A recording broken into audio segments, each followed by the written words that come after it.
Hello and welcome everyone once again to PMPL Pakistan Spring Season 2023. I'm your host Anna Aiden and again I'm joined by the very beloved Ehsan. How are you doing, buddy? Thank you. Thank you so much. Thank you so much for this warm welcome. And yet again, guys, as we promised yesterday, we are back with the action of PMPL Pakistan 2023, and this is day 5 of week 1. Yep. And as we promised, this is an extensive day, Anna, and just share the surprise with our audience what we are about to see in the coming matches. Well, we are going to have the regular schedule, but then other than that, we will have an additional map of Vikendi at the end, which will only be played by the top 12 teams all through the roster, and that is going to be the bonus match for them. It's going to be very exciting. I mean, I am excited to see these teams go ahead and perform on a map that we haven't seen so far, at least with these teams, and that's just something I'm looking forward to very, very hard. Yeah, absolutely. It will be a nostalgic moment for all those audiences, especially fans like me who've been witnessing all this action since 2019. It's been a long time. We have seen Vikendi being played by all these teams. But talking about the overall schedule, guys, PMPL Pakistan 2023 has been a shorter format this time. We have 2 weeks for the league stages, and distribution of those weeks is on your screen. First week, as we are on Sunday, 26th of March. And from next week, Tuesday, we'll start a league stage of week 2, and the finale will happen in the 3rd week. That will be the 2nd week of April on 7, 8 and 9. So top 16 teams from this league stage will eventually go for that prize pool, which will be shown in the next graphic as well. So it's a big number, Ehana, and teams are excited. Also, the fans are excited. Who is gonna get the grab of the biggest chunk of this money? Absolutely. And I mean, this is not a tiny amount. This is definitely a huge one. So obviously there's a lot at stake and our players will be more than ready to go ahead and take this up. However, in the leaderboards, we are seeing a lot of teams being trailed behind. But then these are the points that they can look at and actually, make sure that they are able to climb back up, crawl their way back into the match to make themselves, a possible contender of the first position. And these are the bonus points that are going to be given to our players, and I would like you to go ahead and explain this further in detail. You're better at explanations Yeah, than me. yeah, it's been a confusion for most of the viewers, because bonus points is a new thing introduced in the Exactly. previous season of PMPL Pakistan. On your overall ranking on the leaderboard, you will get weekly bonuses. So at first week end, like on today, at the end of the week, whatever position you're on, you will get the bonus points accordingly as it's distributed in the chart. And also when you will finish the league play, the 2 weeks league play, you will get the bonus points as well. So both of these total bonus points will give you a head start in finale, and I believe for the teams who are performing better in league stage, it will be a very good opportunity to start with this kind of a soft space, with this kind of I can say a safe space to start with, so they can improvise, they can go for those clutches, they can go for those aggressive fights. But talking about the point structure, guys, there have been changes, there have been new things introduced, and this time around we have a different point system in which we have 10 points for the chicken dinner. So chicken dinner, before it used to be very costly, now it's just 10 points. But now we have a huge difference between first position and second position. That is 6 points for a runner-up for the match. Third will get 5 positional points. So more of the focus of teams and also the players is now on fragging, Ihana, and I believe this is good for the audiences out there. Absolutely. However, I do feel like the bonus points are gonna give the players quite a wiggle room going into the finals, and not only that, it will give them a lot of room for experimentation. If they're already in a cushioned, safe zone, considering the bonus points, they might just be able to go ahead and grab that, opportunity to go ahead and experiment with new strats, with new, playing skills, and go ahead and make that a prominent start, and also catch the teams by surprise in the meanwhile. Yeah, that's a good point you put forward. I believe, Ehana, this way teams will have this peace of mind that even some things don't work out, they have plenty of points stacked up, and they will never start from zero. They have something to start with, and that's something again give you the confidence in the battlefield that you can experiment, you can go for those aggressive stances and whatnot. But talking about this particular page, guys, Seventh Element is right on top, 147. Magnus Still. Esports did a wonderful wonderful job yesterday and managed to close it out for them and rest of the teams down below. But situations are getting worse for teams that are below 16 spot. Again, guys, mentioning 16 spot, top 16 will qualify for the finale. But the extra match that we were talking about earlier, only top 12 teams will show up there. So that you have to be in top 12, otherwise you will miss that nostalgic moment of playing a Vikendi against all these teams. But teams like teams.The, team Faulty Devils, they have good numbers. They can dethrone 52 Esports and 141 officials in the meanwhile. And at the same time, the things are not working out for Hellraisers and Team Negative. Yesterday, Hellraisers kind of they show some more consistency in the numbers every game, but again, placement points is a big trouble for them.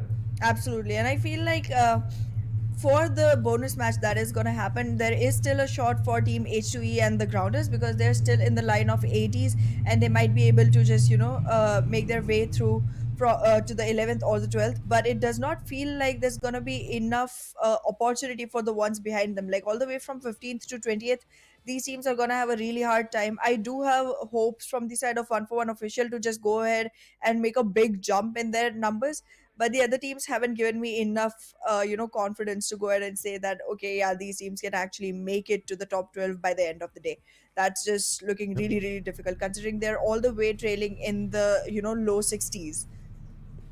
Absolutely agree, and that's the whole situation right here, because there's been a lot of randomization in the placement point category, because we're seeing one team on 17th or I believe so 16th spot, they have only 7 placement points, which Yep. is not something good overall in your performance. This shows you're lacking in the survival strats, and whatever happens, you're good with fragging, you're getting early eliminations on opposition, but still if you're not surviving till the final circles, the chances of getting those quality 10 placement points or at least 6 or 5 placement points are just getting minimized with every second passed. And as soon as you will leave the battleground, as soon as you're the one leaving other behind, that's going to be a mess for you, and also it will be a big task for you ahead to cover up.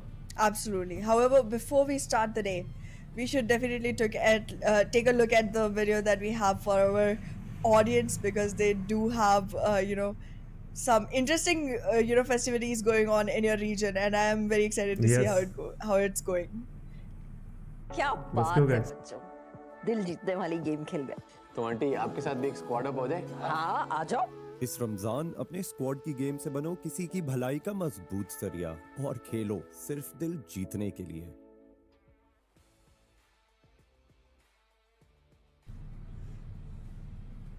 So yeah, so this make sure, guys. Yeah, go ahead. I mean, yeah, it is your festival, but this time I want to do this one. So hold back, Yeah, Ehsan, sure. hold back. All right, so this Ramzan, guys, do make sure to squad up with your friends and lend the support while you play the game to win hearts. Yeah, as the auntie said, you're playing the game to win the hearts, and that's what you can do with PUBG Mobile. Squad up. Make sure you spread the kindness. Make sure you spread what you have with you, with others who are somewhat less blessed than you. So it's all about sharing your blessings. But again, guys, it's another day, a fresh start to the day, and schedule. We'll look at the schedule as well. But as we were mentioning earlier, it's a long day for you guys. So buckle up. We will be witnessing 6 matches today, and we'll start from Miramar. Starting from the South American deserts, and eventually getting into Erangel, then again to Miramar, and we'll have a fast-paced Sanhok. And talking about Sanhok, it really, abrupts the flow of teams, especially it gives you a spiced up version of the gameplay. And also we'll go back to Erangel then, and then the chilly breezes of Vikendi are waiting for top 12 teams today for PMPL Pakistan League Play Week 1. So again, it's a very important day and a very memorable one, and I'm really looking forward, Ehana, to that final match of the day. Absolutely, that is definitely the cherry on the top. But however, we do have to see who takes the cake first, because the first 5 matches are going to be very decisive in how the rankings, shift around on the leaderboard. Even though there's a lot of wiggle room for a couple of teams on the leaderboard, it feels like if they do not maintain their throne, they're really going to be in a lot of trouble. It felt like Seventh Element was just laying back yesterday, or they were not having the best days. it did not, reflect on their scoreboard the kind of lead they had already built for themselves. They're only like three or 2 points ahead of Magnus now, and I felt like a lot of teams just stepped up their game way too much. Like Magnus showed a kind of game that we weren't expecting. They do have great history, but in this tournament, they hadn't performed the way they did yesterday. And even Quantum Rage literally won the hearts yesterday. Yeah, it was, and I was being shared one of the stats. Senior QR Senior is the only player ever in PMPL or even PUBG Mobile history of Pakistan region to score 13 individual kills in a single match. So it's a big breakthrough for QR and a big confidence booster for them. But let's see what kind of confidence they have for this particular match. Day 5, match 21. And we are starting with Miramar, guys. And as we know, it's a big map, extensive map. You have plenty of room to loot, plenty of room to just look for a safe space for yourself initially. And moving forward, just deploy your strats, let your team member know what you guys are up to and what kind of strategy we're going to look into this battlefield. But talking about this particular plane path, Yana, is kind of a more northern favoring plane path, slightly diagonal, cutting out San Martin and Hacienda in between, and then Junkyard and Minas Generales as well. So we are pointing toward the eastern coast of Miramar, especially the areas of Impala, very important areas. I'm expecting a first circle could be, and totally on the center of the circle or center of the map, or maybe we can see a Lost on center circle. But let's see. I'm hoping for the best, but most of these teams will have a hard time moving south with this particular plane path.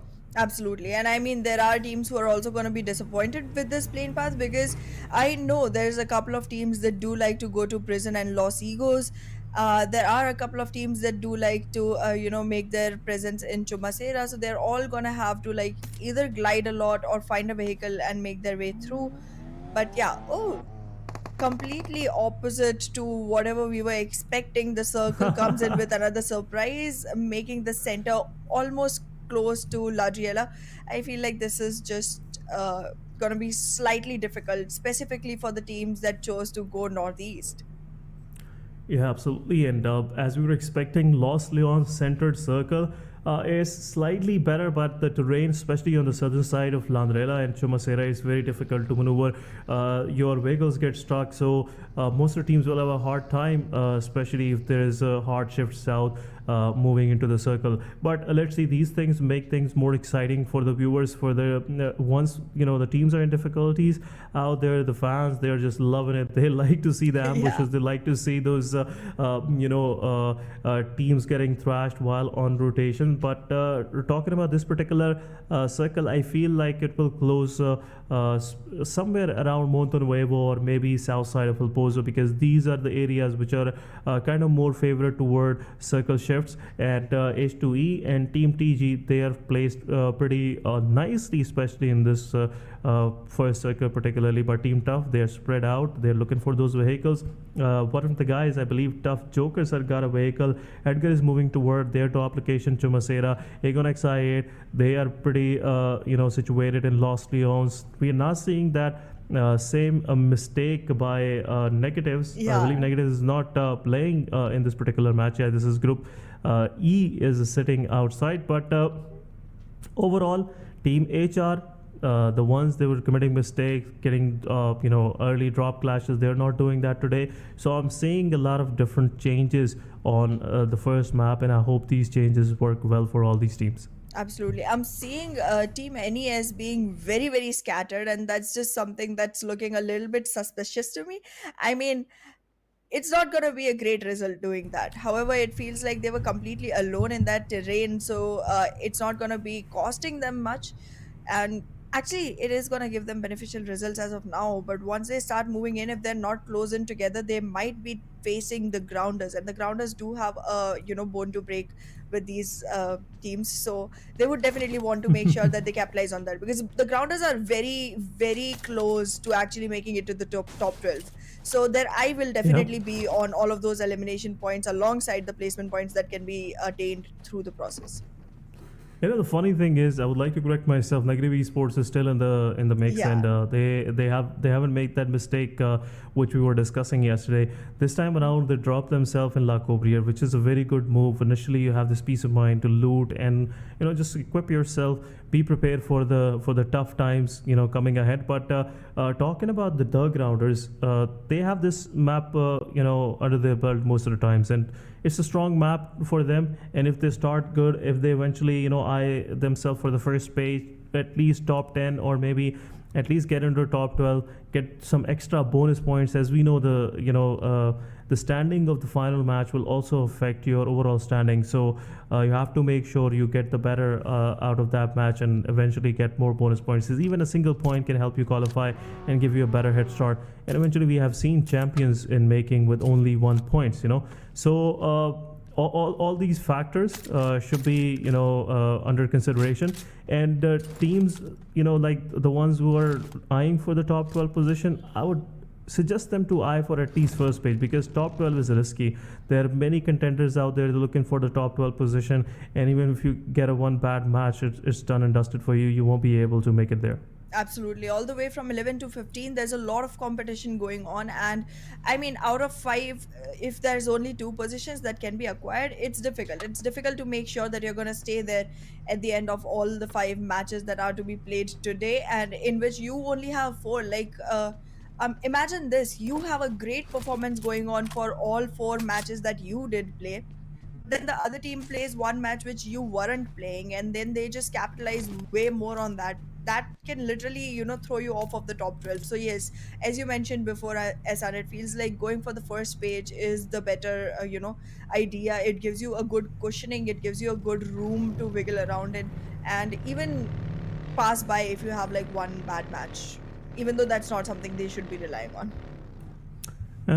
Again, very clinical points being passed over by you, and anyone out of these teams, management or someone if listening, this is the way to go, especially when there are no more extra weeks for the league play. You have only 2 weeks to play, and starting out, and if you're missing your matches, you're making those mistakes again and again, especially if you have messed up your whole week, it will be difficult for you to catch up. And at the end of the day, it doesn't matter which position you qualified on. You just have to make sure that you are in top 16 and get those bonus points, get those extra points that can help you to at least get you a good start in the finales. And Exactly. some things can work out on those days. Sometimes you have the good days, and there is a fair chance that you'll eventually get something out of it. But we have Team Hellraisers against Team Star. They somehow managed to get 2 players knocked down on the side of Star. One of the players is getting revived, but still the whole situation is pretty open for Team Hellraisers. The delay that is happening, especially by the guys of HR, the unwillingness to go for the push and slowing it down is really going to create the problem for them. But HR going for the right move, for the right warehouse, where Zyroja is already knocked out, and possibly they will flush their kill as well.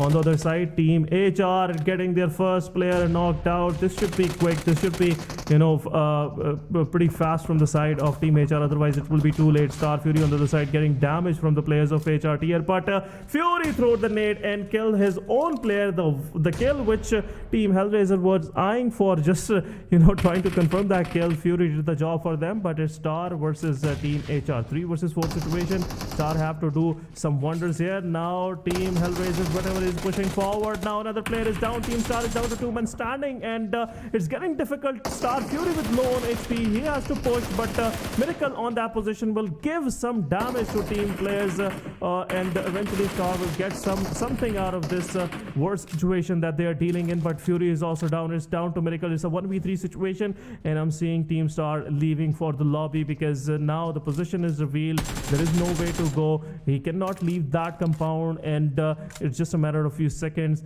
that the Team HR will push in and clear the mess out for themselves. Absolutely. I am seeing a resistance coming in from the side of Team HR though, because that was a very beautiful molly.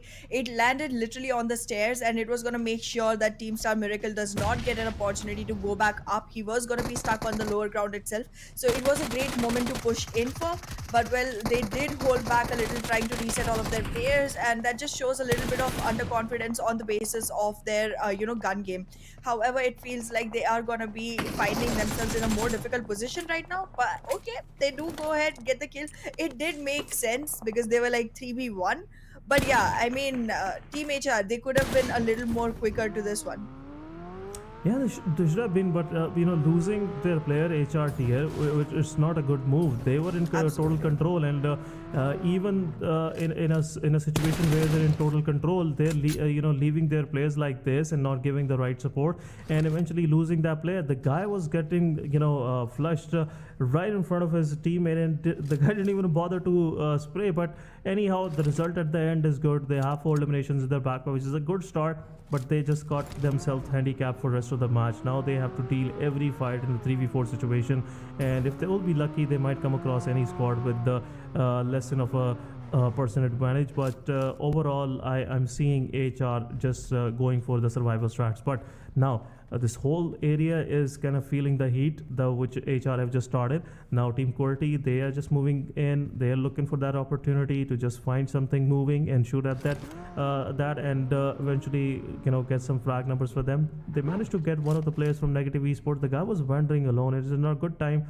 It's not a good time to move around like this, because everyone is on the move and you can get caught in the mix. But Negative Esports, they still have to learn. They still have to learn from their mistakes. The mistake that they're making, they're paying a big cost for that.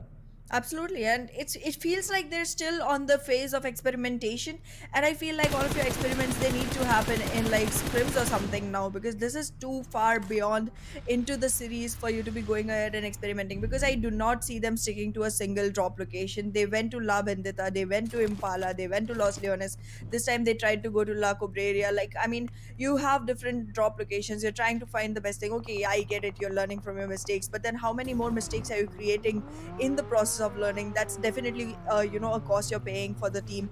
But then, I mean, it just seems like they don't have a single team they can pick that they can drop with and win the fight against. I mean, that resistance, that fear is literally displayed in the gameplay of the last 5 teams that are on the leaderboard. We saw it coming in from the side of Hellraisers as well. We are seeing it coming in from the side of Negatives as well. And all that results in is loss of players. And that loss of players definitely, as you said, handicaps them for the rest of the match. And it just becomes a much more difficult situation from then than it already is. Yeah, it's so true. As every team is looking for the chicken dinner. It's not all about getting one of the squads eliminated, just doing the squad wipe and stuff. But on the other side, on the contrary, you have to make sure that you survive for enough time that you will eventually be a contender for that final fight, for that final chicken dinner, because the glory is in the chicken dinner. Nobody remembers you if you get eliminated after like the first or second stage. It's all about who stays alive till the final final bullet and final exchange of fires, and that's what Team HR have to realize. Otherwise it will be difficult for them. But Team Magnus Esports, they are getting a lot of damage. 3 of their players are down, and Team QWERTY, they have also joined into the fight. Negative Esports, somehow every time they are against any team in a fight, they get some assistance from the lobby, but this assistance is not helping them out. It's just kind of detrimental for them overall, and it is against their self-sustenance. But they have to make sure that every time when they indulge in a fight, they clean up that mess. They just pick all the frags. They don't let other vultures, I would say, to go for that low-hanging fruit, easy pickings. But Negative Esports, 1 elimination in the backpack, 2 of their players are down. A good start, I wouldn't say it, but again, dispersed. The same mistake. 1 player is somewhere in the map, few hundred meters away from the other player, and again, having not a support in initial phase of the games, it really hurts you. And there you go. I believe Buzzard will also taste some lead in his back, I would say. He's not getting peppered on the head, but still he's getting some damage from far away. Yep, that definitely is happening. And alongside, I do wanna reiterate on the performance of Magnus Esports. This has been a very terrible start coming in from their side, to be very honest, because again, Drolin was being completely negligent about the players around him. He got himself knocked, and in the process of reviving him, Magnus lost two other players. It's literally two men standing, and out of them, one is already on his knees.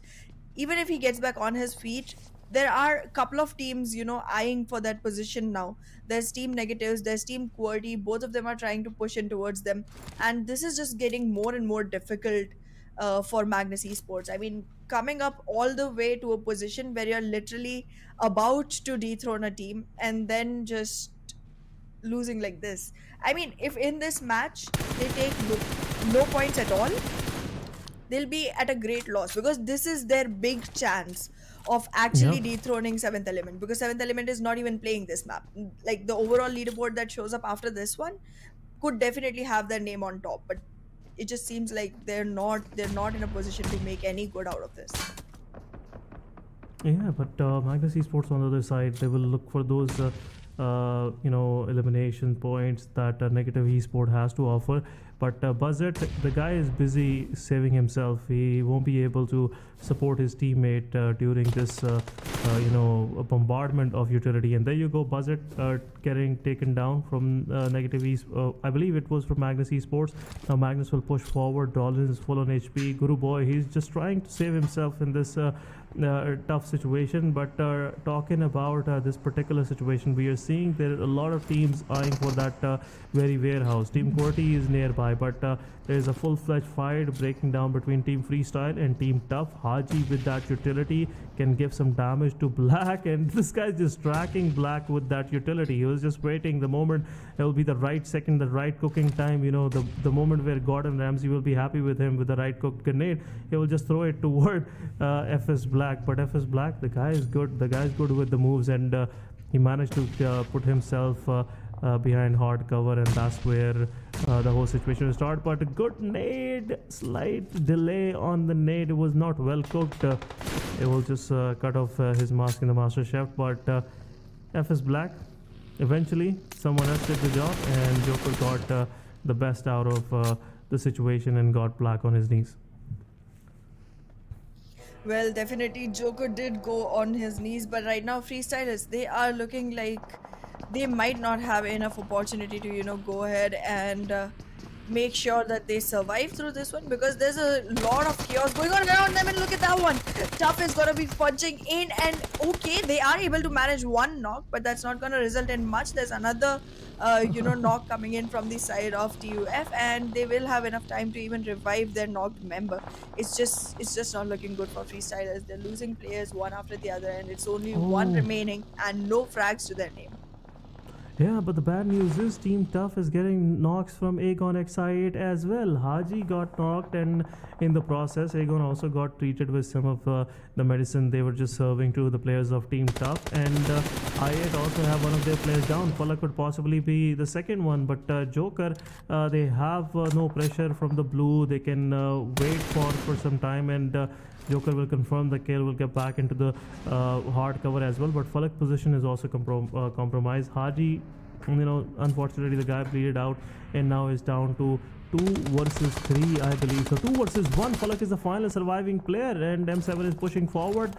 Joker is on the cover fire, and the moment Falak will try to be, more of proactive in this very situation, Team Tough will get that elimination. But Team Babalu, this is kind of a chain reaction happening in this midst, and within no time we have 2 of our teams getting eliminated. And this time around is Team Tough and Team Aegon XI8. So not a good start for both of these big names, but eventually it's Miramar. This is how it treats you whenever you disrespect the blue zone or disrespect the teams openly and just leave your hard cover. But it is what it is, and I'm hoping that from now on forward we'll have a slow pace match going for like 2 or 3 phases. Well, I'm expecting the same, but look at that. The faulty devils, they are still in the crosshairs of 3x, and 3x is no game. They are playing a game, but they are no game to be messed with. I mean, they are really on spot when it comes to the fight. They have shown it time and again. However, they do fail sometimes, but those times, this does not look like it's one of those times. The 40 Devils, good choice. They are trying to, move out of here as quickly as possible. They know they do not have the altitude advantage. They know they do not have the weaponry advantage either. So they are gonna, try and make sure that they are able to evade from a fight that they cannot pick. But 3x, they're surrounded by two other teams around. So if the push comes to shove, they might just get third and fourth partied at the same time. Yes, it's tricky place to hold, especially if you're on the ridges, and if you're on a high ridge, it's difficult because if blue zone is right next door, it will be difficult for you to move. The moment you're descending from those high peaks, everybody can have a good view of you, and they will choose the place where they have to shoot you. But on the contrary, we are seeing Team 3x. They have a vision for themselves as well. Every team entering from the eastern side, they can have a broader vision on them, and that's what we saw in the case of XG. Somewhat these guys are lucky. Sometimes I see the way these guys drive their vehicles. They mostly don't get thrashed. But on the other side, Team TFD taking down one of the players from Team QWERTY. Team QWERTY losing players right and left, and this time around, Top G will also leave for the lobby, and the final player of Team QWERTY is still surviving, and we have to just see which one of those players it is. But we are seeing two solos in the mix. We have Freestyle Fezzy, and now we have another player from QWERTY as well. Team Bablu also getting some damage from XGeneration. XGeneration want to clear out this side of the circle as well, but the whole situation is getting worse for Team Bablu and XGeneration both, because they are right on the edge of the circle, and possibly the circle will move up northwest slightly, and that's where Team Bablu will have a problem getting into the circle. Absolutely. I do have a question for you though, Ehsan, from XGeneration. Sharp, is that Shamir boy? Yes, I guess so. Okay, so then we know that the team has come with the best in the team already, so that does give them an advantage. I mean, Shamir boy and Hunter, the way these two collab, the way these two actually go ahead and capitalize every single situation Look they're at this. in. Again, same two people, Shab and Hunter. I mean, Yes. they proved my point. They proved my point. Reviews is also getting eliminated, and this guy got eliminated from NES. NES also picked the final one, and so the threat for XG is just totally evaded. They have no one close by that they can fear of. But in the kill feed, we are seeing Team HR's whatever getting eliminated. H2E will take that frag for themselves, and now HR is left with two players. So what we were fearing about them is somewhat becoming true for them, and that's what we are seeing now. HR is just another handicapped duo, which is just anxiously waiting for the time they can appear in the final circles. But Team QWERTY's Wolverine, this guy is again, I would tell you, this guy is an IQ guy. HR guys should be slightly more conscious around him. But there's a big threat uphill. That's H2E. H2E will have a better vision on QWERTY Wolverine. Well, definitely we will be seeing a really what do you say, indecisive match coming Yes, in, look at because see, Nightmare is also eyeing on HR, Wolverine is also eyeing on HR, and H2E, the whole squad is eyeing on HR right now. And we know how Nightmare is. You can deal all the damage you want, he'll just come in for the last one bullet and just take the frag away from you, and that's just something he masters the skill of. So I would Look be at keeping myself steered clear of this guy, because I wouldn't want See, to get my told you. flag taken or something. Exactly. Oh, Yeah. totally. Oh, shit. This is It is what it is, but unfortunately, Wolverine did his job. Wolverine did his job. This guy is just talented, in dealing with this kind of situation.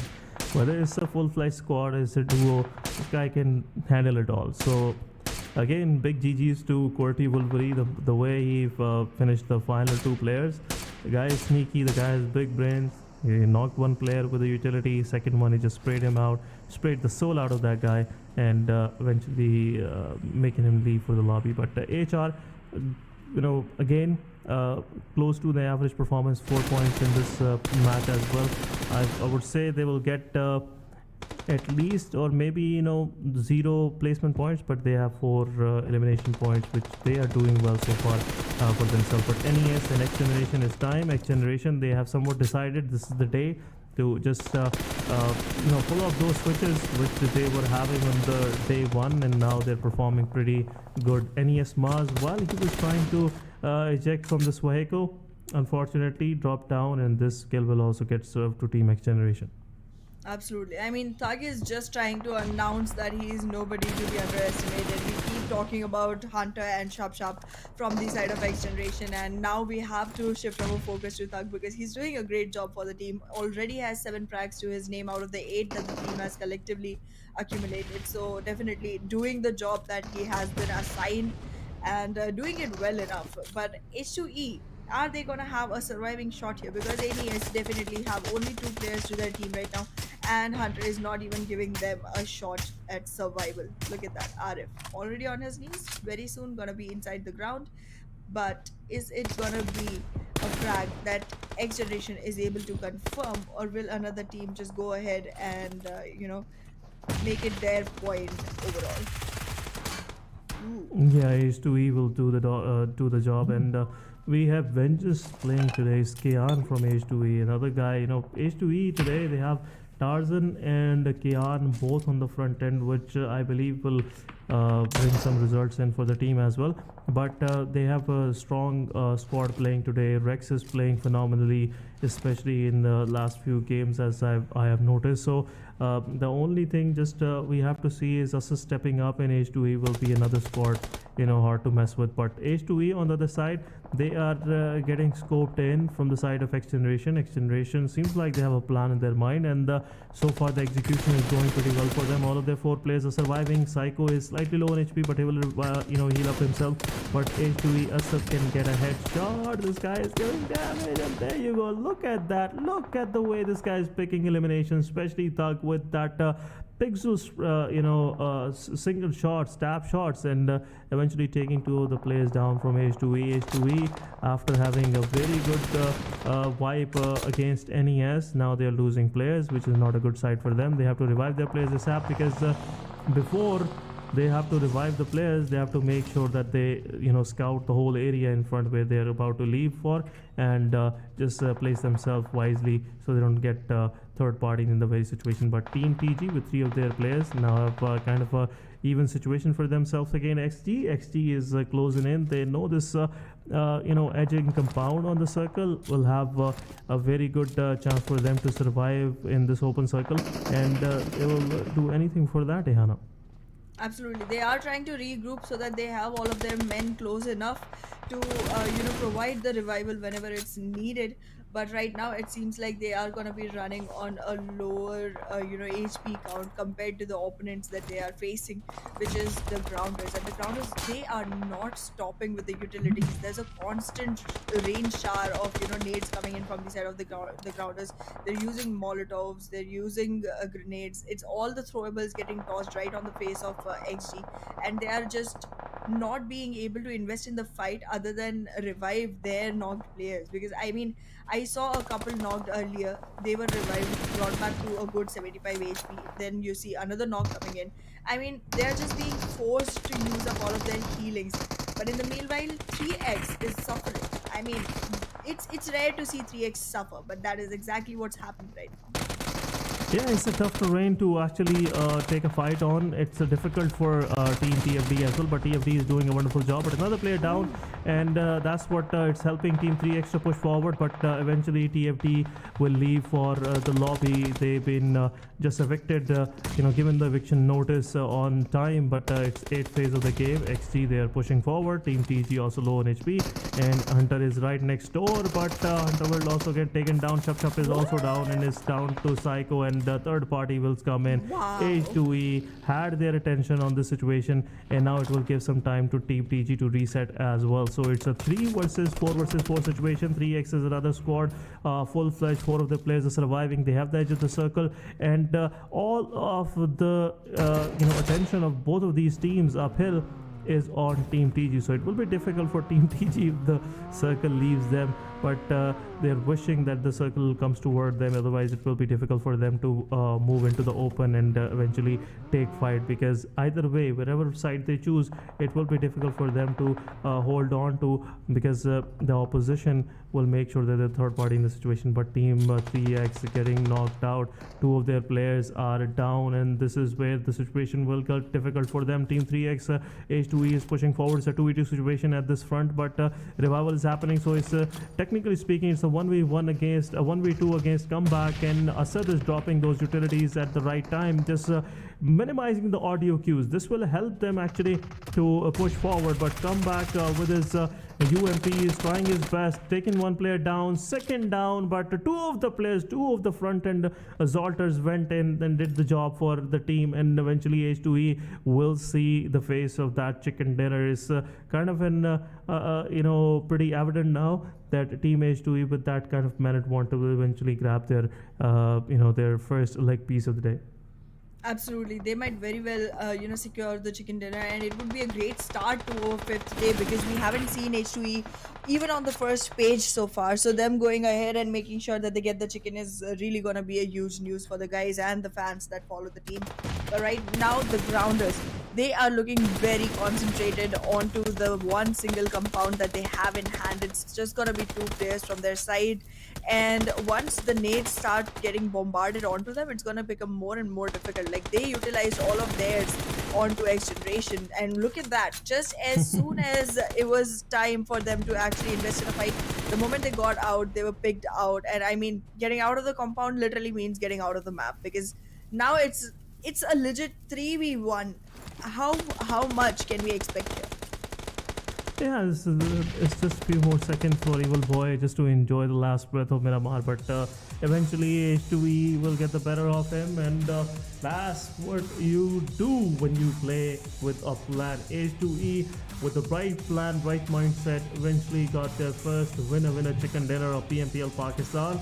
It's not that late, but it's late for the week. It's the final day, and you have to show up on time, otherwise it will be too late for you. And this chicken dinner will definitely strengthen their position in top 12 as well. It will be a massive push for them, and a massive sigh of relief as well.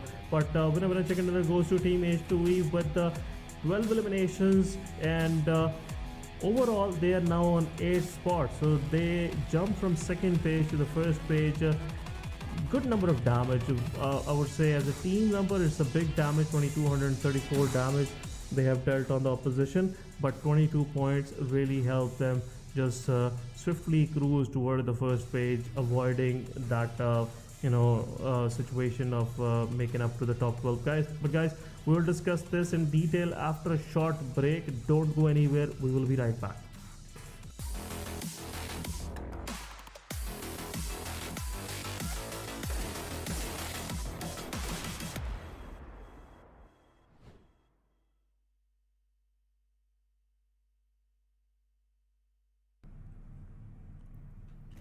Welcome back guys, and after being a background noise, I would say, or a voice, we are back with the faces on this fresh desk of PMPL Pakistan day 5 week 1, and alongside me it's Ehana again. You guys been listening to her throughout the match. It's a difficult situation, I can understand, but it is what it is, guys. But talking about this, Ehana, what do you make of this great victory from H2E in the first match of the day? I am proud, and my expectations for the day have increased surmountably, because I did not expect a new team to show up now that we are this far into the game, but they did. And not only did they show up, they actually showed up with the greatest strength that they could bring to the table. Like 12 eliminations is not a joke. I mean, they made sure that they were not only in the top 12, like we discussed earlier, they made sure that they were on the first page nonetheless. So I'm very happy with the achievements that they have acquired. Yeah, I totally agree. But again, a very notable performance by Team XGeneration Thug with 7 eliminations, so getting the well-deserving title of MVP of this particular match. 1167 individual damage, 1 assist, 9 knockouts, and only 145 healing done. So XGeneration, they were having a time of their day so far, I would say, of this league in this first match. But the moment the winds of favor shifted toward TG, toward 3x. It was difficult for them to hold on to any piece of land they can acquire in the coming circle. Especially, stage 7 was difficult task for them. But let's move towards the top player of the game. Top players, I'm pretty sure Wow. most of them will be from H2E, but TG, Evil Boy, the guy made his mark with 440 damage, 4 eliminations. Asad, as we were asking him to step up, he definitely stepped up and delivered a very good performance with 583 damage, 5 key eliminations for his team here, Ehana. So things are working out for the some of these teams which were struggling to, just deal those finishing touches. But this time around, H2E did the wonders for themselves.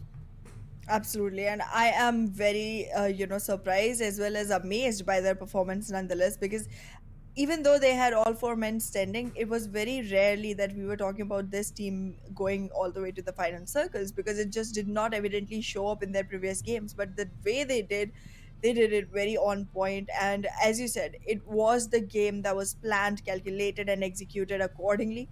And if they do not have any mishaps according to their plan, they do go ahead and actually show the best of themselves. And if they're able to continue with this momentum, they might very well reach in top 5. That would really give them a good boost towards the weekly bonuses. However, looking at the match summary, Thug has just acquired the highest damage as well as highest eliminations for himself. And I just keep feeling bad for XGeneration overall. They do perform great, but then there's no chickens to their name still. Acceleration, the way they start the game, it looks like they're gonna dominate the whole lobby and eventually will grab that chicken dinner for themselves. But teams which are kind of more based in their positions, more based with their game plan, and already have a blueprint of the kind of strategy or plans they have to execute. They tend to be surviving at the end of the day, which in this case H2E was pretty placed on that specific position for a long time, and it shows they weren't kind of I can say that in a hurry. They weren't just jumping around looking for kills. They weren't desperate enough, but with having that based mentality, based mindset, they still managed to get the chicken dinner for themselves. Just making the right moves at the right time. But moving toward this match ranking, first page, as we guys noticed, wonderful performances by XGeneration, Team 3X, Team TG, Team H2E. But on the second page, things are now working out for Team Negatives. Team HR had a difficulty to at least manage to get only 4 points.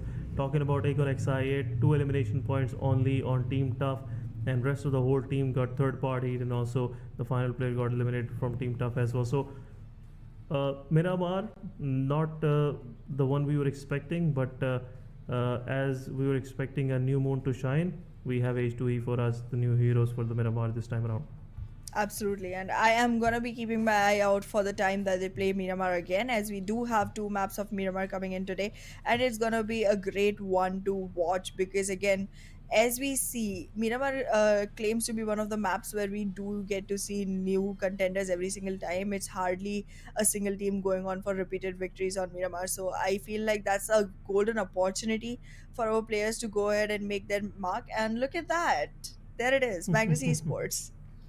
Finally, Yeah. someone beating Seventh Element. Proud, happy, but well, Seventh Element is literally on second number, and as I always keep saying, they still haven't played a match. They're literally a match behind all of the teams. So this is literally a 4 point difference. I think they will be able to cover it up. Yeah, it's no big deal for Seventh Element. They tend to survive. They like to play those long games, and I'm pretty hopeful and fingers crossed. I believe Seventh Element will eventually get their first spot after the coming match. But talking about another anomaly on the first page, that's Team Regicide with 16 matches as well. So even Aegon XI8 with having a bad match, they can get replaced by R3G with a kind of an average match if they play in this coming one. But talking about the second page, the Grounders, they are on the 11th spot. So as we were expecting, they just changed the momentum and eventually got the best out of this particular first map of the day. And talking about Team Bublu, now they are on the verge of pushing to, getting pushed toward the lower 8 ranks, moving from 13th to 20th onward. But Team Negatives, they are still on the 20th. Team Hellraisers, a slight improvement, but 45 points. Again, no more placement points, no extra placement points. They had 7 placement points previously, and still they have 7. And same for Team Star as well. So both of the teams that are struggling, they are just somehow bumping into each other every now and then. Previously, in the previous match, we saw Team Star getting eliminated from the side of HR.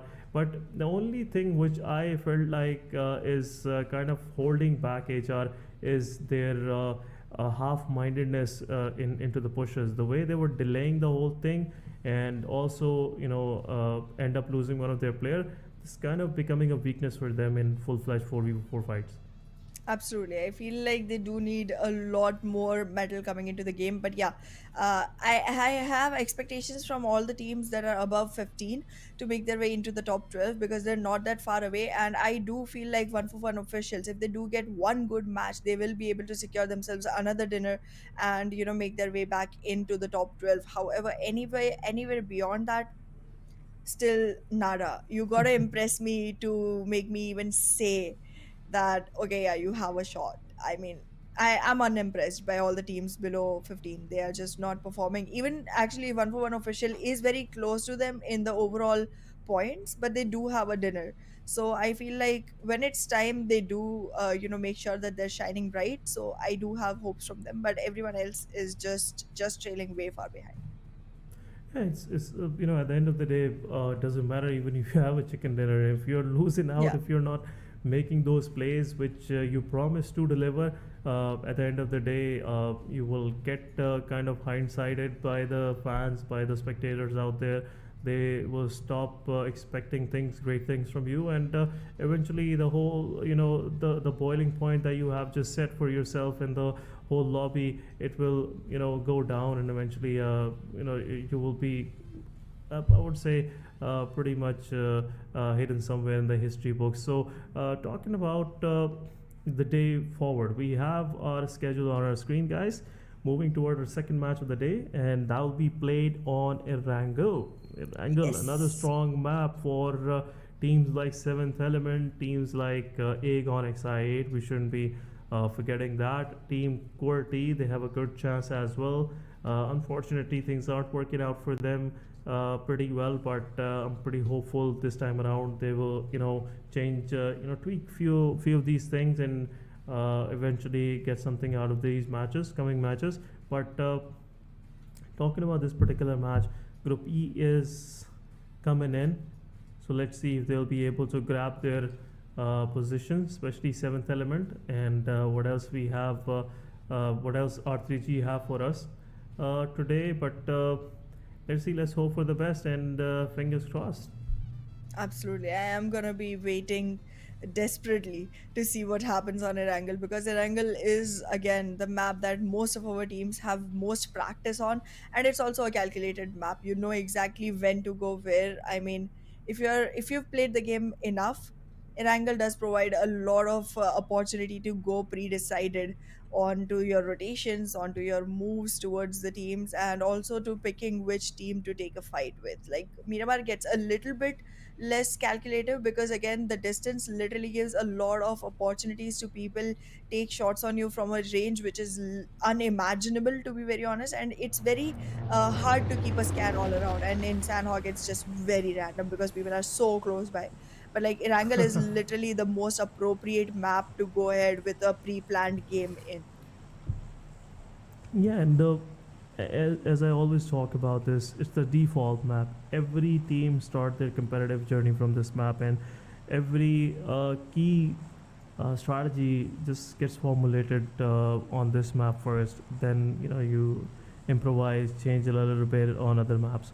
So an angle again, it's a open opportunity for everyone to grab, and every team they have their strengths, they have their weaknesses, and most of these teams have their strengths on their angles because this is the most played map, and eventually you have the more practice on it, and you have a great hold of the terrain, the great hold of the weaponry, the kind of availability of weaponry, and the kind of covers, angles that you can make. So again, I'm hoping for a new winner to come out of this. But as Group D is on the benches, we have Group E in the house. We have 141 officials, Team R3G with no big changes. We have Team 52 Esports, again no big changes, Joker, Jalad, Hassan and Chotu. And we have our OG lineup of Team 7th Element. We have Tacosaurus, Eleon, Divine, T24OP and Tabby. This time around I'm expecting Tabby to be just slightly playing closer to his team. Otherwise, it will be difficult for them to play 3 versus 4. But overall, a very balanced playing path and very good first circle as well. Yep, I did notice that H2E and Egonex I8 have gone for different drop locations. This time they are not sticking to their, OG drop locations. And Egonex I8 doing that does make a lot of sense because it was all the way in military base shot for both the teams. So yeah, that does clear why they are choosing a different spot. But yeah, the circle is going to be in favor, so the teams won't have a lot to rush for. Looking at that, 1-for-1, oh my god, they literally need points right now, but they're losing players like anything. Yeah, and NES, they have just seized this opportunity to take 3 of these frags. Now see, JD is also in a bit of a pickle. He's close by, and possibly there's a fair chance that NES will catch up that guy as well. But rest of the team, I believe 141 is in Rozhok, and Northeast Sports, they like to drop nearby. They know the terrain surrounding where the players can hide, what are those points to check, what are those corners to be aware of. So NES will, I was expecting them to go for the rest of the players, but yeah, it's a good move, and they have their own plan, they have their own way to start their matches. But big damage dealt to Team 141 officials, and again, it's not a good way to start your match. You're not expecting an early clash on the compounds where most of the time NES don't like to drop, but this time around they did, and they managed to get the maximum out of that very situation. Well, they definitely did. But looking at Georgia Poll right now, we do have a couple of teams here. We do have 52 Esports and H2E both residing in Georgia Poll as of now.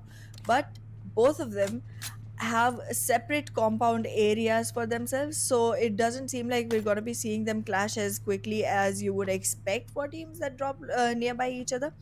But they will, considering that Georgia Poll provides great loot, they will have all the opportunity to go ahead for the best weapon they want, and then we'll be able to see which team wins in this fight. H2E definitely is walking in with a bunch of confidence, ton of strategies into this one, considering the last win definitely gave them an upper hand in all the game plans and all the resistance that comes from teams. But then if 52 Esports hasn't been showing up as prepared until now, so it's their moment to shine. It's a requirement of this moment for them to shine, because otherwise they do not get to even make it into the top 12.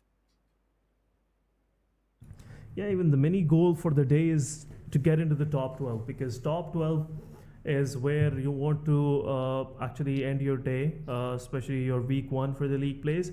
And also it will give you an opportunity to play that extra match. Who knows, it can go well for you. You might get a better positional point, better elimination points, and eventually boost up some of your overall standings, and get some extra bonus points for yourself. But again, having that top 12 in there, keeping that in mind will also help them to perform well. But I'm seeing some of these teams have already avoided that tragedy for themselves. Team TG, after the first match, I'm not seeing them going back down on the overall leaderboard.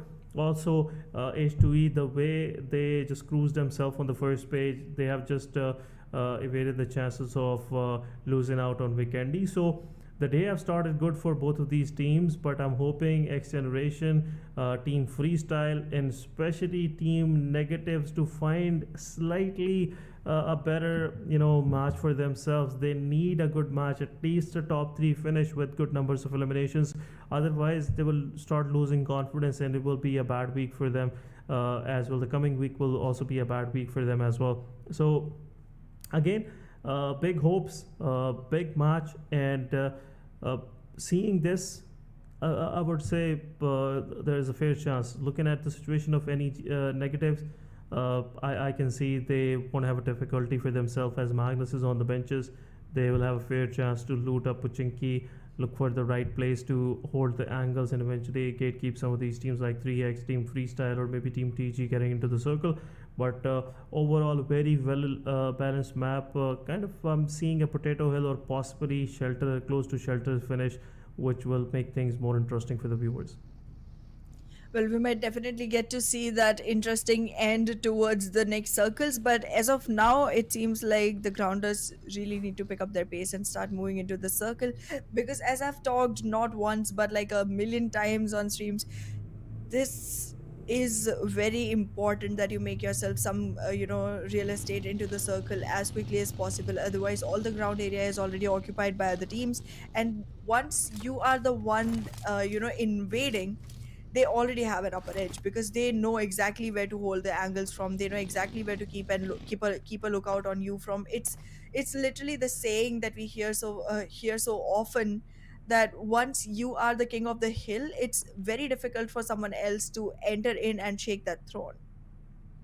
Yeah, and it's been the same case for teams who like to capture good positions early on. And we have seen every now and then that teams who are proactive in this approach, they get few eliminations on possible invaders. Sometimes teams, they just don't plan like the way the experienced team like to do it.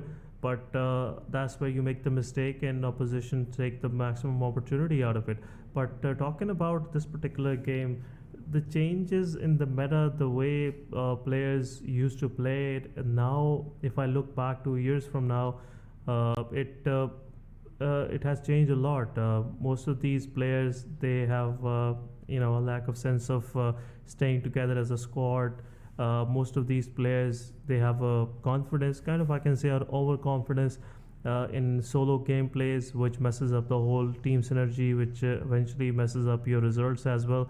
So if any of the players which are succeeding right now, they have some sort of an old vibe left in them. Otherwise, it's difficult to even keep up with this kind of pacey changes in the play style with this gameplay as well. But as we are seeing, Team Freestyle, they are trying to get something out of Team TG. Team TG, Chosen Boy getting knocked out, and also on the other side, 9mm Boy giving some cover to one of his fallen player, but rest of the TG players are far away. I believe Sad Boy will be able to revive one of his teammates, but in this very process, he will eventually lose his vehicle. But on the other side of the kill feed, we are seeing Team H2E keeping themselves busy with 52 Esports. 52 Esports getting the players knocked out. It's another player getting knocked out. On the other side, Drop Shot taking one of the players down. 9mm is pushing forward on Team Freestyle. Freestyle can get one of their players knocked out once again, but it is what it is. TG have to accept the reality that one of their players is eliminated and thus leave for the play zone. Otherwise, it will be too late for them to move into this.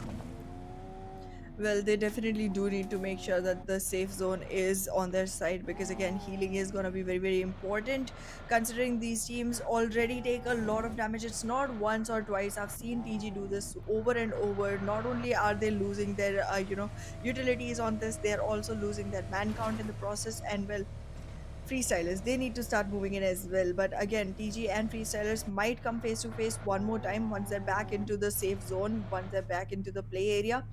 But other teams that are lagging behind in the rotation surprisingly include Agonex I8, and I'm literally seeing Ozen go all the way to the opposite direction. Did he forget something back there? Yep. It's very strange. It is.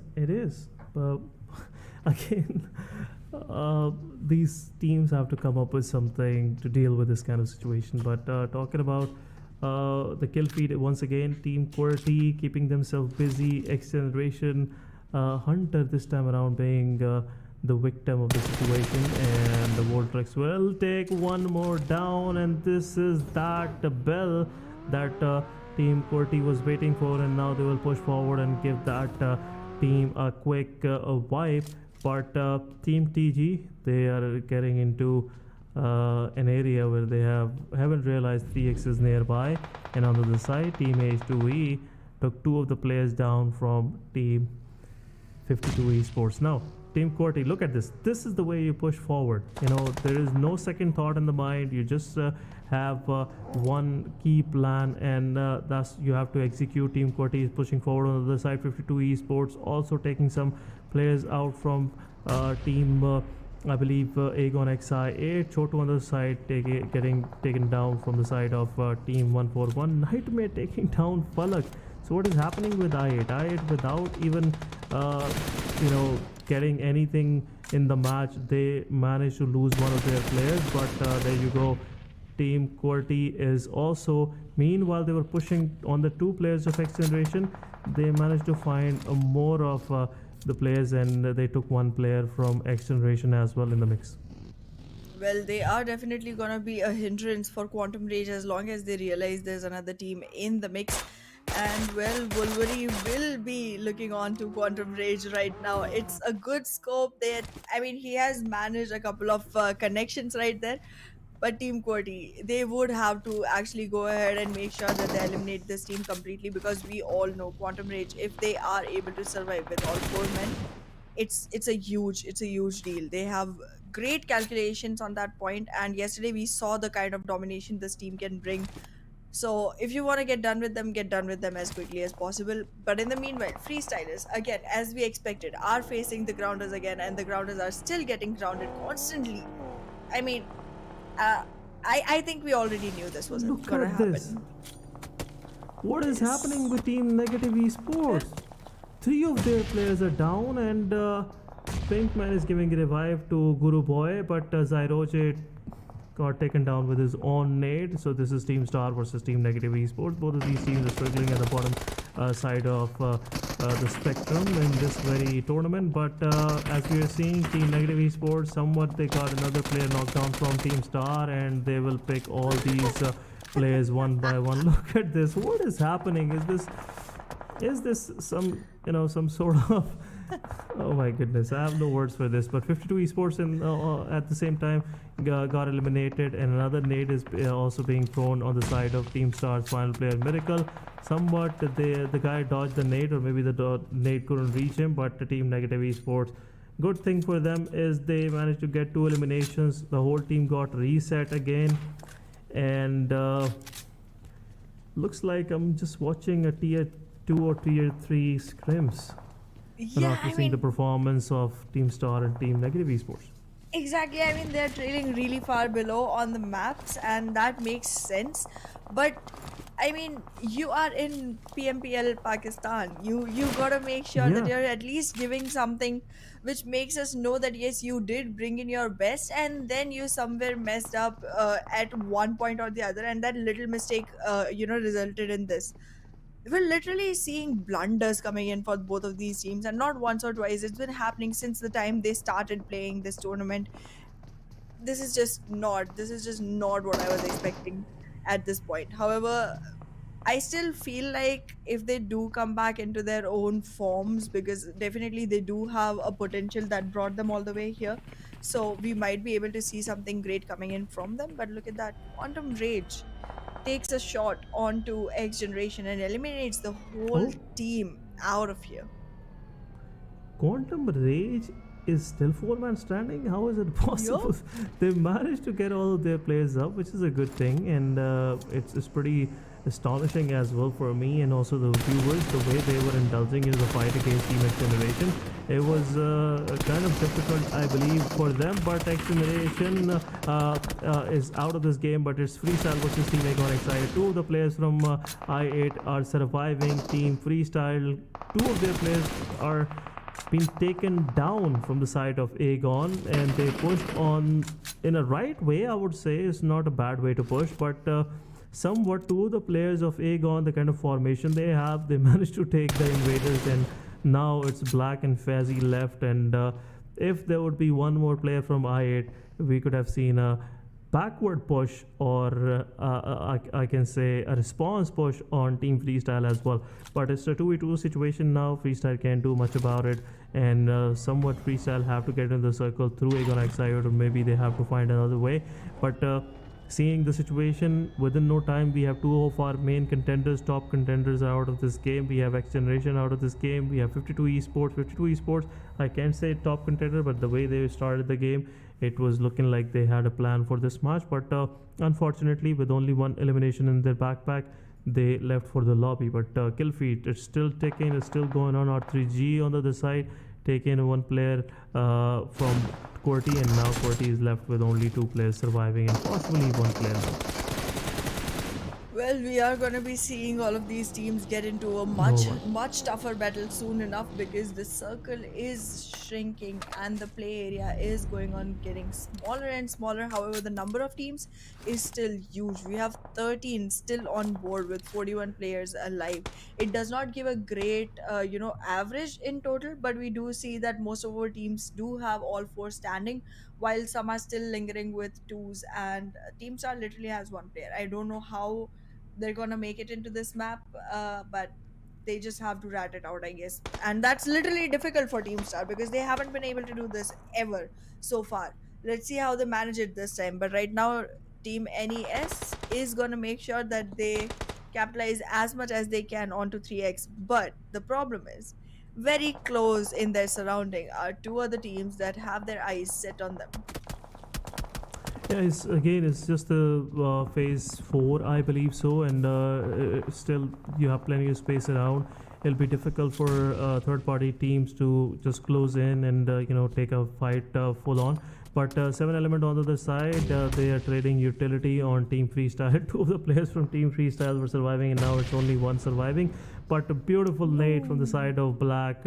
And within no time, Team 7element, now they are dealing with two of their knock players, T24 OP, 7E Tabby. They have to move into the mix and eventually revive the players. Tacosaurus, I believe so, will lose his life in the process, but Fazzy on the other side, leaving Black alone, and Black is only surviving player from Freestyle. 7element, Tacosaurus eliminated. Now it's time for T24 OP to grab the vehicle and go for that revival on Goku bot. But let's see what we got here for the day. Well, 7element is definitely in a very pickled situation. They do have two teams around them that are already having their eyes set on them, while Agonx I8 is making their way into the mix as well. So this is definitely a very difficult situation for 7element. They're literally between a rock and a hard place. And look at that, Regicide is passing by, and if we see a little more exchange of nades, Regicide might just get an idea that there's a huge fight going on. It's a good third-party opportunity, and they can just close in on this one. So yes, Regicide is going to have a great opportunity here as well. While talking back about the fight between North Esports and 3x, it seems like 3x did manage to revive the one knocked player, and now they have another one knocked down. So revivals are still going to be very required and very necessary for the side of 3x to sustain themselves. However, talking about North Esports, they are running on a really low man count altogether. Yeah, North Esports, they're struggling with this situation. Also, they're getting a lot of chip damage from Zerbav's utility, and it's right next door. They're close neighbors, and every player is in a nade range. But let's see what 3x have to do. 3x is waiting for that mistake. Any players try to just roam around the compound will get taken out from comeback, maybe, or maybe Capybara, but Cairo have to join in with the Zarpav if they want to push close on the broken wall, or maybe on that shack right next door. Then it will be easy for them to just finish out the remaining players of NES with only two players surviving, and this is the time where Team 3x will push forward. Look at this, the way comeback is pushing in, and this utility will just deafen the players of NES for a while, which give them an opportunity to reposition, especially the players of 3x. And now they are pushing forward. The utility is being dropped on the entry points, and that's what I believe the plan is. But utility going in, another player with a shotgun, good entry, but Rest of the 3x is delaying the process. Comeback got eliminated from his own player's utility, and the final player of NES also, I believe he is upstairs. Yes, he is upstairs, and rest of the team will try to help the fallen comrade to get up and eventually be a part of this fight. NES Iron. It's on the young player. You have to make a move, and time is ticking. And right now it's getting difficult for him to push forward.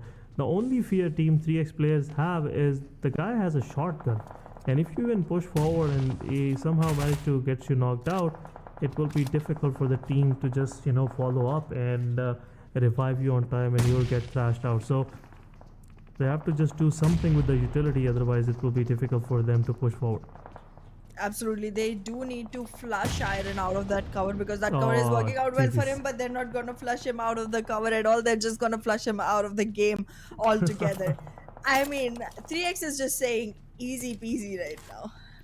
Yeah, but losing comeback is, again, I always say this, but I'm a kind of a perfectionist. You can say that in this regard, but I always say this. Even if you lose one of your player early on, it's difficult for you to maintain moving forward. But look at this. What is Team Negative is doing in this fight? The beautiful utility, use of utility. H2E on the other side taking down Buzz. Another utility coming in, and Negative Esports once again. The guys are just touching the ground, and it's Guru Boy only left. The utility, the place where this guy is putting the utility. What is it doing? What is it doing? You can jump shot, man. You can jump shot. This is clearly a difference of skill and skill set between H2E and Negative Esports, and without even having much of a difficulty, H2E cleared out Negative Esports. But now they are in the crossfires of 3x. 3x is trying to third party the situation, and this is the only hard cover left on one side of the edge of the circle, and H2E had to take their chances. But TFD on the other side, they are also eyeing for that same position. It's a risky position to capture, but TFD can do that with that kind of manpower. Ihana. Absolutely, the manpower definitely supports them. They do have abundant number of vehicles as well to go ahead and make sure they can create their own shield and cover whenever they want to and wherever they want to. And look at that. Okay, just rolling over people, just rolling over people. However, I mean, TFD does have a great chance at being one of the contenders for the chicken dinner this time, but are they gonna be the one? That's the question, because I would definitely love to see a whole new name come up on board, and TFD will not only benefit from this for their points, it will also benefit them for making themselves a spot on the top 12 teams. So yeah, definitely expecting them to come in with something great, and soon as I say that, Easy Boy gets himself in a whole load of trouble.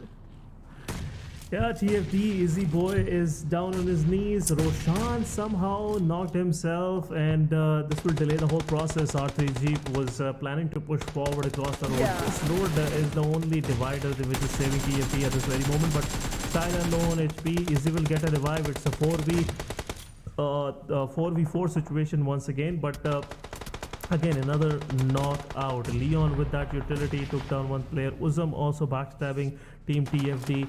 On the side, Talisman is also knocked out. So Team TFD is dealing in knockouts at this very moment. They have to cover themselves up, otherwise it will be difficult for them. Look at this. H2V also joined the mix, and now they have picked one of the players from TFD. So it's an open market for R3G, Team Aegon XI, Team H2E to pick those elimination for themselves. But TFD, they managed to survive themselves till top 5. I expect them to do, give that an extra push and try to get into top 3. But let's see what plan TFD has for themselves. R3G, they are pretty dispersed.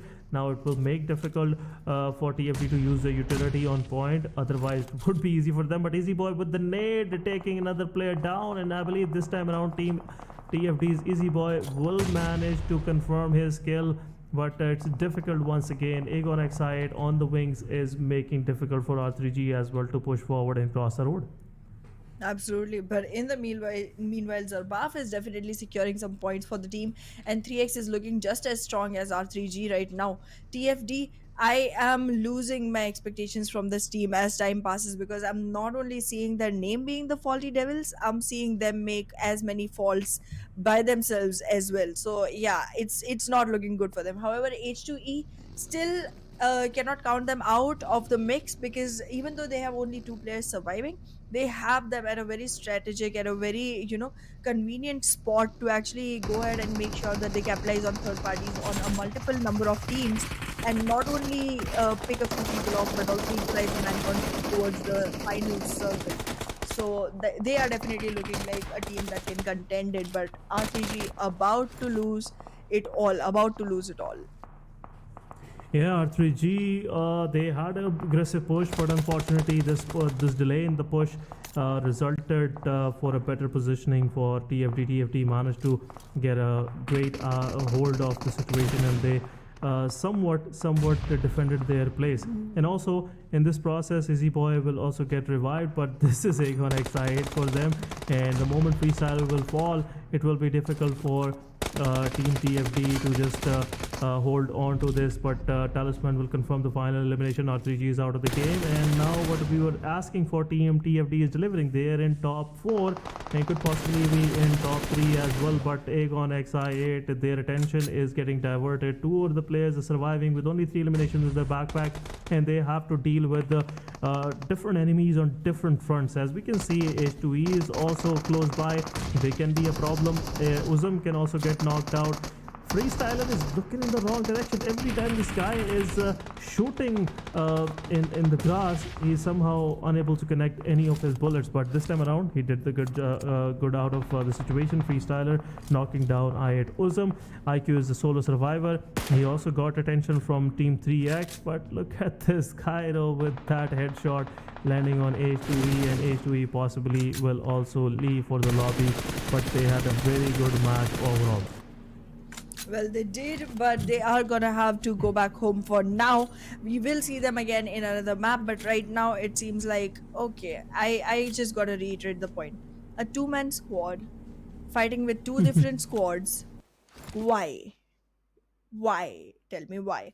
Because it's not like they were close enough to each other either. They were literally at least like 50 to 60 meters apart, and they did not even have the opportunity to go ahead and, actually invest in the revival early on. Like, if TFD had their eyes on the right direction, Uzman would have been picked off so long ago.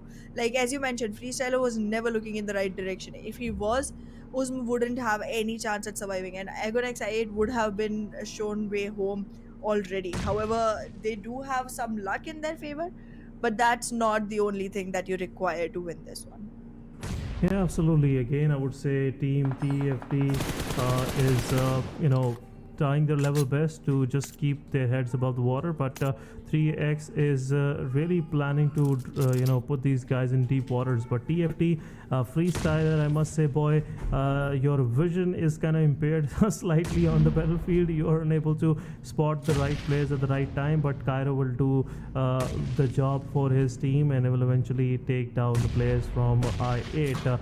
Uzum, he's eyeing for that opportunity where he can give that damage to Cairo, but if Cairo gets knocked out, it will be difficult for Team 3X to come for a revival at this very point.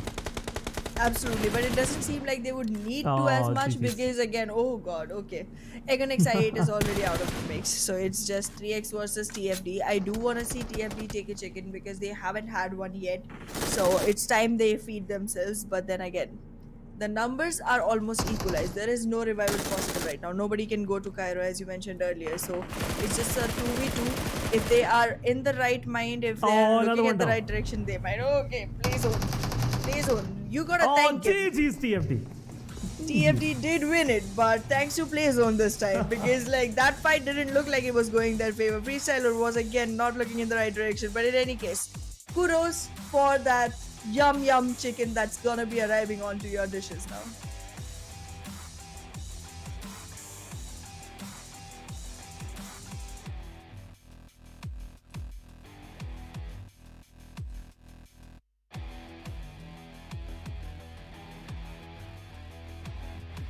Well, with that amazing dinner served right on for TFD, it seems like today is the day of new names. Soon as we get closer and closer to the bonus match, which requires you to be in the top 12 teams to be able to be a part of, we keep seeing newer names surfacing, and now for this one, we are seeing the Faulty Devils come back up. I take back my depth in their gameplay, well, they recovered well. They recovered well, and they have shown up to the occasion right on time to be able to grab onto that meal for themselves. And this is not, hefty meal that they're gonna get. They are literally gonna get a delicious one, slow cooked over the whole time period of, I guess, 26 or 27 minutes that Erangel took. Yes, and especially it was not evident that eventually TFT will get this chicken dinner, but Yeah. they did, and all thanks to all Please the support they got. But guys, we'll go on a short break. Don't go anywhere. We'll be right back.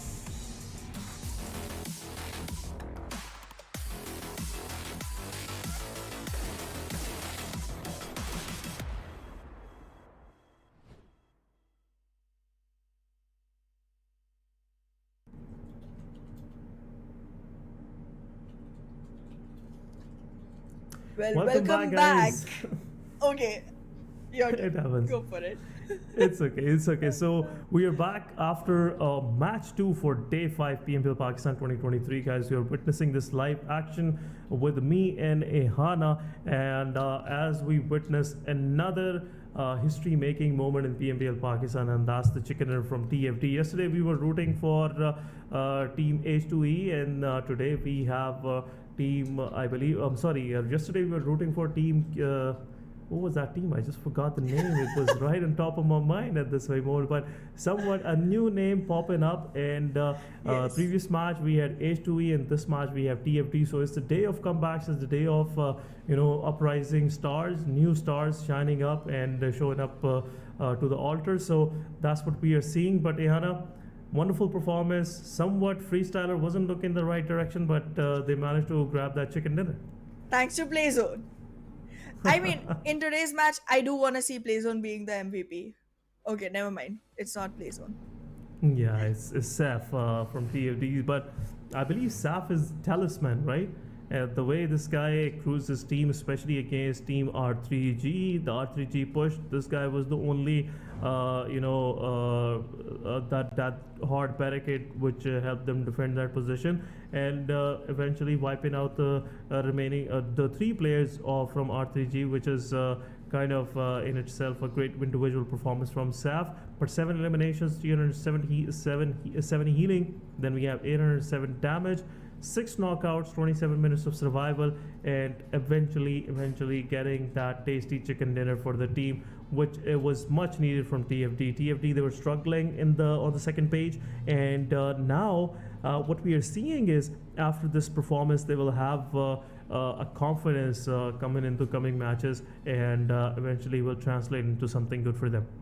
Absolutely, and with the amount of points they have secured, it might very well have bumped them up all the way to secure a position in the top 12. And this just became more and more dicey. So far, we were thinking that it's a very clear cut.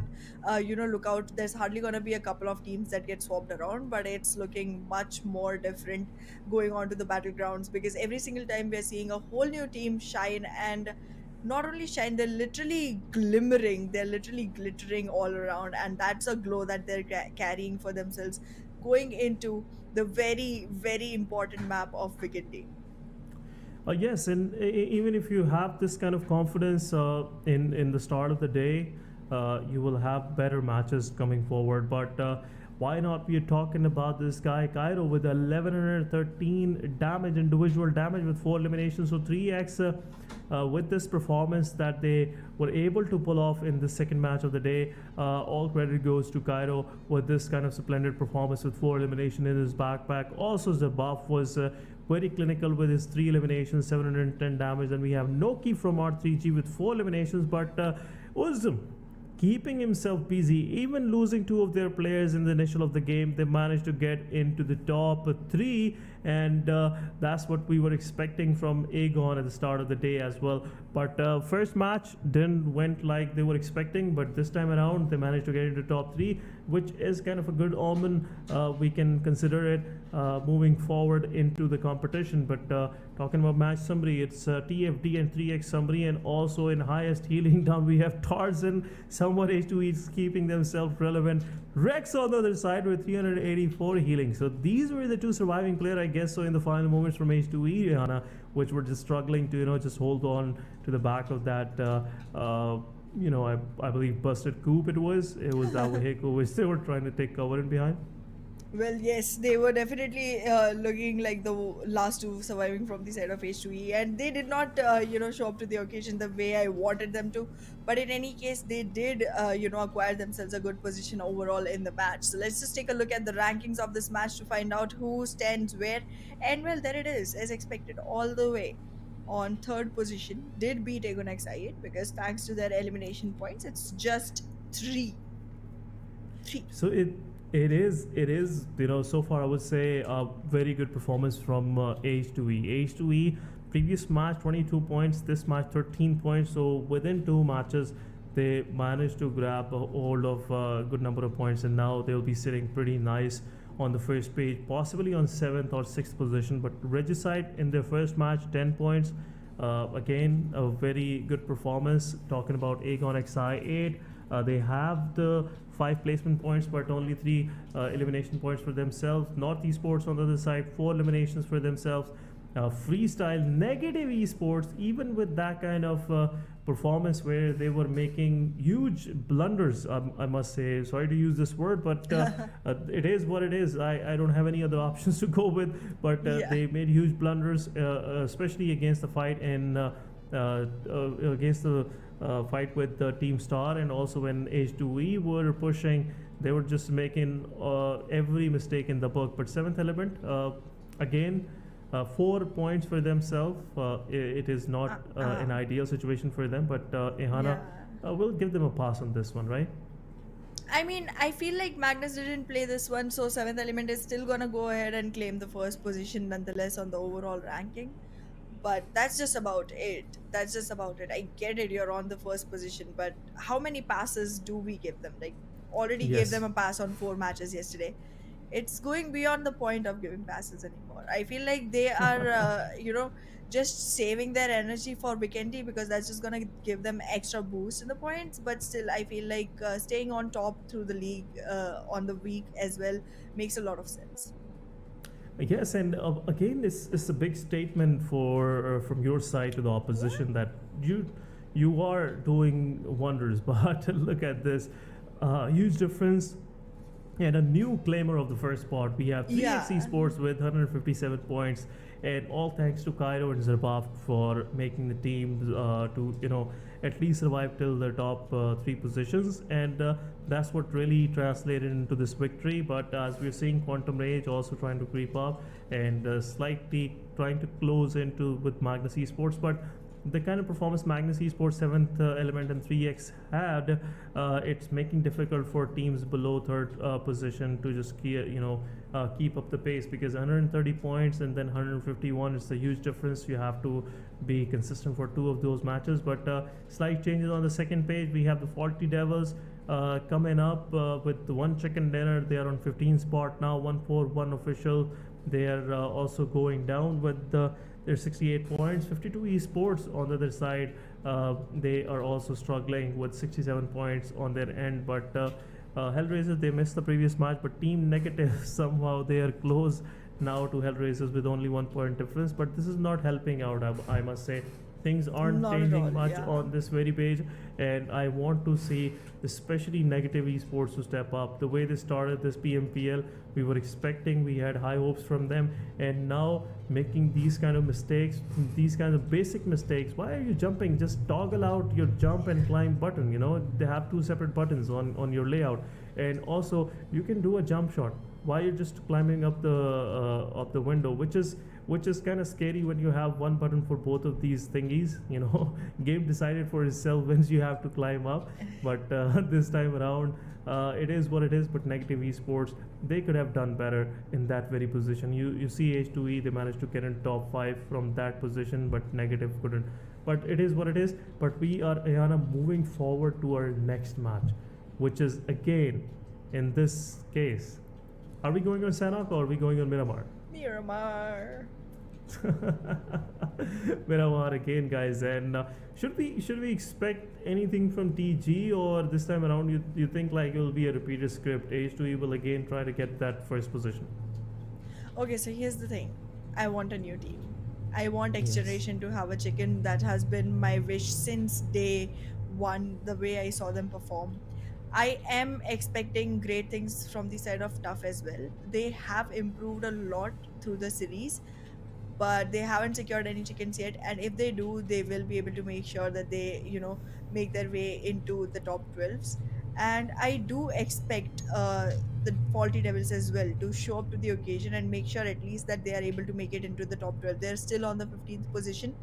Even after getting the chicken, even after getting like good number of points, they still have a huge difference from what you're required to have to be able to be in the top 12. So yeah, I do want to see all of these emerging teams, all of these stars that have been waiting for the polish to just glow ahead and show us what a shooting one looks like. Yep, and I totally agree. Some of these teams have that potential. They can change the game for themselves. Especially they can, bring up some more exciting turns and twists into the games, and eventually make it more exciting for the viewers out there. And at the end of the day, whatever we are doing, it's all about fans. Fans Yeah. are the key fuel in this whole process. Even we are sitting here blabbering out all these discussions and everything, it's all about you guys. And if you're here with us, if you're supporting us, that's what we are aiming for, looking for. And we, even sitting here, we just want your support and your positive feedback. So if you have just shown up on the transmission, make sure you guys drop a like and also share it with your friends so they can join also and be a part of this discussion. And make sure to keep it the chat clean. It's Ramadan, and don't mess up much. But let's talk about our coming map. Again, extensive map and a fair chance for teams like who have a strong hold on Miramar, especially Team TG, Team H2E. We have seen QR, being on top in few of those matches. Also, Magnus Esports have a great hold of that. Team Tough could possibly in top 3, but Team Tough, as they missed the previous match, now they'll be aiming for a better position in this particular match as well. Absolutely, and I am waiting to see that happen because Team Tough, again, a very good contender. We are seeing great, things coming in from their side, but I cannot wait for the chicken to show up so that we can be assured that they're gonna be in the top 12. Like, this is the thing about me. Whenever I see a team improving, whenever I see a team progressing, I feel like they do deserve to be in the bonus match because then we can see them go ahead and work on those tactics. And again, considering the fact that it's a completely different map that shows up for the bonus match, we might just see completely different things coming in from the teams who are still trying to grab their claws onto the first few positions, because the ones that have already acquired them unfortunately show us very passive plays. They just want to hold on to their position. The fear is Yeah. evident, and nobody want to miss that chance of playing Vikendi. Even if it's not about bonus points, they still want to enjoy themselves on that map. It's a different terrain. It's a kind of change in the routine, I would say, and also it helps you to just have fun. Just get in touch with those memories when you used to have previously few years back playing on Vikendi. Vikendi, especially if I remember it right, it was one of the favorite maps in my region.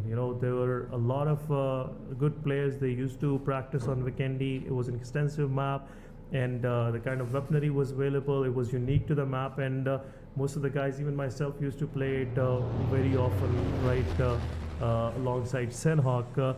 I wasn't a big fan of Miramar and Erangel, honestly speaking, saying it on the live stream, but Vikendi, the moment they took Vikendi out, I've been anxiously waiting to play it again, and now it's time to watch these pro players, doing their strats, doing their wonderful strategies, deploying their wonderful strategies on that particular map. But let's talk about Miramar, guys. Again, an extensive map, and be seated, enjoy the action, and also try to enjoy whatever we are about to say here. We cannot guarantee you'll enjoy it, but we'll try our best to keep you entertained. But as we talk about this plane path, it's kind of more southern. In the first map, we noticed a plane path that was favoring especially the northern area. So we can say we should expect a circle, taken in hold of Junkyard, Minas Generales, Graveyard, San Martin, and also Hacienda and water treatment. Upper northeastern side, circle will do great for all of these teams. Especially, it's a very good chance for them to just spread out on the map. Southern plain paths gives you, good area to just look for the vehicles and eventually get to your drop locations as we are seeing it. But as I was asking for northeastern circle, we are treated with a kind of a centralized western circle, central western circle on the map, and we have San Martin, El Pozo, Monte Nuevo into the mix. We have Power Grid right in the center.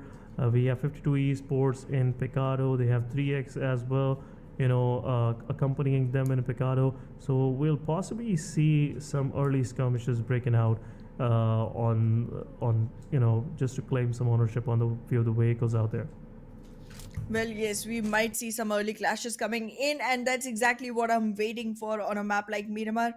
Because, to be very honest, tapping back into the point you were saying, okay, yeah, it's not a very great thing to talk about, but yeah, I don't like Miramar as well.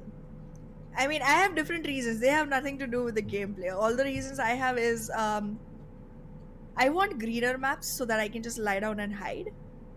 Because I'm not great at creating strats, so I just want to be hidden and catch people by surprise, and that's my way to win. Yeah. And that is the reason I am not in there playing and rather sitting here talking about the game. And yeah, and I mean, the other reason is it's huge. It requires you to have a vehicle, it requires you to drive, and I'm a professional passenger just like Cardi B. I do not like to drive. So literally, if I ever had a position where I was being chased by the play zone and I had to make my way back into the circle and I was on the map of Miramar, I would literally drop all my weaponry and beg a team to take me in their car. And this is literally what happens every time. They let me ride with them, but the moment I'm Yeah. back into the circle, they shoot me because they know I don't have any of my weaponry, and that's just how my life ends. So yeah, vehicles, Yeah, it not is my what it thing, is. and hence big maps, not my thing. Yeah, big maps again. As you were referring to being a passenger, I would say it's the best feeling in the world to have someone drive you around, and Yeah. who wants to just keep attention on the road all the time. Can't even see the scenery around. I had Exactly. an opportunity to drive my family, especially locally here, from one city to another, and it was one of the most boring ride I ever had in my lifetime, because I was just more focused on the road, and throughout the journey I was just focused on the asphalt. What was better, looking at a black laid down stuff, and Makes not sense. enjoying the scenery around. So yeah, it's evident that even in the Miramar, you have to have certain type of driving skills. You have to be clear about which route you want to take while moving around, because as we see, some of these vehicles are not off-roading friendly. They get struck in these extensive ridges, and this kind of unique terrain, this unique map surface, it makes it difficult for drivers to maneuver around. Just imagine this: you are moving through a space, and someone starts shooting you. You just run around and get stuck in a ridge, and now it's another bad way to go. And it is what it is, and sometimes you can't do much about that, and you eventually fall out and lose your life. And it is one of the difficult part of playing on Miramar. But some of these professional players, they've been doing it for so long now. They are master of their craft, and we are not expecting any of these things from them as like we amateurs do. But Team 3X on our screen, they had a very good start of the day, and now they're in the first position. And the kind of consistency they have shown, especially in the first two matches, I'm pretty hopeful that they will make up a lead and end their first week on a higher note, and eventually put a smile on the face of their sponsor. And big shout out to Talha. Talha, you just formulated a good team after so long. Previously, this guy was struggling to get a hold of a few of the players, but now he has like one of the best lineups in the whole Absolutely. Pakistan region. Well, definitely gonna agree to that, but I do see that a few of our teams are getting closer in proximity, inch by inch, Yeah. and that is just gonna result in a lot of chaos. And chaos is the only reason Oh, I am able beautiful. oh, okay. Was it? Okay, never It mind. was the guy was aiming on Hapshi, and the moment he put his scope on that guy, he got a headshot, boom, and he was laying down, and now he's knocked out. But 1-4-1, after realizing his team star, they'll definitely push in. They know team star is struggling to find that momentum, and now 1-4-1 is moving forward. Janaza with that spray, giving some damage to destroyer. This guy is difficult one to mess with, especially if you have to take one-on-one against destroyer. This guy is good with the close range fights. But where's rest of the team star and what they are up to? The kind of this being apart from each other will also help 1-4-1 to get maximum out of this way situation. Now the moment this nade will detonate, it's time for 1-4-1 to push forward, because it will deafen the audio cues for Team Star, and they won't realize how close Team 1-4-1 have just managed to come. But Zyroja, he is far away, which is the only factor keeping Team 1-4-1 to full-fledgedly push forward, because this fear of getting thrashed while pushing in-house is pretty bad for Team 1-4-1. But 1-4-1 King and Hapshi, they are moving in. They have just breached into the compound. They haven't realized the guy is upstairs, and now taken one down. Is another day for Team Star, where they will lose 3 of their players initially, and it's now down to Zyroje. The guy has just already hopped into the vehicle and will leave for the woods, as I say so. And again, not a good start for Team Star. Somewhat things aren't working out for them. They try new things, they split up, they change the players, but somewhat every now and then, whatever they plan, the teams around them get hold of their strategy and somewhat punish them in one of the most bitterest way, I would rather say. But Team 1-4-1, after having 3 elimination in the backpack, now aiming for that circle, which is open to grab. It's a big area. You won't have much difficulty to look for a good place to just hold on to for a while. But another centralized shift, Ehana, and I'm looking forward. I believe it will be a finish near Montenuevo and somewhere in between Power Grid. Well, we might definitely see that happen, but yeah, I mean, that was quite a weird fight that we just witnessed. And yeah, I mean, the confidence Beautiful. whenever it's against Team Star has just gone way up for the teams. And well, looking at Team QWERTY right now, even though the Faulty Devils did acquire themselves a chicken just last game, it feels like they are not going to be on the best lookout from here, considering that Team The QWERTY guy has just popped players his there. own self. Exactly. I mean, okay, you don't even need Team QWERTY to walk in and damage you, because you're already doing that for them. Right now, even though they are very collected, I'm seeing some hesitance coming from the side of Team QWERTY. They're not pushing in. They know a couple of players are knocked. They know revival time is going on. It could have been a good opportunity to catch up by surprise. They are literally surrounded the whole area, the whole compound. They could have peeked from multiple regions, from multiple windows, and cleared all the nooks and corners. But it seems like they just waited way too long, and now the whole team is on a reset.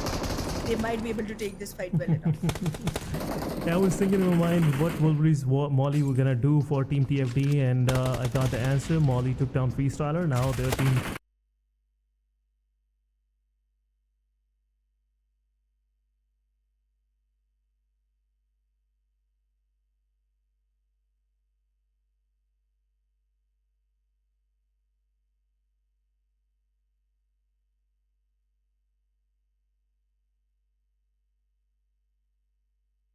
Wolverine with that utility taken down Styler as well. It's down to final 2 players of TFD. TFD versus Team QWERTY. It seems like it's time for Team QWERTY to push in. Another one down from the side of TFD, and the final player somehow is trying his best, and the moment he will show his back will be taken out in TFD. The Faulty Devils are out of this match, but NES, they have stepped in.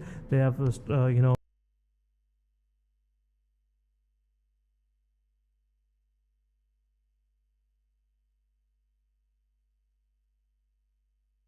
is evident because it's an extensive compound. You cannot push in like this, blindly. Possibly when the smokes will decimate, NES Mars will have a vision on Top G and will take him down once again. But Top G is not looking into that direction. There you go, Top G, Top G, Top G. Taken down from the special forces of North Esports, but Team QWERTY on the other side, they have to leave Top G.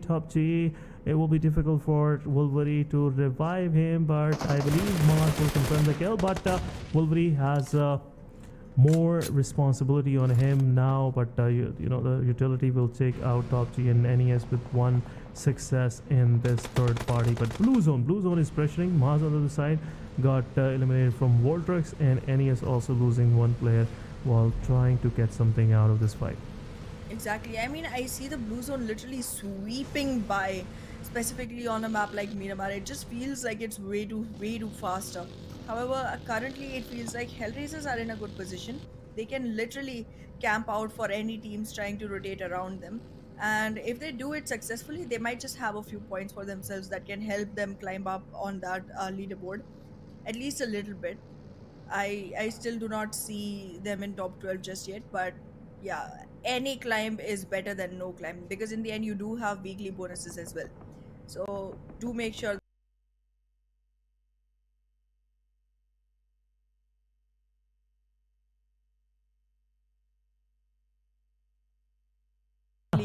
capitalize on, because they haven't been showing up so far.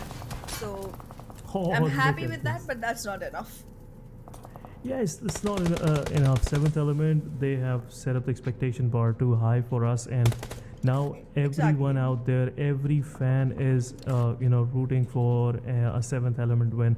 But looking at this particular situation, 1-4-1, they were peppering down Zerbav, but now Zerbav somewhat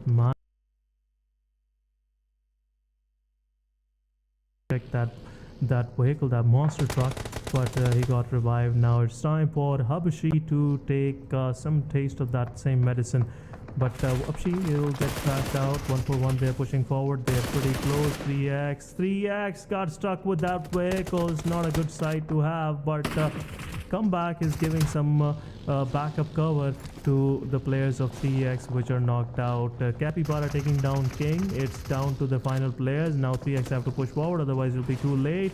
It's a 1 versus 2 situation. 3x player will get eliminated. Capybara is also joining into the mix, but 1-4-1 is out. Cairo will confirm JD, and 1-4-1 having a good start with 3 eliminations. They couldn't just keep it going for themselves, and Team 3x eventually took all 4 of these guys. 3x, sometimes I feel like some of these eliminations come to them. These guys are patient enough to just hold on to their positions and get the maximum value out of that situation. Absolutely, 3x does have the right amount of patience and aggression combined together, making them a very composed team altogether. And I do expect big things from this team going into the future, because first 2 days they were literally one-hit wonders. They had one good map, but the rest of them they were just trailing behind. But then eventually on the third day they started stepping up into every single match. They weren't delivering the same performance that they were in the last maps of first and second day, but they did become consistent, and I think that's great for a team that is trying to stay on the top. So definitely a great move coming in from their side. Even if you are doing a little lesser than what you set the bar for, as long as you're doing it every single time you show up, it's going to be working in your favor. And well, we had just started expecting things from 7th Element. They already lost Tokusaurus, and now again, I feel like Tokusaurus is the most intel gathering person on that team, and if he is lost, it's literally a very misguided team at that point, because 7th Element is unable to make the right strats without the person who always finds some or the other very vivid spot on the map to go ahead and make sure that he's taking a look at every single team that is around. And well, that knock has already converted into an elimination, so that's a sad one for 7th Element. Yeah, he got separated from the team. He was doing the God's work, I would say, and eventually paid the price for some of the mistakes he made. But still, 7 element with 3 of their players sitting pretty nice into the circle. They know their proximity, have some new intruders in there in shape of team QWERTY. Magnus is also right next door, and also they don't have any immediate threats, especially on the closer side. We see TG somewhere into the picture, but TG already lost few of their players, but it's not big of a threat. But talking about this airdrop in particular, we have AUG, one of the least big gun in the map, or in all of the maps, across all of the maps. And we have level 3 utility. Yeah, it's one of the least big guns, and it's the kind of a weird pattern of recall with this gun. It's a very good gun, I use it sometime, but weird it is. Can't say much about it. You have to tweak a little bit. All the developers on the side of PUBG Mobile, I would say, you have to tweak a little bit of the damage of this gun. It's a drop gun, and the way it gives damage, it looks like a UMP. But talking about Agon XI and H2E is pushing forward. H2E will give some damage to the players of I8. That is somewhat to manage. Look at this world-class performance by these guys, but still, Bablu is also joining in. They're third-partying the situation. Falak is the final surviving player. He'll go for the revival for IQ and could possibly be spotted out. H2E, they haven't lost much of the players. They have 3 of their players still standing, and this is the time where they can go for that last push and eventually taking down the 2 players of Team I8. But in the kill feed, we are seeing NES taking some of the players from HR. They had a very good position in the circle, but now they are leaving one by one, and seems like HR is out of the game. Nightmare with his utility taking down the final player of HR. It happens with HR only in this PMPL lobby. Every time where they're sitting all 4 men up, just a gust of wind passes by and all of the guys are in the lobby. Well, right to the southeast of Montenegro, we are seeing the circle close in, and at the center of the circle is H2E and Agon XI, about to get into a very bitter situation because they are surrounded by quite a few teams, and specifically in a map like Miramar, where people are equipped with guns that range really limitlessly, you would want to make sure that wherever you are, you're able to watch your back clearly. So here's the thing about Miramar, specifically something that I swear by, which is, if it's Miramar, I am not staying in the center of the circle. I can take a rotation, I'll do that, but I'm not staying in the center of the circle because the range that these weapons have, that every single team is running with, from center, I literally have 4 directions to keep an eye on, and that's just too many. That's just one too many. I would rather choose to be backed up against the circle so that at least my back is clear and all I have to watch is my front, so that 3 of my people can keep an eye at all the teams that are coming in, and one of the people can actually go ahead and contribute to revivals and frags, whatever is needed at the time for the team. So that's just what I think. Yeah, while explaining your likings and I would say your preferences, you just uncovered one of the strategies for most of these teams deploy. You see, most of these teams are not aggressively pushing for more map control. They are just looking for somewhere they can just stay at the edge of the circle and can eventually take the fight on the front lines. Otherwise, keeping an idea of all of your sides and looking all 4 of your sides, it gets difficult every now and then. But 7 element getting some damage from Magnus Esports. R3G is also right next door. The utility is being traded. This can give more damage to the players of 7E, but R3G and QWERTY, both of these teams are close by. They're eyeing for that shack, which is kind of not that important, but both of these teams have to go through this area to get into the circle eventually. Both of these teams have this fear of getting taken out by the blue zone, but B taken down from the knock. This was a mistake, and they'll eventually will be traded out, been taken out. But R3G now understanding they have an upper hand in the situation. Even if they don't know the 7E has only 2 of their players surviving, they will still push in, and now 7 element is probably out of this game. Goku bot just have to wait for that opportunity where QWERTY go full on against Team R3G. Otherwise, he has no chance of surviving at this moment. Well, right now it's gonna be QWERTY versus R3G as you expected, but in the meanwhile, we are seeing Team Tough get beaten bad by Team Bablu. I mean, I was already expecting Team Tough to go ahead and claim this one some way or the other, but neither by hook nor by crook do they stand a chance anymore. R3G Oh, okay. is looking strong, but then Team QWERTY could definitely make things very difficult for them moving further. But Magnus currently looks like has the best position in this whole area, considering they are quite high above. They have all the altitude advantage. They have a good compound to their favor, so that they can make sure that they are always covered, and well, they can make the best out of all of this. Yeah, they can make the best out of all this, but R3G versus QWERTY, this will be an interesting fight. Waz is on the lower side, and having an upper, hand, especially in height in Miramar, it can do wonders for you. But Team QWERTY taking knocks from Magnus Esports as well. Vortex with that aggressive position, it's a difficult place to hold on to, because there will be more of utility coming in your way, and that's what we saw, more chip damage being dealt on the side of Vortex. But Noki pushing forward, this guy is doing wonders for his team. Wolverine is the final player, I guess, surviving, and how long he can survive behind this vehicle. He is still trying his level best, but look at that kind of way he's just switching his aim, but eventually knock will take him down. And R3G, after losing one of their players, they are now sitting with 8 good eliminations in their backpack, and also another team wiped out for them. But on the other side, Team Bablu, after losing 2 of their players, just now on more of a surviving mode. H2E is on their front lines now. H2E is gatekeeping Bablu as well, but Team Tough's final player surviving outside the circle and won't be able to survive much longer. Look at that, he's already taking blue damage. But 3x, where they are getting all this damage from? No one is close by. They are self-damaging. It's called being independent. Look it up. You're taking all the damage by yourself, so that no one else has to do it for you. I'm kidding. I'm kidding. Yes. It's 52 Esports. We're able to see it now. Joker 1v99. Oh, okay. 1 against 99. You're doing good, buddy.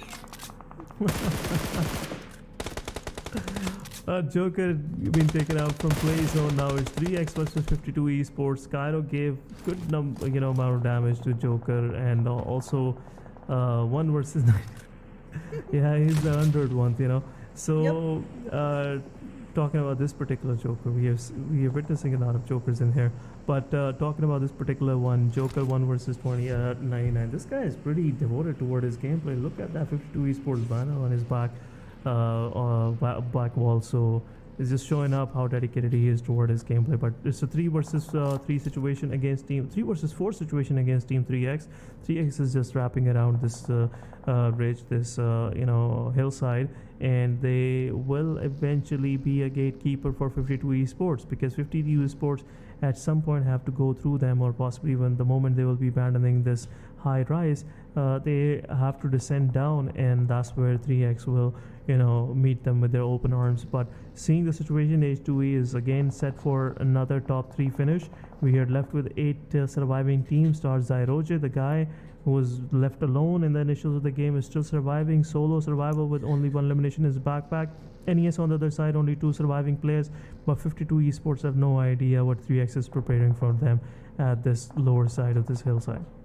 Yep, and neither did 3x, I guess, because they started smoking up an area that they were not even aware nobody is watching anymore. But they definitely do have something cooking up in their ovens. But right now, it's Magnus Esports that's gonna take a face-to-face with Regicide. Now, both of these teams do have a lot to lose, but Regicide is still on the upper hand with 8 frags to their name. If they lose this fight, they will have a lot done for nothing, because Regicide still has only 1 chicken to their name. And I guess this is the team that you were talking about when we were coming into this match, like the new team that showed up yesterday. So yeah, it was Regicide. And yes. I am hoping to see better things coming in from them, even though the one person in Regicide that I swear by is Roshan, and he seems to be the one with the lower HP overall in the team. But yeah, they are surviving on a 3-man, and against a team like 3x that is surviving on 4-man. So it's fine if you have a man count loss, but then if the team against you is someone as strong as 3x, it does start to bother you at some place or the other. So they would want to make sure that going into this fight with Magnus, either withdraw yourselves as quickly as possible or make sure you do not lose your man count, whether you win it or not. Yeah, but the situation is pretty even for Team R3G and Team Magus. But here we are looking at a team which had a break in between their matches. But, leave the thought for later. But we are seeing R3G taking the first knock against Magnus Esports. Rolling could possibly get knocked as well. But North Esports on the other side being taken out by Team 3X. Now it's Erangel side. R3G will try to revive one of their players, which is Knock Knock. The guy was being initiator in most of the situations. And now if Magnus Esports go full-fledged into this fight, they will definitely will have an upper hand in the very situation. Now Magnus Esports, they have this peace of mind that they have the circle. They have to take somewhat in consideration that R3G can give them a backstab or at least can take Zibian out because he's kind of separated from the back. But talking about Magnus Zibian, he went out and at the same time Magnus Esports, I believe so, have a fair chance of taking down the players from Regicide as well. Well, absolutely. We are going to be seeing just the top 5 teams remain. Like 2 teams got completely eliminated in no time at all. And that is going to result in our top 5s for this time. Bablu does not stand much of a chance. There's just one player remaining from their side. And well, just as I said it, he got picked out as well. It's literally a difficult one going in from here for 52 Esports and H2E. However, I'm proud of the fact that 52 Esports made it all the way up till the top 3 so far, and they do have a good number of eliminations as well. So finally we might be seeing them jumping up on the leaderboard a little bit at least. But yeah, the rampage that Choto is already on, I want to see him actually capitalize it into something that puts him all the way in the top 2. However, that looks really difficult. But then the way they have already performed, I have better expectations from the team. Expectations from the team. However, if you talk about Magnus and 3x, I cannot make a call on this one. Magnus does have a much beneficial position. They have the higher ground. They are going to be able to make sure that they check out on the players of 3x much more easily. They do have good cover in the form of the trees, the ridges, the fallback that the whole hilltop is providing, and also nonetheless the tiny little crate that has just landed near them. And 3x, well, they too will be able to find cover, but it's not gonna be protecting them against any nades if they fall by, because again it's a very tiny ridge. It's a very tiny area between a couple of high risen ones where they are surviving. So any nade that falls in there will give them very little room to run by, and if they stand up in that area to run by, that's game over. Yeah, it is. And also deploying these smokes, and they should never count out 52x Chotu in this equation, because this guy can give them damage and can slow down the process of Team 3x pushing up that ridge. Look at that, Zarbaf, rest of the team is up there. 52 Esports, Chotu, the guy is already in the mindset of surviving. He just don't want to be a part of this very fight, and which is a good thing. Let 3x and Magnus Esports decide who is the king of the hill, and then we will see. But Zabian on the other side helping the team out, Drawlin just doing his Drawlin thingies every now and then with that buggy. But let's see if 3x can get something out of this. But Chotu on the other side taking down Drawlin. This will make things easy for Team 3x as well. And Chotu also got some damage from blue zone. Now it's time 3x will push in, and this could possibly be their second chicken dinner, or the first chicken dinner of the day, but second top 3 finish. But there you go, another one down, and 3x with the chicken dinner, I'm pretty sure gonna make this another win for themselves, and a more solid position for themselves on the overall leaderboard as well. Look at this, 3x, the buff is knocked out, but Kairo is pushing forward. He already knows this is one player. What else this guy can even do, and come back after healing himself. There you go, Kairo will take down Chotu, and this is the end of our third map of the day, with this winner chicken dinner going to Team 3x. Another great performance from Team 3x. First first Erangel, they weren't able to get the chicken dinner just because TFD had some other plans, and Blue Zone didn't favor them much. But this time around, they just wrote their fate with their own hands, and now they have the win for themselves. And pretty much, I would say after this one, they will have a kind of a good lead for themselves going on the first position with 20 points in their backpack, 10 eliminations. You have the winners for our third match of the day, guys. It is Team 3X.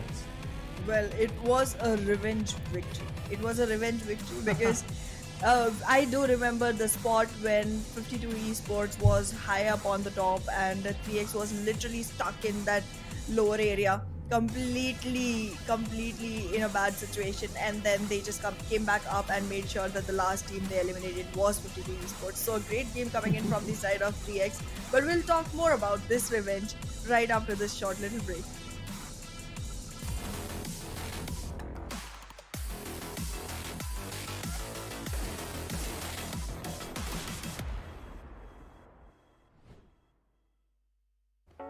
इस Ramzan PUBG mobile के साथ बांटें अच्छाइयाँ online और offline खेलें सिर्फ दिल जीतने के लिए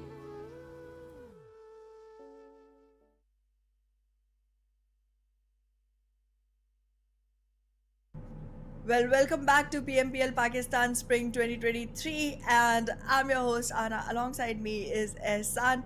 What an amazing match it was, Ehsan. What do you have to say about this one?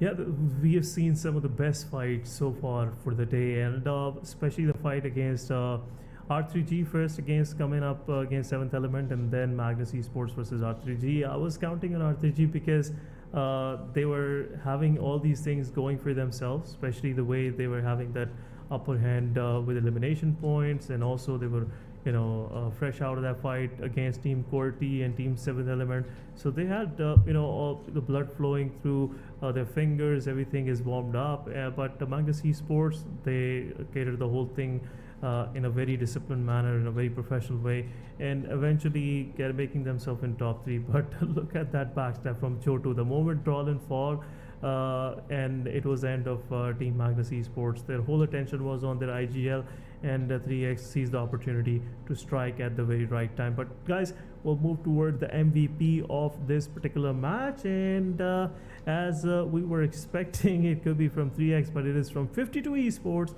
That is Chotu with 6 eliminations, 888 damage, very calculated one, 5 knockouts, 136 healing, which helped 52 Esports to finish second on the leaderboard for this particular match. So a very good performance by 52 Esports. We've been waiting for this kind of performance from them, and it's not that late, but 52 Esports have to make sure that they just maintain the consistency so they can at least eventually play that Vikendi match, as we are already talking too much about that Vikendi match. But I believe it's a kind of that rare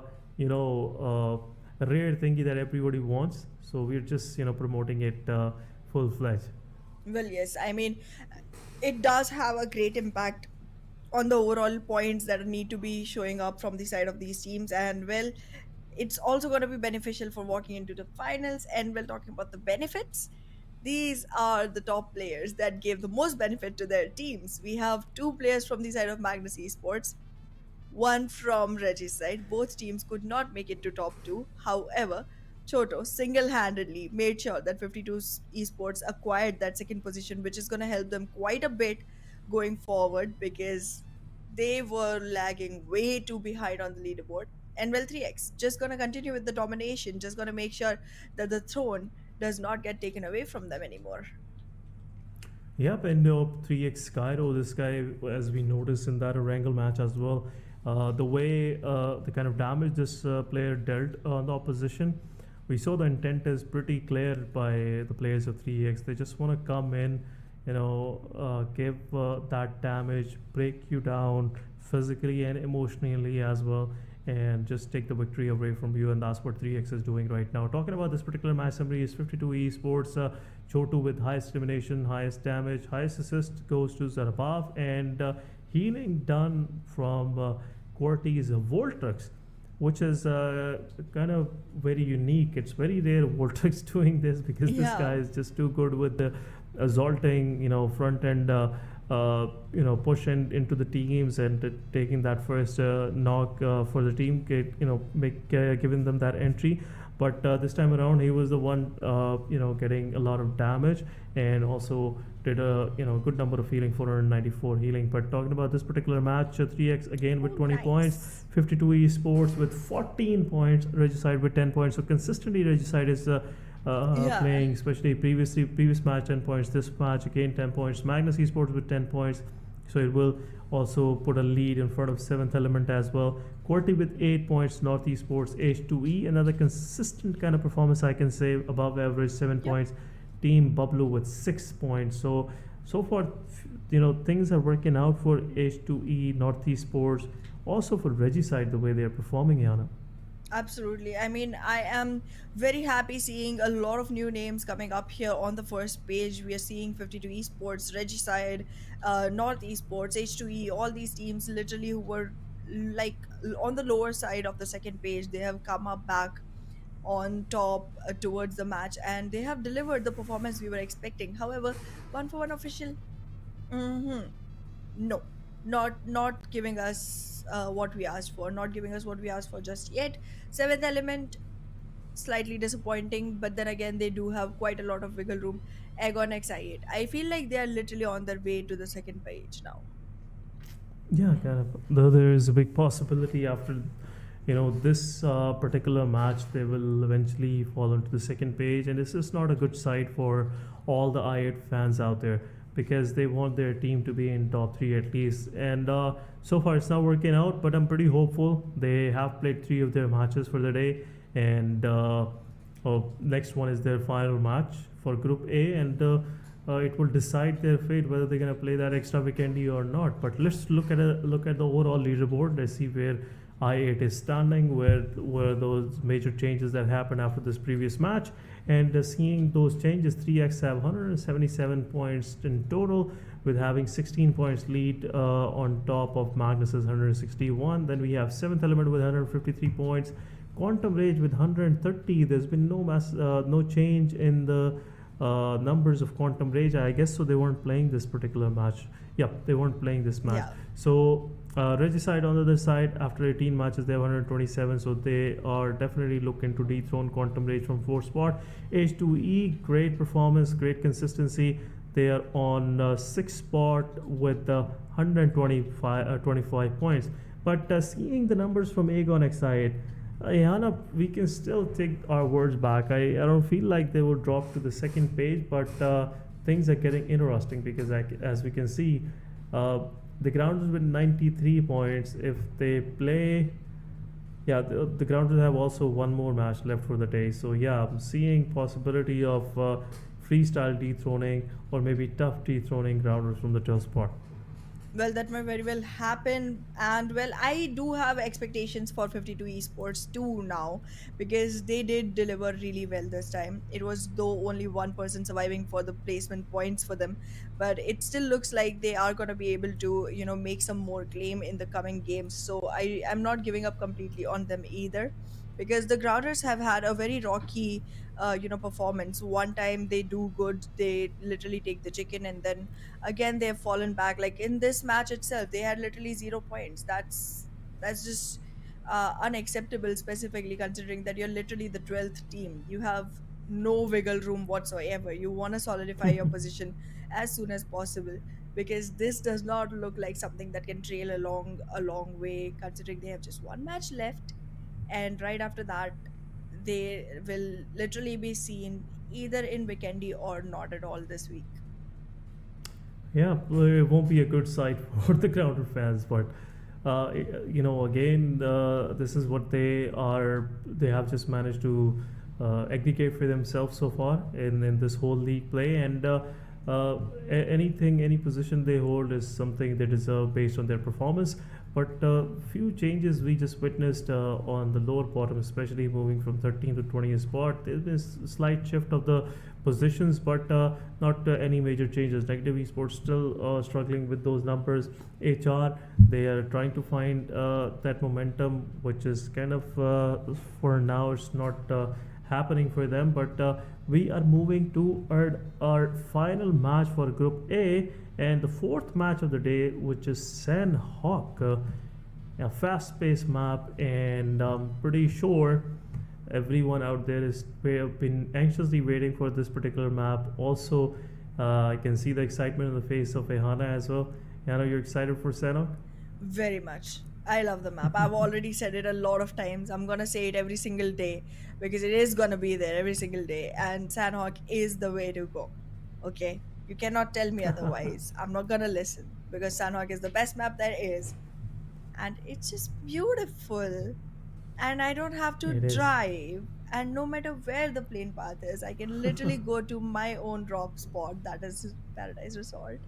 Now everyone knows it, so feel free to come join me on a party at the resort whenever we get there. But for now, Yeah. there is no time to chill because there ain't no rest for the wicked, and all our teams are very, very, very wicked. They want to get to that top 12 position, make sure that it's solidified and it's unshakable in the next match so that they can play the big, big match that is waiting on the other side, that is Vikendi.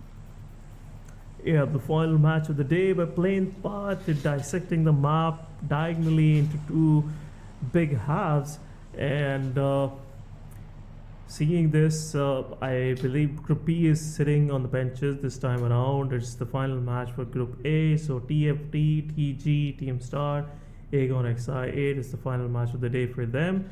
And just have to pray that they don't get dethroned, from their positions. Otherwise, it will be difficult for them to qualify, especially for Team TG. TFT, I don't see them playing that Vikendi. Team Star also, there is no chances of them playing that Vikendi. So it's all down to Team TG and Team Aegon XI8. They're just praying for their position not to be switched by any other teams. But evenly dispersed teams, expecting some early clashes, but so far there are no early clashes. Every team is based on their positions. We are seeing Team Tough, very unique looting pattern. I really like it. You don't get much of the damage early on. Nobody can target you with this kind of formation. On the other side, 141, they dropped into the boot camp this time around, as Team QWERTY is not playing in this particular match, so they got the opportunity to just loot, grab that extra loot in boot camp. As we know, it is rich with all those M4s and your favorite QBZs and good number of ammo you can grab on. So yeah, good start so far. Yeah. Very silent start, which is kind of giving us some more anxiety that eventually when the fights start breaking up, it will be difficult for us to just mention each and everything. Absolutely. But well, as of now, I am literally seeing not much ruckus going on in Paradise Resort or boot camp. Makes me wonder if we're really at Sanhok, because how does this happen? People are not having drop clashes already at these two huge hotspots? Huh. Something is suspicious. I smell suspicious fish. And well, It is fish. yeah, I mean, smelling fish makes sense here considering it's a very water covered area. There's too much water everywhere. There's also swamps, so yeah. But Yeah. Ruins, R3G, they're looking good. Once the rotation inside the circle begins from the side of 7th element, R3G can have a good fight waiting for them. However, I am not seeing as much promise from the gun game coming in from the side of 7th element. Specifically, every time they lose Tokusaurus, they somehow manage to lose the game as well. They literally lose all of their expectations from their own selves, and that shows up in their performance. That literally does. But well, currently the proud owners of Paradise Resort, Magnus Esports, just running around having fun. They know there's nobody around them. They can chill as much as they want. But again, this is the map of Sanhok. You never know. You will never know how close someone is until you step on them and realize, oh, see, there was someone laying down here. Sorry for that. Sorry for that, yeah. I didn't mean Yeah, to but- step on you. Yeah, I didn't mean to. Yeah, so it is the case in Sanhok. It's very difficult, especially for amateur players like me, to spot grass snakes.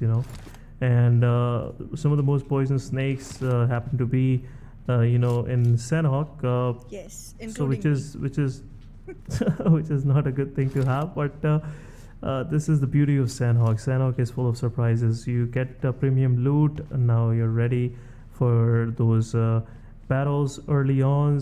We see kind of a guerrilla tactic kind of gameplay in here. We don't see much of the team gameplay. There's always one hero in Sanhok that saves you at the time when everything is going against you.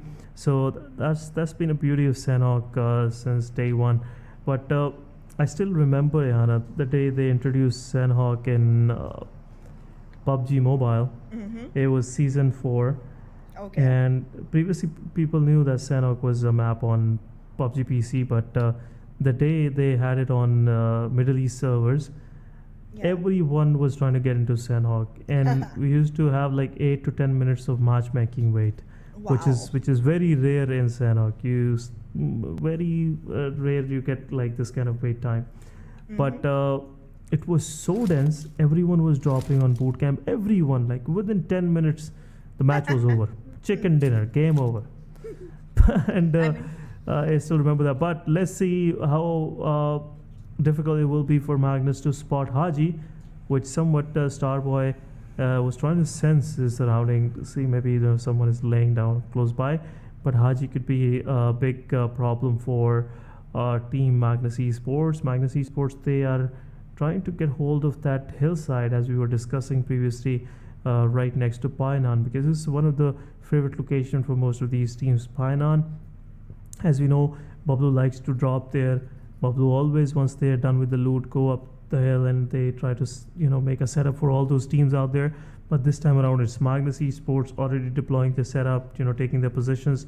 Team Tough intel is already been given to the players, and the moment Team Tough will have some success against Team Magnus Esports, they will definitely capitalize on that, and they'll flush out the whole team. Well, we might definitely see Magnus Esports capitalize on every single opportunity that they have, but right now, the one team I wanted to see consistently make good for themselves is struggling. 52 Esports is not looking good at all, and well, there they are. They've already lost a man. The other one is already in the crosshairs of Agonate i8, who we already know is really good with that gun game, and there he goes. Makes it into a knock and then makes it into a complete frag. A good elimination coming in for the side of Agonex i8. It's literally like an easy frag coming towards them, but they're still going to be struggling with the zone a little. However, considering it's Sanhok, it's pretty easy to reach back into the circle, and it's again the first zone nonetheless, so they can have their time, they can have their fun, they can have all the chill that they want to enjoy around the area. But yes, it is not looking good for 52 Esports anymore, and the one solidified spot that they were looking for might not happen for them. However, Team Tough, they do have a couple of chances. They have this match, they have the next one. They might be able to make the best of it if they take the fight with the team to their east instead of the one in front of them, that is Magnus. Like, if they go for Magnus, that's not going to work out at all. But if they go for one, they might draw themselves a number of frags that can help them go forward into this whole climb. But looking at the teams, it seems like they are in quite a hurry to make sure that they make themselves present inside the play area, because again, in a map like Sanhok, the numbers diminish very quickly and you do not want to miss out on the action. So it's absolutely a requirement of the hour for the teams to just rush into the play area and make as many frags out of it as possible. Yeah, again, nobody wants to take the risk of getting taken out by play zone. It's a constant pressure. Sometimes you just can't keep up with the speed of the whole thing, and eventually can't even take a proper fight, I would rather say. But on the other side, Team Negative Esports against 52 Esports, 7 Element losing 2 of their players initially. Good setup by R3G, and it really helped them to get those numbers for themselves, 2 elimination for themselves. But 7 Element, after losing 2 of their players, now they'll be playing for that more of defensive strat. But 52 Esports, their final player is still there. Negative Esports, for the first time, they are pushing forward, which is kind of a unique thing to see. But I want to see more of this from Negative Esports. Negative Esports, they have that potential, and seeing them not doing well is is not a good sight to have. But Negative Esports, after having won players from 52 Esports, they are feeling themselves, and now they will probably go for that witch hunt, which Joker 1 versus 99 is trying to avoid. But how long he can avoid? QR is also right next door. They have that altitude position. You cannot escape from the site. And also Bablu is also close by, which is making 52 Esports player more difficult to just survive as a solo. Absolutely. But in the same time, I'm taking a look at the number of players for each team, and 7th Element has already dropped 2 without any frags on the board. Yep. As I was saying earlier as well, I mean, if Tokusaurus is gone, the team does not manage anything at all. And again, some of the very promising, very big names that we have on board are all falling down one after the other. We're seeing even XGeneration go down already. And well, yeah, I do gotta deflect a little Og in the drop. I know you just complained about it a little. I love the weapon. I love Og and Groza, both the drop weapons. I am very Groza is a comfortable beast. with both of them. Yeah, I know it is. But like, yeah, even if I have the opportunity to do so, I would actually run on a double loadout of one Og and a Groza. It's weird. People generally have either one pick out of the two because they generally feel like the other one is just completely on a different spectrum. But I Yeah. love the both of them. I don't know. It's something about me and the drops, I guess. There's no match with Groza, because Groza, the stability is supreme. The Yep. way this thing, just runs by the ears of the enemies is like music for me as the one dealing the damage. But talking about AUG, the gun has like more stability issues. You cannot control it in long ranges. The accuracy is a real key thing for me.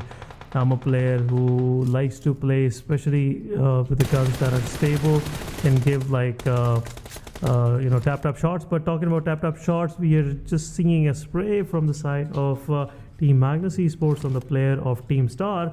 Fury is slightly on that flanking angle, which can possibly surprise any of the players from Magnus Esports, but I am not seeing Fury doing much of the damage to the players of Magnus Esports, as he could possibly come across Magnus Drolin, which is already into the circle in a very good position. But there you go, look at faster the way this guy is climbing hills. It reminds me of this Indian movie Krish, something like that. Yeah. So Yes. there you go. Star Boy taking down Fury and Team Star without even making a mark, losing 2 of their players in the initials of the game. And Rollin on the side got knocked out. I believe Tough, dealt that knock on Team Magnus Esports. Yep, they confirmed it. Another Yep. one down.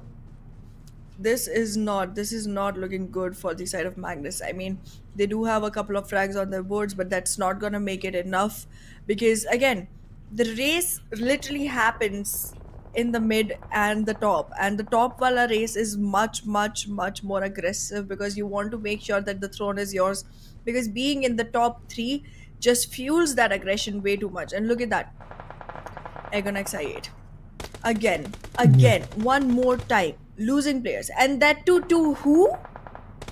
To negatives.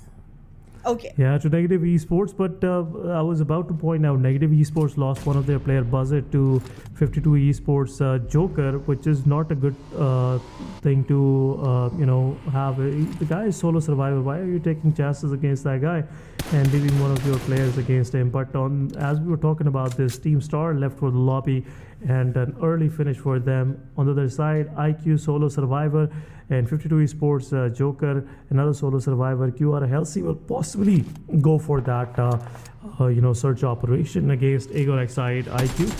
But it feels like it's difficult for Team QR to spot this guy at this very moment. But Team TFD pushing forward. XG Hunter is the only player right now trying to be that solo wall of defense for Team XGeneration, but somewhat got damaged from TFD. But TFD, after having 2 of their players knocked out, they pushed forward and clean wiped XGeneration. All of these 4 eliminations are in the backpack of XGeneration, but it's the 3rd phase of the game.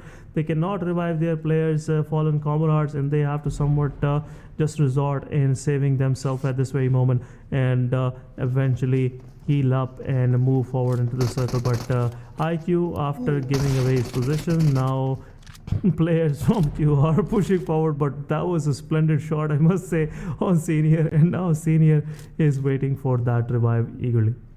Absolutely. R3G, on the other hand, was trying to make a mark for themselves like they did yesterday, but they are gonna fail against who? Hellraisers? Why am I always coming in at the time of fights which are literally unexpected and unimaginable to a huge extent? And I mean, in the meanwhile, TFD, again, they lost to who?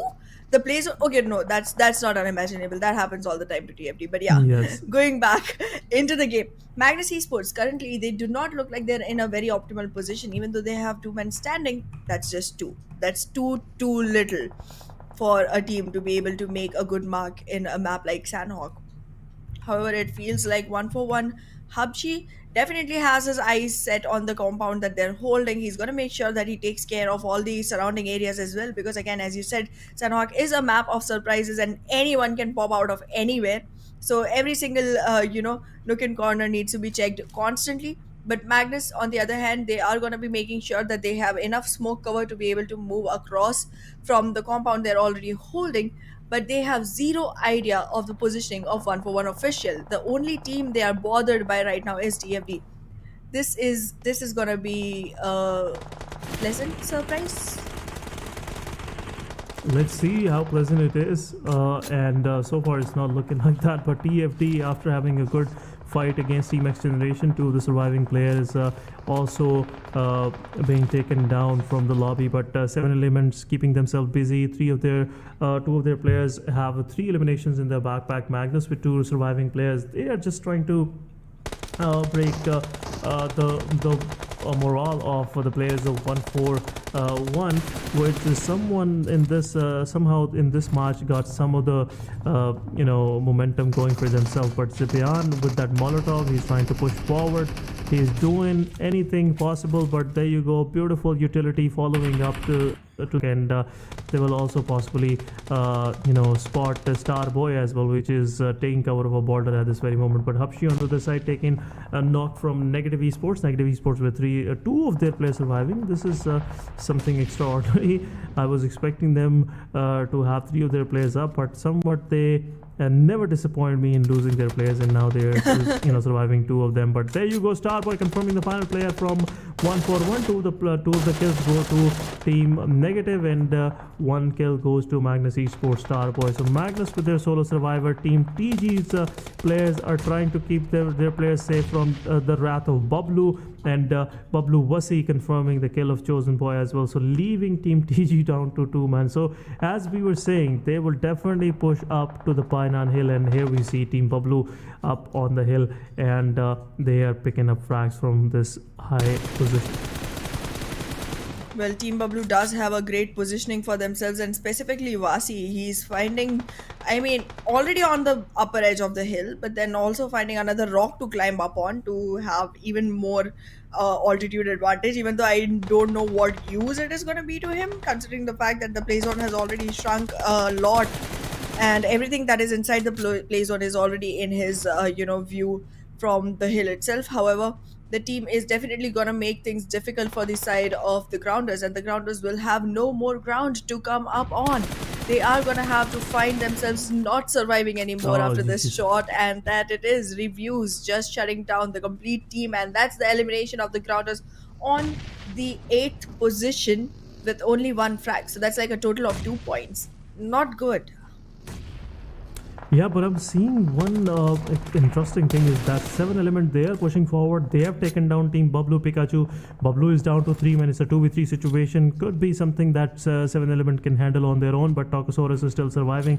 T24 OP, the way this guy is closing in on Team Bablu, this could be a big headache for Team Bablu to deal with in coming phases of the game. But the Negative Esports, they're keeping themselves busy. Shair with another knock on Team Tough, and possibly will confirm the kill as well, also taking one down from Team QR. So Negative Esports, again, things are working out for them. They have 5 eliminations in their backpack. They have a good cover position for them, and that's what Negative Esports were aiming to get somehow in this particular match. But Freestyle with 4-man standing, giving that vibe that possibly they could be the winner of this particular match. But Team Tough, after having that player knocked out, the final surviving player is there with the hope that he possibly will be able to pick one of his fallen comrades. But it's getting difficult. Things are packing up. Players are moving closer to each other. And good news for 7 Element is they don't have any immediate threat except Pablo. Team QR, they're looking toward the direction of Negative Esports as they lost one of their players to Negatives.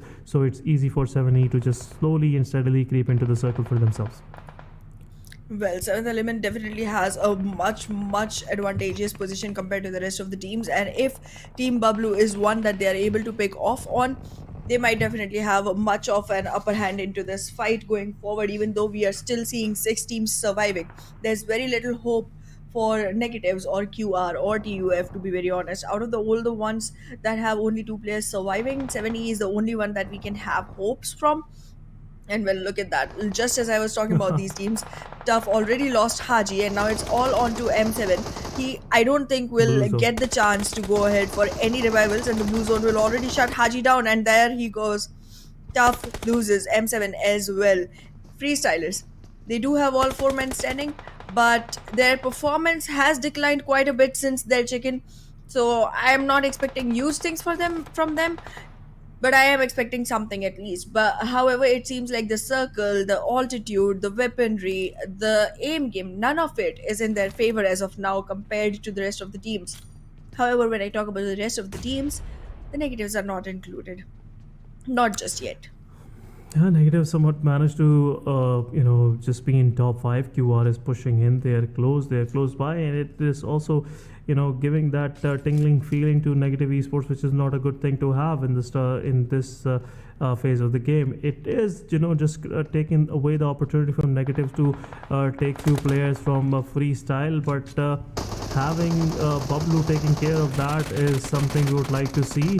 Let's see how Bablu reacts to that. But Freestyle Fuzzy with a great reflex, taking down one of the players from Team Bablu. Now Team Bablu is left with 2 of the players. Freestyle is pushing upward.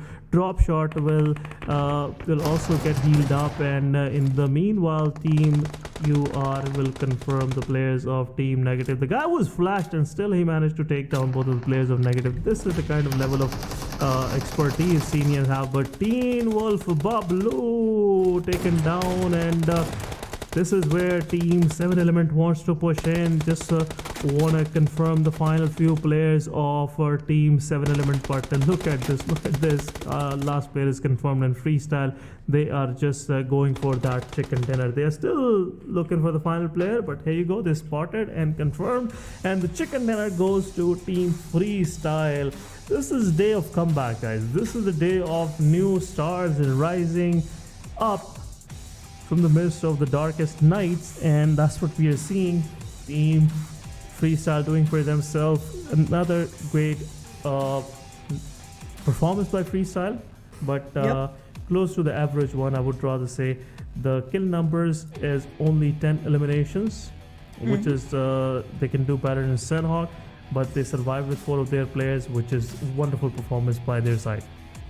Absolutely. However, their overall ranking has jumped up quite a bit. From all the way to not knowing if they're even going to play Vikendi, they've acquired rank 10. If they solidify on it a little bit more, just a little bit more, they might be able to make themselves a great position in the whole leaderboard. However, we'll talk more about this on the other side of the tiny little break that we have here.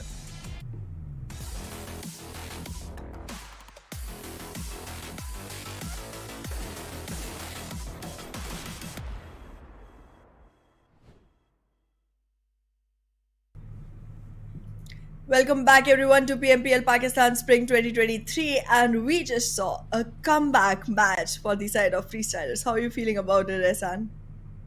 This is a good sight to see because Freestyle, they've been up to the mark, especially on day 2, day 3, but since then we haven't seen much coming from their side. But it's a good change, especially on the last day of the week. And I'm hoping that Freestyle, after this performance in the coming matches, also will shine as well with good numbers. At least I want them to have an average of 10 points in the coming matches as well. But it's good to see the players were up. Everybody was just reacting in the right way, the way Freestyle wanted it, especially against the fight with Bablu. It was that key fight which ended up having them win the chicken dinner. If they would have messed up bad there, it would be difficult for us to even decide which one's gonna win the chicken dinner. But guys, we have to look at the most valuable player of this very particular match. It is Team 7th Element's Tokosaurus with 5 elimination in his backpack, making his team to top 3. And also at the same time with 143 healing, 801 damage, which is a good number of damage for a guy with this kind of performance with 5 eliminations and 20 minutes of survival. So 2 players of Team 7 Element, they managed to survive till the final circles in Sanhok, which is again giving us hope that in the final match of the day, 7 Element have few surprises for us that they can unveil at that very point. Absolutely, and they have one more match to go still, so we are gonna stay powered up and hyped up for their performance coming in the next map, which is gonna be Erangel one more time for the night.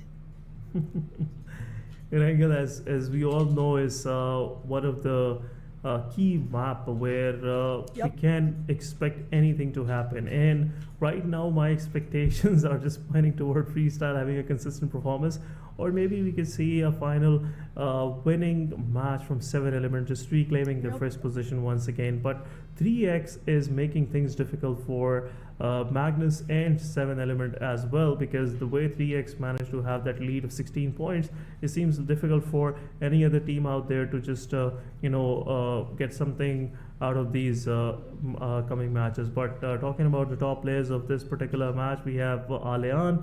Again, we have 420 Boy. Then we have Reviews. He was very clinical against the fight with the grounders. Then we have Negatives Shahir. Negatives is a very good side for you guys. Just make this thing another motivation for yourself, because one of your players appeared in the top players of this Sanhok. Negative did a wonderful job, but somehow they couldn't defend themselves against Team QR. And moving forward, we have Malik again. When it's freestyle time, it's Malik time as well, with 4 eliminations, 512 damage, and 21 minutes of survival. I'm seeing freestyle nowadays. The kind of communication in-game communication is happening between freestyle. It's looking like they have cracked the code for themselves, and they are aiming for that first spot as well. But talking about my summary, we have 7 Element Aleon with highest eliminations, highest damage. Then we have T24 OP with highest assists. So it's more of 7 Element game as well. Ihana. Yep, they did perform very well. They did show up their true colors, but it still did not turn out to be as good as we were expecting it to be from their side. However, again, it was Sanhok. It's a map that is pretty random. You don't have much strat going on in that. It's very very surprise oriented.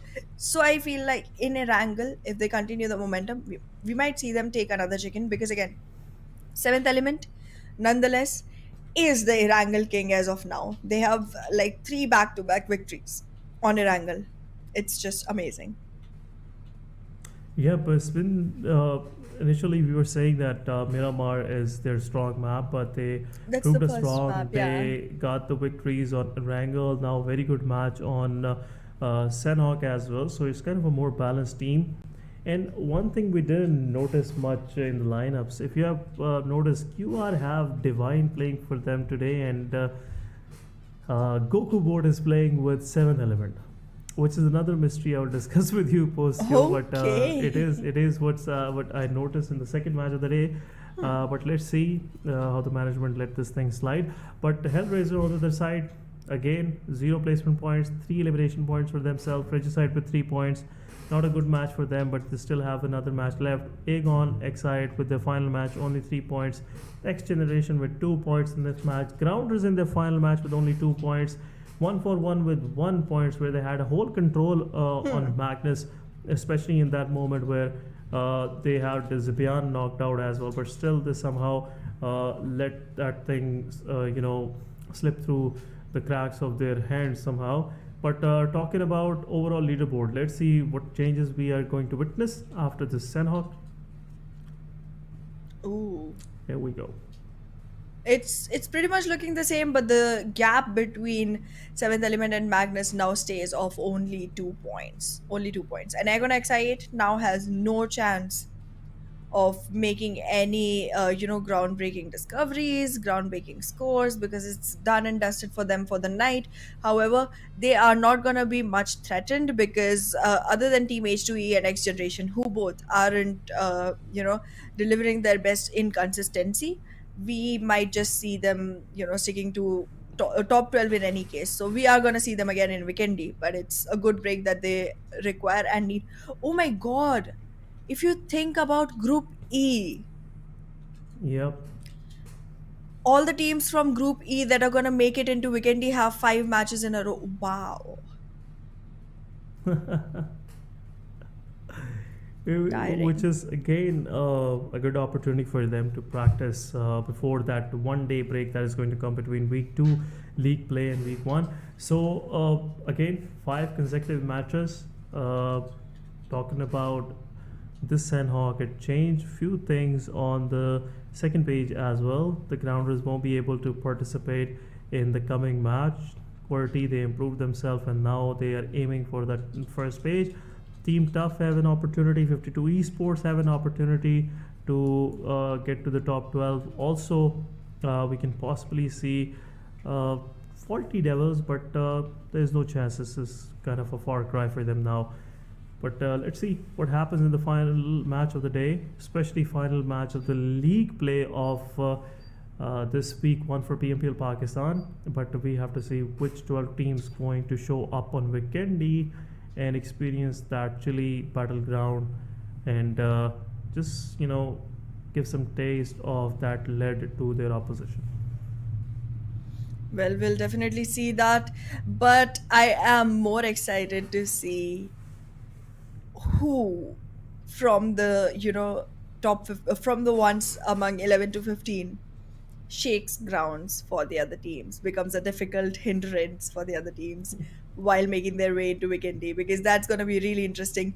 I mean, there may be teams who have just relaxed back, who feel like, okay, we've done all we can, who are from Group A, and they're like sitting assured that they're going to be in the top 12. They wait one Yeah. whole match trying to prepare themselves, and at the end of the match they discover they're not even on the leaderboard top 12 anymore, and it's just going to be so disheartening.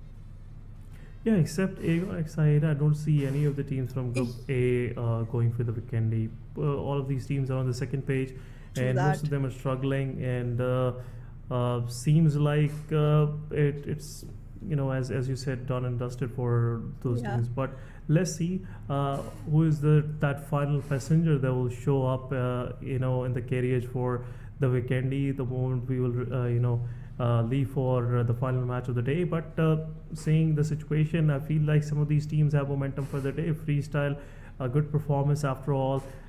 They have that warm up, that that confidence skyrocketed already. On the other side, we have Regicide performing continuously with a consistent gameplay, and I see them performing well in the coming match as well. But let's see what 7 Element is gonna do, because 7 Element with the previous match again just lighten up our hopes, and I'm hoping that in the final Erangel they will show us something clinical. Well, definitely. I am waiting for Seventh Element to show up to the mark, because, I mean, all the teams that were around them have already started doing that. I still, again, I don't know how many times I have to say this. XGeneration is trailing now. Like, initially, okay, they did not have chickens all through, got it. But they were performing so well. They were literally on the top of the leaderboard for one whole day without having a single chicken. I don't know what happened to them. I mean, is there something wrong with what they're eating right now? I mean, uh, did you not eat the same exact thing that you ate on the first day? I don't know what's going on, but it's definitely not looking best for them, considering the fact that it's literally, I don't know, it's heartbreaking to see a team like that just announces and claims the throne on the first day itself, makes it loud and clear for everyone else that there's someone to watch out for, and then just disappears from the eyes completely. Yeah, that's the reason why we say we have a litmus test of 3 days here in Pakistan region. If a team's consistently perform for 3 days in the initial of a tournament, we give them, that respect. We give them that honor that they deserve, because otherwise, some of these teams they start with a bang in the initials, but once they are kind of tired. Uh, I would say, I don't know if it's the right word to use, but once they are tired with their fast sprint, they somewhat slow down and everybody just leave them behind. And that's been the case for X Generation. And again, as we were mentioning day before yesterday as well, I was mentioning this on the other desk. Also, we did discuss with you as well yesterday that X Generation, their performance is more of dependent on two players. It's either Hunter or either Shamir Boy. Yeah, Today we we saw did see Thug Thug with though, wonderful yeah. performance in Miramar, but otherwise Psycho and Thug they rarely show up to the party, and eventually it's more of hard work on Shamir Boy and Hunter. So which is not a good thing to have. If the whole team is playing as a team, as a unit, it's easy for you to maintain the consistency. Otherwise, if one of your top players just fall earlier on, the whole morale goes down and the performance just become an haphazard. I completely agree with that. But that just reiterates one of the points that I was talking about earlier as well. Even for Seventh Element, it's similar. I'm not saying that the rest of the team does not step up, but I do feel like whenever Tokusaurus is unavailable, the team just shatters. Like the last Yeah. game, they literally had only two players surviving, only two. Yep. But because one of them was Tokusaurus, they made it all the way to top few survivors, and not only that, they secured themselves the second position on the map. So this is surprising that the presence of one single player can literally shake the team that much. Because once Tokusaurus is gone, even if they are three men surviving, they do not make it beyond like 10 positions. Yeah, it's kind of something hard to explain, but it is kind of a pattern we have noticed. If we are wrong, just do share it with us. What's the point? What's the whole thing about? What's the secret recipe? But Talkosaurus, this guy have guts. The way he just play independently away from his team as a free man, and try to gather that intel, that quality intel, which helps Seven Element rest of the players to just capitalize on that, having to know the exact position of the players, because in a battle royale it's very critical to have the exact position of the player. Otherwise, it's a big space. Players can change position, can surprise you from anywhere, and if in any case you're not careful enough, you'll be the first one giving your ghost away. So that's the whole point of having Tokusaurus very clinical in the performance of Seven Element. But talking about this particular match, guys, we have a very unique first circle. I8 is not playing, so Snovoka Military Island is open for anybody to grab. Novo Repnoi, again, it's open. I don't know why HR dropped in Georgia Pole. They could have easily gone to Novo Repnoi. The moment HR Adnan will see this circle, is definitely going to give a call out, guys, grab the vehicles. We are leaving for our hometown, Novo Repnoi, Definitely. because it's right in midst of the first circle and could possibly be a part of next two phases as well. Absolutely. And I mean, I'm surprised by the picks from the side of HR as well, because HR generally likes to drop in military base and guard the bridge. Even though they do it very unsuccessfully, they do like to do it. And considering the fact that Aegon XI8 was on not even playing this map, they could have definitely done that and known that it's going to be an easy loot, easy hold for them. And it was literally going to be their island, the whole island. I don't know what's happening there, but okay, to each their own, I guess. And well, the drop location of Team Star has been capitalized by Team Negatives this time. I see some disparity here because like every single time Team Negatives just drops at a completely random location, and it's generally a location previously acquired by some other team, and they just feel like, okay, you know what, that team isn't playing this time, so let's just go here. It needs to be set in stone for the team to know exactly what they have in mind to do, instead of just following some other team's strat, or actually not even the complete strat. They literally just follow the drop like location, and that's not helping them. By now they should realize that it's literally going to be the 20th match they're playing. If they don't notice it still, I don't know when they will. Oh yeah, but sometime if things are not working out for you, you have to change them quick. Otherwise, it's too late. And by that time, if you have the realization is of no good, and eventually, your team will have to wait for the next season. You know, so if you're just anxious enough to make the change, gain something out of this PMPL, or at least good experience out of this PMPL, just change things out. You're not the best among. If you have a sense that you feel like you're not the best among the lobby, just make sure that you try to see it as a practice against the best and improvise. Try to look for those weaknesses in your opponents, and just capitalize on that. Just improve your sense of punishing opposition, and I believe you will find something that will start working out for you, and could be something unique associated to you as a unique strategy. So as I would totally agree with you, the point that you mentioned here, Ayana, it is valid point. And if teams, any of the management guys are listening to this, definitely they should look into this.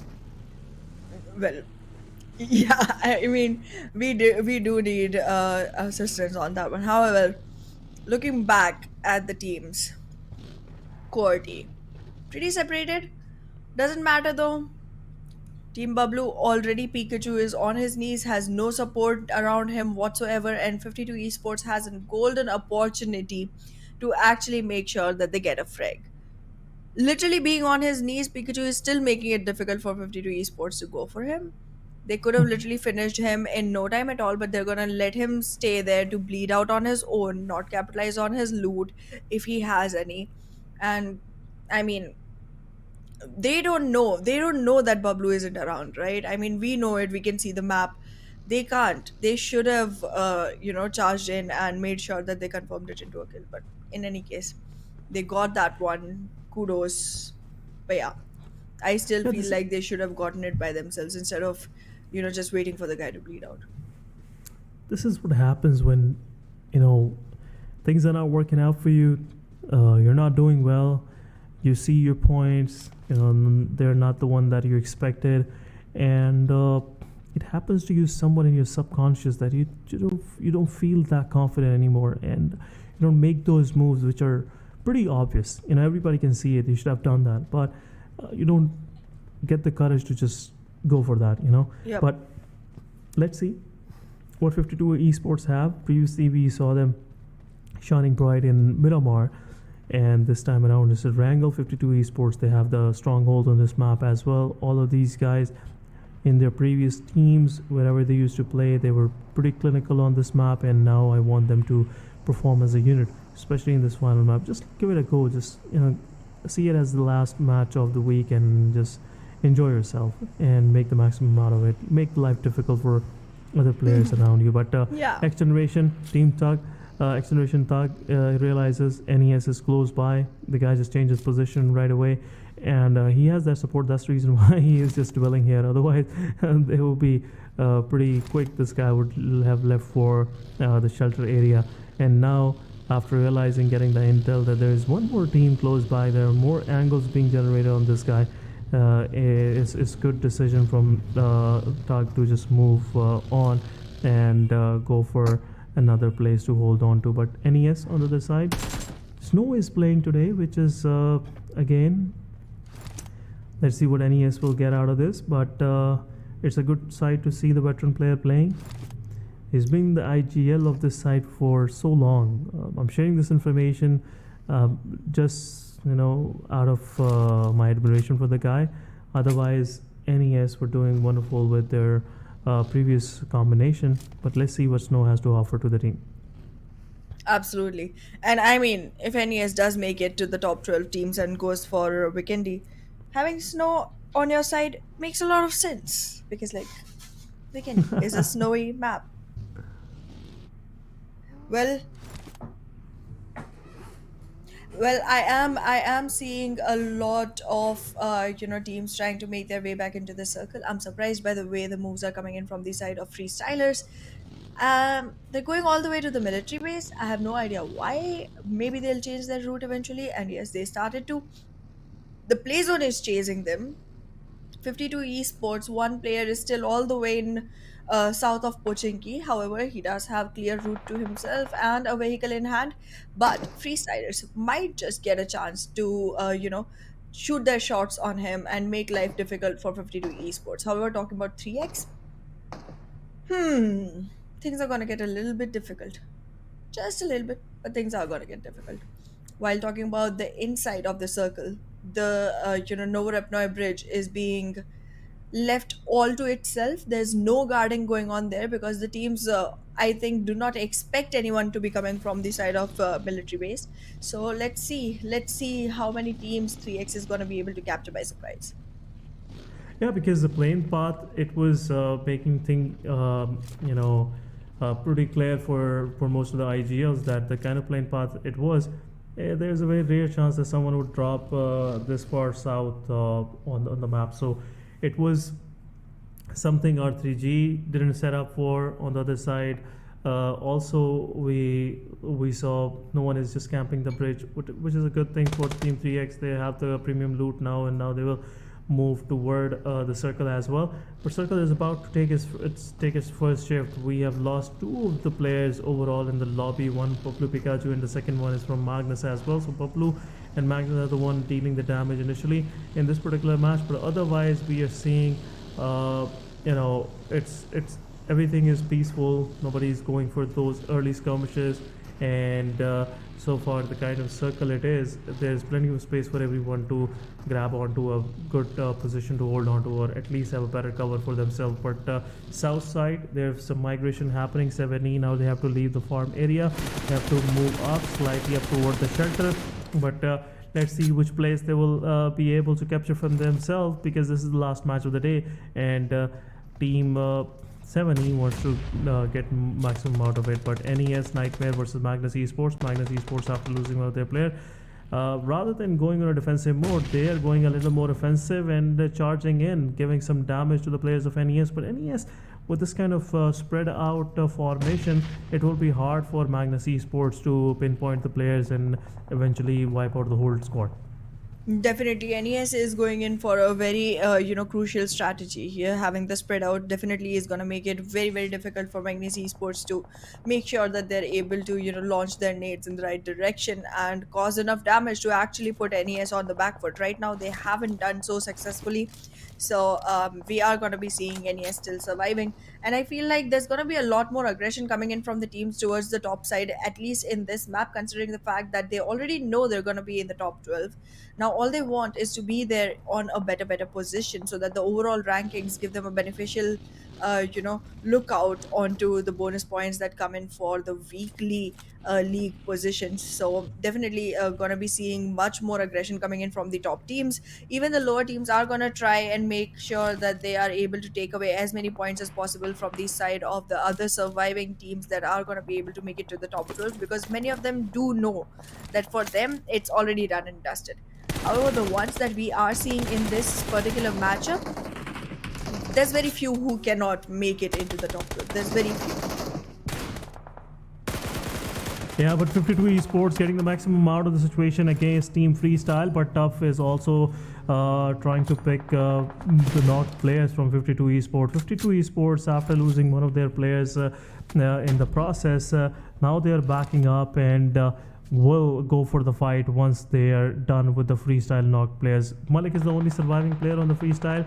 Freestyle was the one dealing damage on the players of Tough. Now Tough and 52 Esports are making sure that freestyle leave for the good in this lobby. But Team Tough on the other side, Freestyle Malik, the solo survivor, 52 Esports, after setting themselves they will go for that player. They will try to find that player for them and finish the final one. And there you go. NES take that kill for themselves. So Potato and the whole surrounding is kind of more populated. There's been a lot of newcomers, new tenants coming in, and it is getting difficult for everyone to just have a comfortable place for themselves. So they have to, do this and eventually take matters in their own hand. But HR Adnan taking down 52x Chotu, 52 with this number of eliminations. I believe they can, if they will be able to survive with 3 players, can manage to get up to the top 5 position as well. But tough Joker for solo survivor. Magnus on the other side losing another player, I guess so.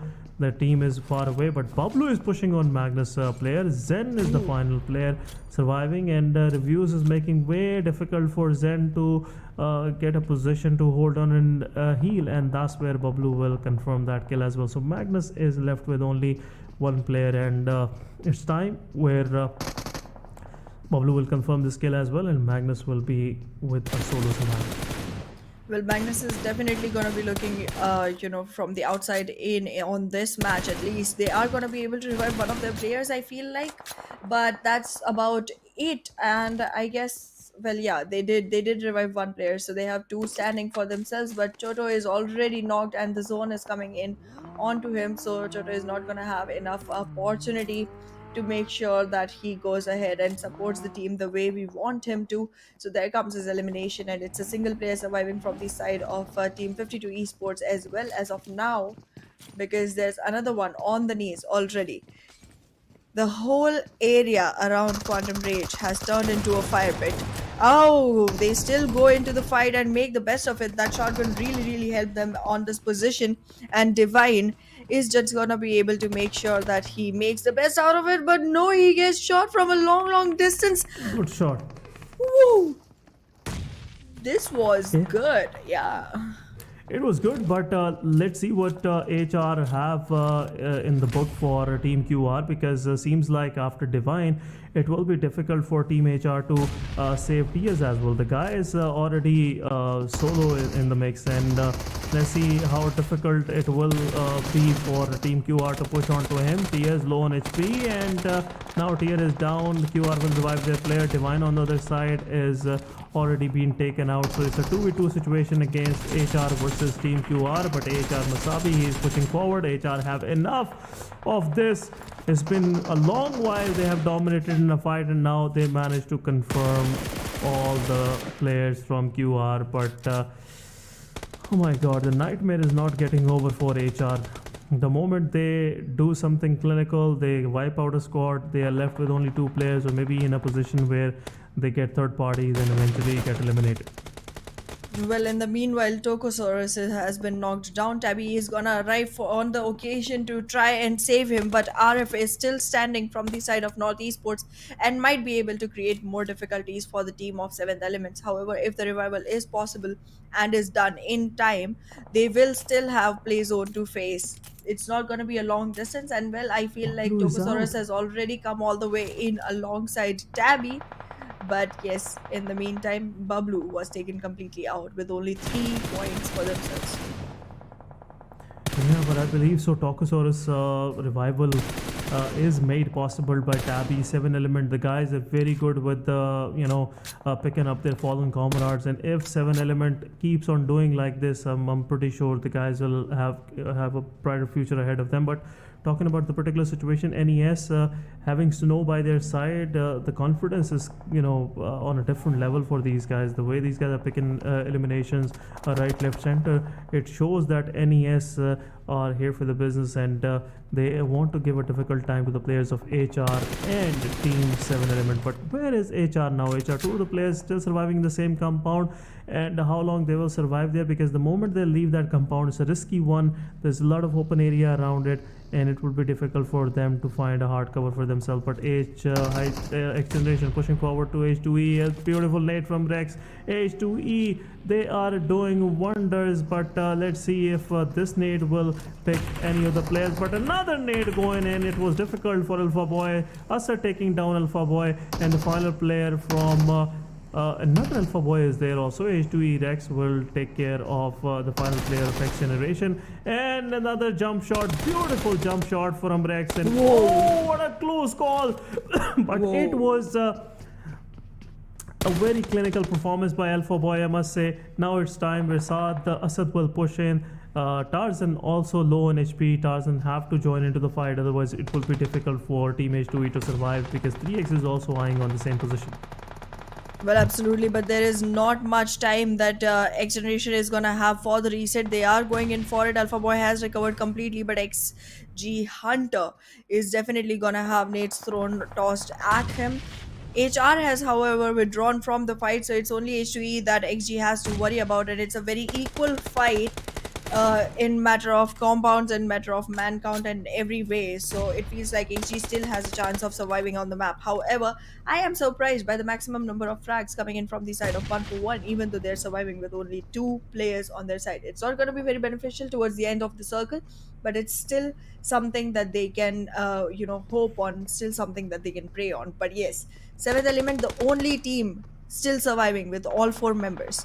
However, the number of frags on their side still sticks to just 1.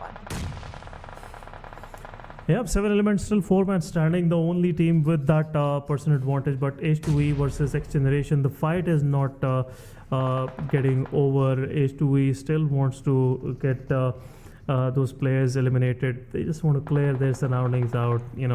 Having that peace of mind is good. But look at this very good position for Alpha Boy 77. Look at Shamir missing out those shots. It was a clear headshot, but it's time where he has to push forward on Tarzan. Tarzan low on HP, got a headshot from Alpha 7 Boy. It's a 2v2 situation. Alpha 77, he is pushing forward. It's Asad time now to join in, but Alpha 77, GG's another one down. I believe this guy is going to take care of the whole situation. Alpha Boy 77 confirming all 3 kills on H2E, and H2E with that surprise on their face. They didn't realize they will get 1v3 like this. And XGeneration still surviving 5 eliminations in their backpack, but 7 Element only 1 success so far. But the good thing is they are still 4-man up, and now they have somewhat made pretty close to the next circle as well.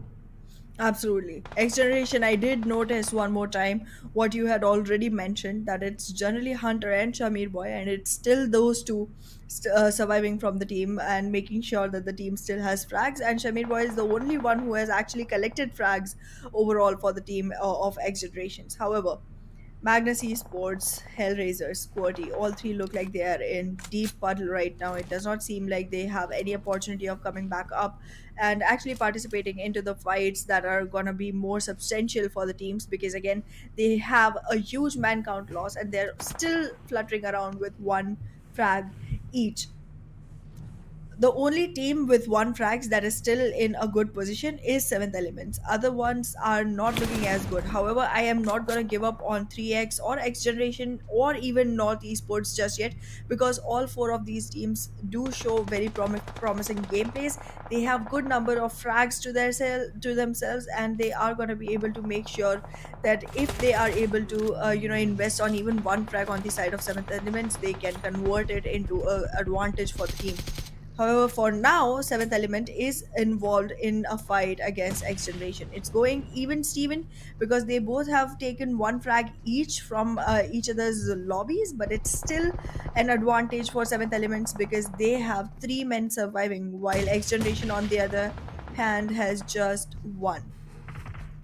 Yeah, but after losing the player to Alpha Boy 77, I believe this is the time where 7 Element have to push forward.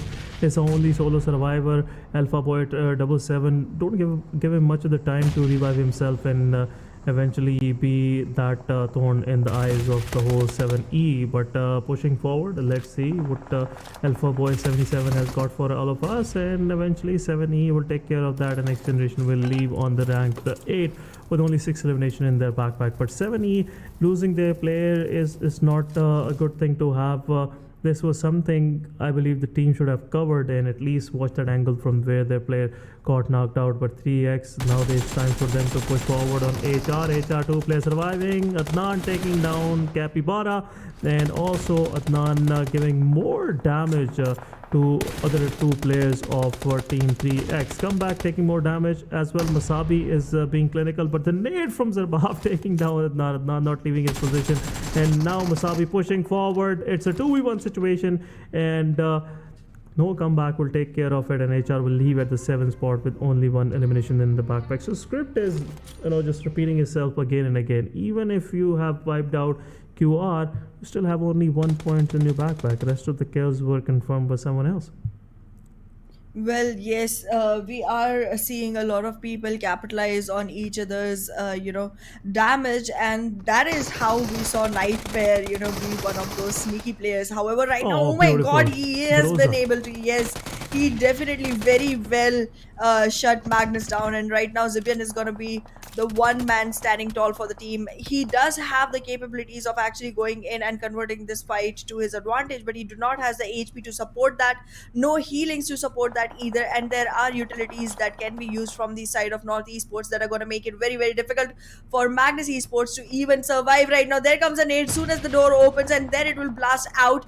Does not convert into much damage as expected, but it's still going to be a much bigger priority to make sure that there is cover provided jeez. for Nightmare, but that is not gonna work out enough. The smokes could not cover Nightmare, and now Mars is the only man surviving from the side of North Esports. It's like it's almost done and dusted for the side of NES, considering the fact that Magnus has not only sustained Zibian but also revived Faster 20. And look at that, they are trying to sandwich NES Mars. There is a lure coming in from the side of Faster 20, and it's also going to push Zibian out. Oh, That was a GG, very Zibian. tactical gameplay coming in from the two only players from the side of Magnus. And right now, it looks like 3X is also going deep in trouble. The only team looking like they have the best of man count advantage is 7th Element. Yeah, 7th Element, Tokusaurus is still up, so it's a good omen for 7th Element as well. Talking about 3x, two of their surviving player, one got revived. It's only one shack they have to take care of first before even mingling with Magnus Esports. It's 1-4-1. Two of the surviving player, they've been sitting in this position for a long time, but another utility being traded, Capybara low on HP, utility also being thrown toward the side of team 1-4-1. It's time both of these guys will leave for the lobby, because one nade will do the damage and will make them a direct flight for the next match as well. But Magnus Esports, we are down to last 4 of our squads. We have QWERTY, Wolverine, somewhat still surviving. Told you will become a fan of this guy as well at the end of PMPL. But Wolverine still surviving, solo survivor. This guy somewhat have that game sense, that knowledge, that how to survive solo for this long. He is low on HP, but let's see how far he can go. Possibly will take care of some of the players from 3x as well. But 7e, they're trying to get the map control. The maximum is better. The more you get, it's better for your team, and that's what 7e is trying to capitalize on. Well, 7E is going again for the same strat that they used a long time ago when they Look have at that. one player going around in the vehicle, trying to attract all the attention to himself and give the other players a chance on taking the shots. However, I feel like this is not the best move, at least right now, because they are outside the circle. They still have to make their way in, and if they reveal their position in trying to do this, they might not have much left for them. Look at that, Tokusaurus goes so close to no comeback. He's attracting all the bullets towards himself, but 3x is gonna be suffering some rats coming in from the side of the teammates from the side of 7th Elements. However, right now Tokusaurus seems like he has lost quite a lot of he's HP, dead. and there it is, no comeback. Already expires 3x completely. This is a very beneficial situation for 7th Element. It's a 3v2v1. However, you cannot count Magnus out completely just yet. And actually, even QWERTY, as you were talking, Wolverine, definitely a very good game sense holding player, a very veteran player, definitely can make a change in this. It's not an easy win for anyone, no matter the man count, no matter the position on the map. It's still gonna rely completely on how well you are able to face the other person. Yeah, I'm still not counting the winners until Wolverine is still surviving, because anything can happen. this guy can pull off impossible in any situation. But seeing that the moment Tabby confirmed the final kill on 3x, he somewhat realized there is also another player at the back end, which is throwing all these smokes. So 7 Element's gonna take care of Wolverine as well. They will do those random sprays and eventually catch him randomly in between the smokes or somewhat like that. But Magnus Esports, they're keeping a low profile. They're not making much of a noise, keeping 7th Element to keep guessing where they are, and eventually just strike them from unknown, and give them a surprise, which just 7 Element won't like it. But Tabby, with this kind of flanking position, it gives 7 Element a peace of mind that they won't get breached like that if Tabby is still holding that position. Definitely, but right now I feel like the best thing to do for 7th Element is hide one of their players. Like, remember the time we saw the map of Miramar and one player was literally just hiding inside a vehicle? If 7th Yeah, Element but does that, I mean, they could have all the intel they want from the fights that the other two are taking, and the team is filled with capable players who can actually go ahead and capitalize on those fights initiations. So they could definitely do that, and I would love to see that happen. However, Team QWERTY is gonna get eliminated on the 3rd position, so it's just 7E versus Magnus. However, Gokubot is on a really low HP, but there's gonna be a Tokusaurus vehicle coming right onto the players of GGs. Magnus Esports, and there's the victory coming in for the side of 7th Element, the one we've been awaiting for a couple of days. And here again on the map of Erangel, the 3rd victory for 7th Element.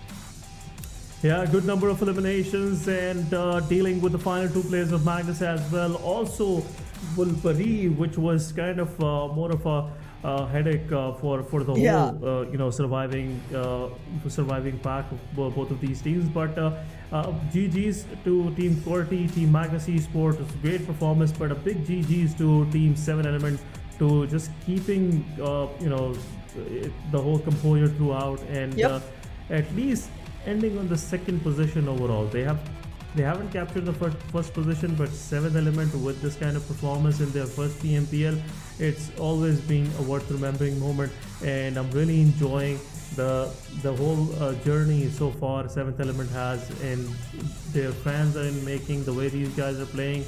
This is wonderful to see. Only 6 eliminations, but they have done the job. They have another chicken dinner under their belt, and we'll definitely, guys, do a detailed discussion on 7 Element performance, but after this short break.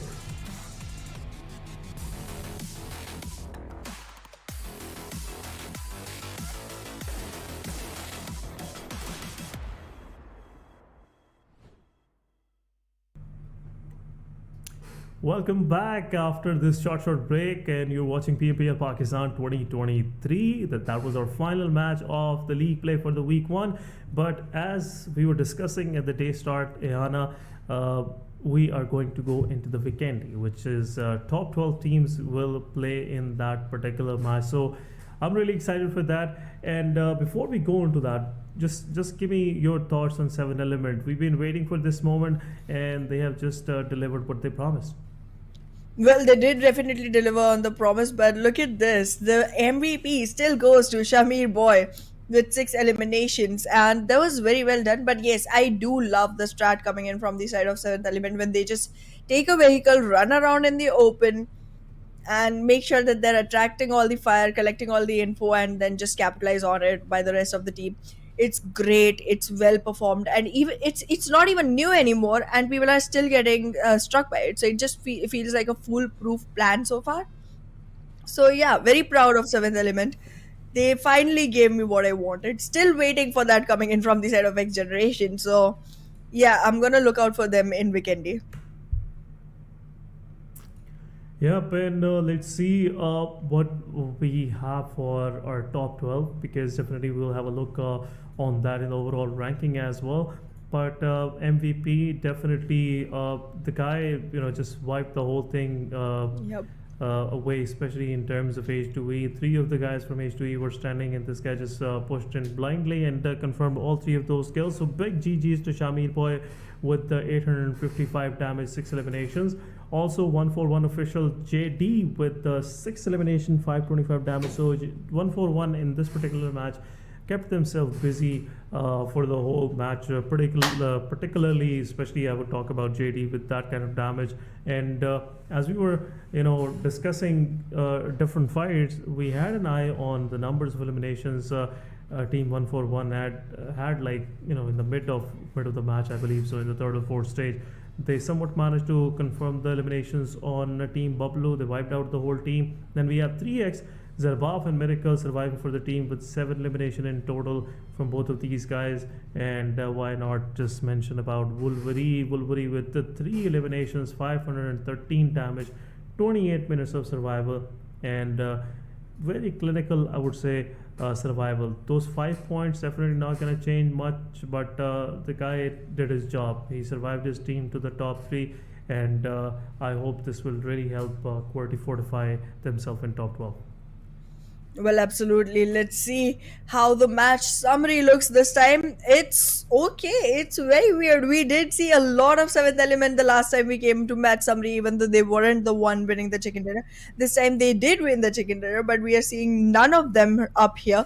3x performed really great. We are seeing a lot of names coming in from their side. Miracle, Zarbaf, and Mom2 have all acquired a lot of positions in this match summary. While talking about Shamir Boy, he has a great standing as well.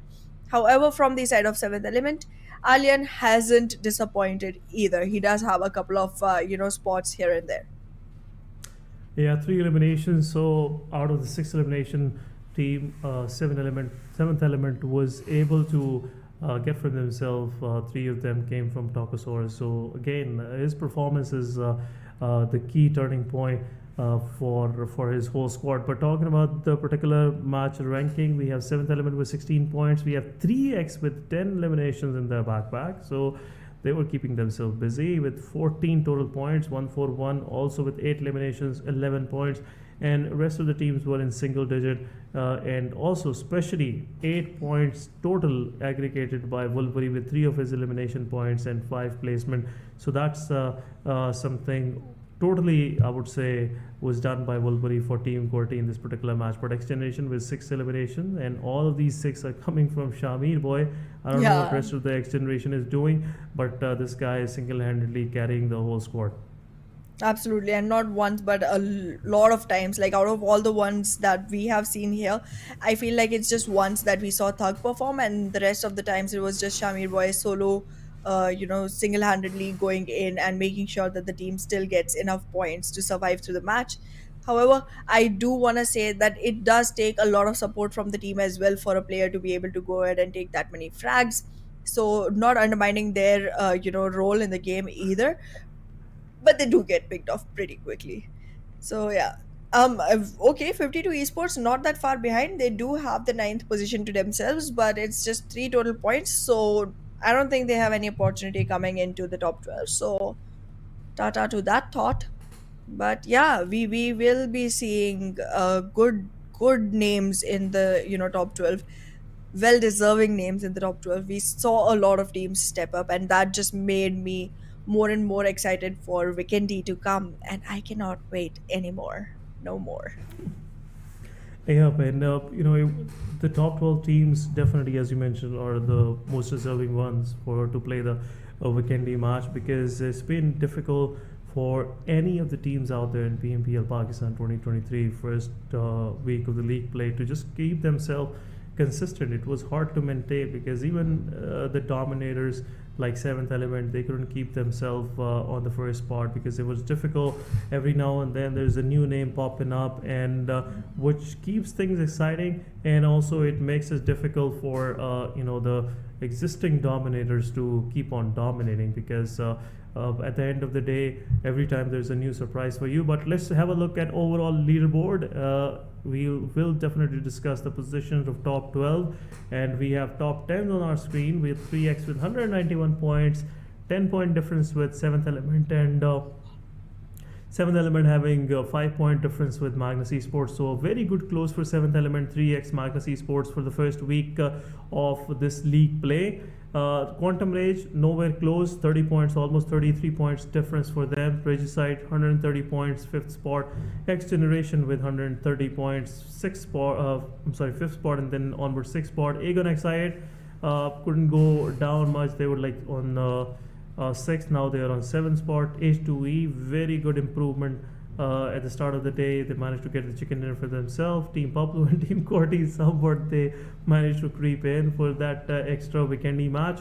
Then we have Team Tough, the Crown is 52 Esports, 141. The Faulty Devils, Team Star, Team Negatives, and Hellraisers will be missing out the opportunity to play that extra bonus point match. So let's see, after this final match, we will see the ranking of the bonus points for the first week of the league play. And moving forward next week, we will see overall bonus point ranking for the whole league play for the 2 weeks. But before that, I'm seeing it's been a lot of changes in this particular PMPL season, and seeing Star at the bottom, seeing TFT struggling like this, it's not a good sight to have. Absolutely. Even 1for1 official had a great run last time. I don't know how they're all the way down here. 52 Esports seems to have retained their position. They were on 15th position the last season as well. They are there even right now. So kudos, at least they're not falling lower below so far. But like, yeah, the teams really have a lot of work to put in to make sure that there's even a competition going into the second week, because right now it seems like all the teams from 13th to 20th do have a lot of gap to cover between their competitors. And I mean, even to get on 12th position, it's literally 20 points for the team standing on the 13th position. That's a lot. So you do want to make sure that you're giving your best, you're coming up with the best results for your team to be able to make sure that you're even having a chance at all. Because I mean, I did see a lot of teams step up and they were doing really greatly. They were delivering some amazing performance. Specifically, H2E impressed me quite a bit. But I'm waiting for the other teams to put me in that kind of a surprise again. Yeah, and it will be something we are always, looking for, guys. And the teams that have been trying to deliver this, we are really thankful for that amazing action that you guys have delivered, especially throughout this week. But now it's time that we just head on to a different kind of battleground. It's not, the deserts, not the rainforest. It's this time around we are going to the chilly plains of Vikendi with our top 12 contenders. And as we saw previously in the overall ranking, top 12s are decided. Team Pablo and Team QWERTY, somewhat they managed themselves to just get into that top 12. Otherwise, there was no chances. QWERTY would have missed, that chance of playing that Vikendi. But the wait is over, guys. After a long time, we are finally going to witness Vikendi once again as a competitive map. Yana shows the excitement, and you can see with this smile on my face, I'm really excited just to want to see who drops at the winery, who would like to go to the villa. And here we go. The plane is out with our top 12 contenders, and it's match 26 for this PMPL Pakistan season, and it's Vikendi for you guys. Well, we're going across, and it's gonna be a very southern plane path going from center west to all the way south center. So, yeah, Dino Park, Abbey, Winery, they're gonna be crowded spots, because I feel like because the teams haven't played this map as often, they wouldn't be really, picking spots that are very far. I am looking for a lot of drop clashes happening. But let's see if the teams are in favor of that. I am seeing a lot of teams take the jumps together, but they're still scattering around. So my dreams of drop clashes, I want them. Drop clashes, definitely, I'm sure it's gonna happen, because the whole of the map, almost northeastern side, the whole north side, Port Zabawa, Coal Mine, Cosmodrome, these sites been the favorite drop location for many of those teams. And I still remember NES, they dropped on the same location, Mawatha, and right next to Dino Park. But seeing other teams, definitely we're gonna witness a few clashes.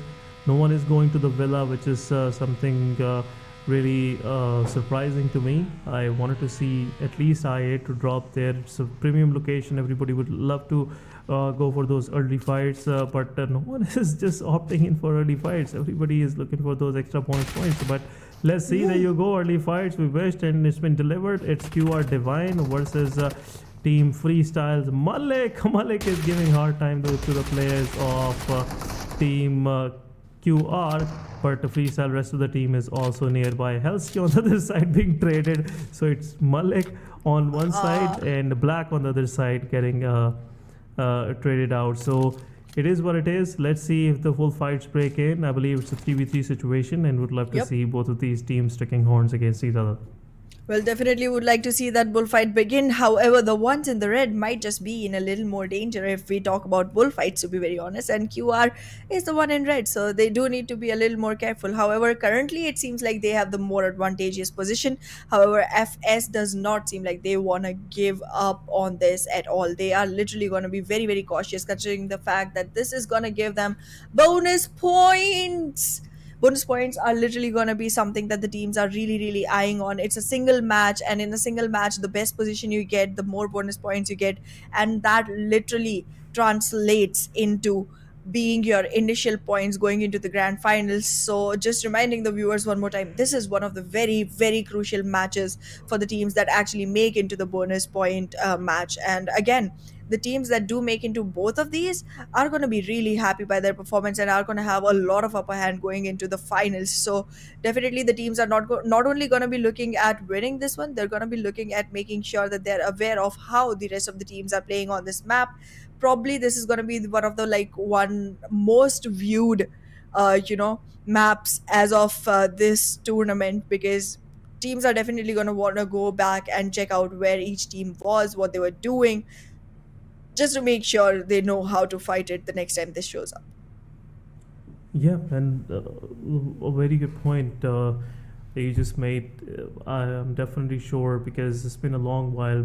You don't remember what your contender used to, where your contender used to go, and this time around, just to check out what are those drop locations, its best way is to watch the stream and look for the map feed. But freestyle.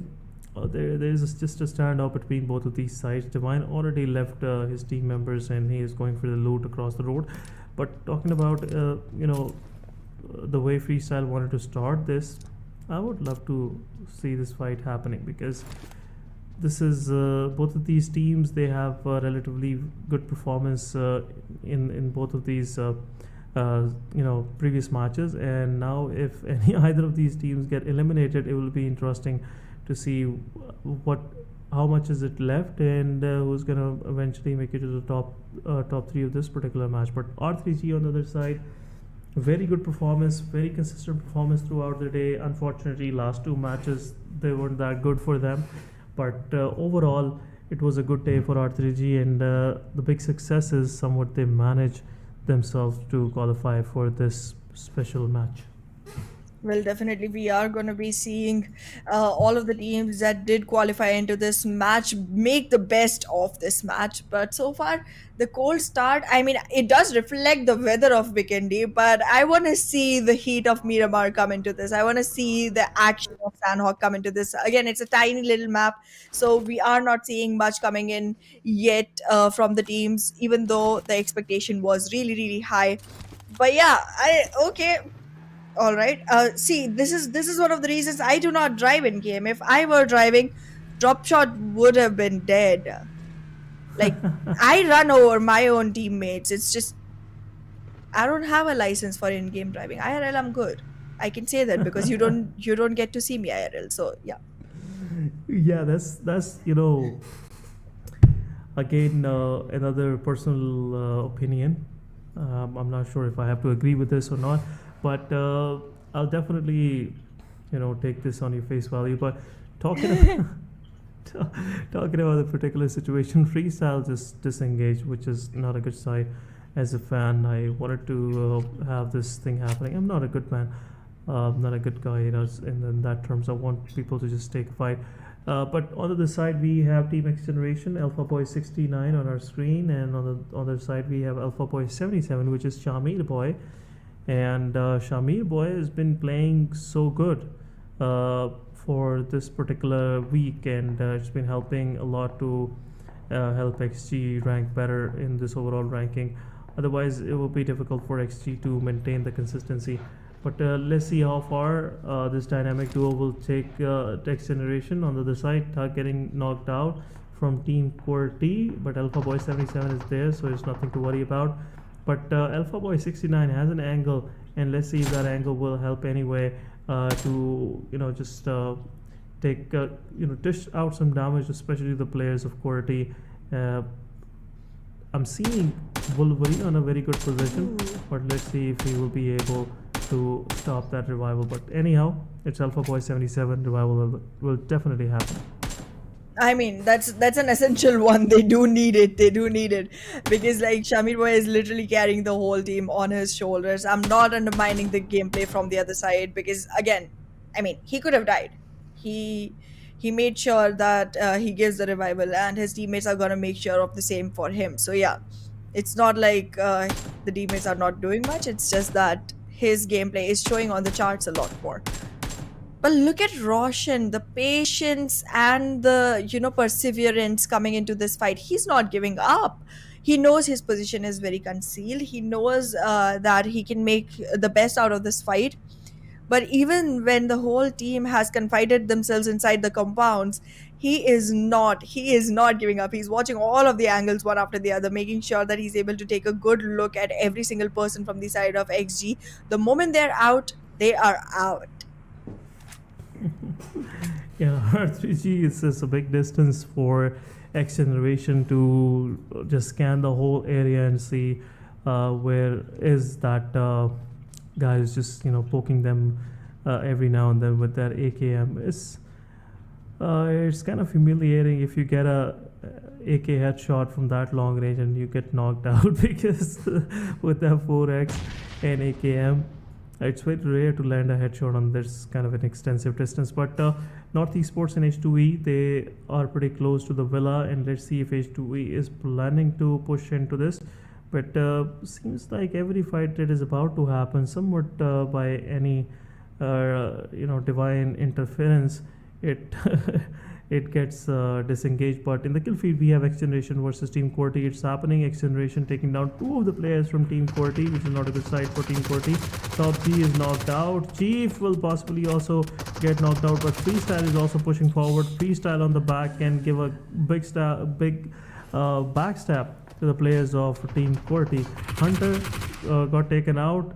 Alpha Boy 77 is out. What is this? How is it possible? But Freestyle third partying the whole situation. Team QWERTY is left with the solo survivor, and I believe once Voltrex will revive Top G, will come for Wolverine. But Malik taking down Chief OG, and there's a possibility that he can also spot the Wolverine as well from QWERTY. But I'm feeling like Freestyle's fight will definitely go toward XGeneration rather than going toward QWERTY. QWERTY is just under the radar at this very moment. They're just not making any noise. Well, right now it feels like we are going to be seeing both of these teams hold it back a little because they do not want to invest into a fight that early on, specifically considering that XGeneration is literally running on a man loss, and that to the main man from their team. It's definitely going to be hurtful. It's definitely going to be devastating going into the most important match of the week and then losing the most important player from your side just that quickly. And well, the same thing happens to Team QWERTY as well. They have lost Wolverine alongside one other player, and that just means that they're running on two players, out of which one is already on his knees begging for a revival. Well, yes, we are seeing great gameplay coming in from the side of these teams right now, but yes, it's still gonna be a while before we see the full-fledged skirmishes showing up on our boards. Yeah, Top G will bleed out. Freestyle Malik with another success in his backpack. So Team QWERTY is left with their solo survivor. It's Voltrex only. Freestyle can possibly go for that fight. But look at this trick and look at this skill set that Voltrex have. It's a risky place to be, but still it's better to just stay there and deal with Freestyle aggression rather than staying in house, because this is a place where freestyle will least expect Vortex to come out from. But again, Malik is pushing forward. Team Freestyle, I've realized, is the solo survivor. Maybe 2 players surviving for Team QWERTY. On the other side, Team 7 Element, they have taken few of the knocked players as well from the side of, I believe, Freestyle. But look at this, Vortex killing himself with his own nade. What is going on?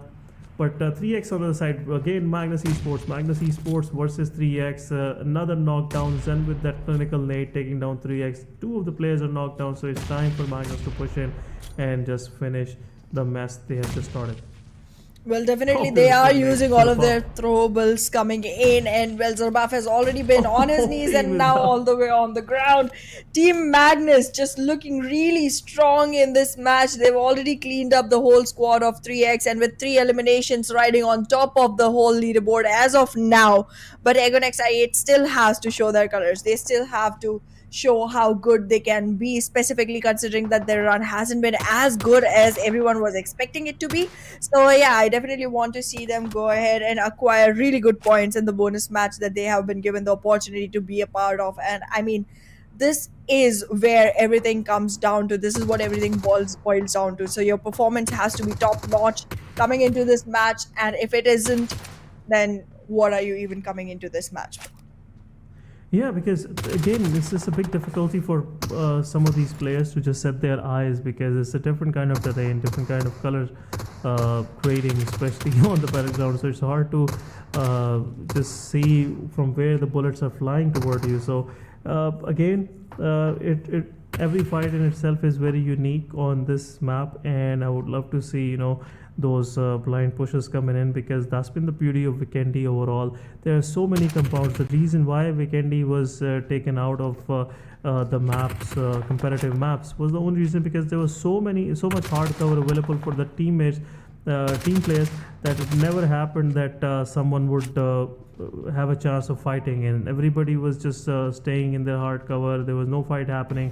It was a kind of a boring, match to watch. So that's the reason why Vikendi was taken out. But I believe so. The developers are working on this, and they will eventually come up with an idea to lessen the compounds and just make it more open, border to border kind of fight. So it would be more interesting.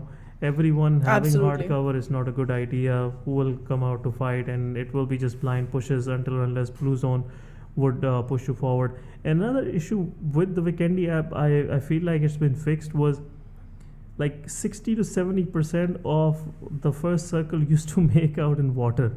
So it was always evident that it will be more of centralized shift on Vikendi, and everybody was just grab the vehicles and go for the central compound.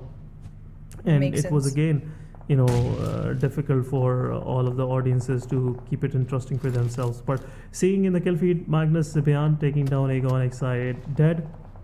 I8 in this whole mix, they were just eyeing on the players of H2E, but out of surprise they got taken out by Magnus Esports. Magnus Esports having those 3 eliminations in their backpack, they're just feeling themselves, and they have their momentum going for themselves. So it will be hard for Aegon XI8 to just mitigate against Team Magnus.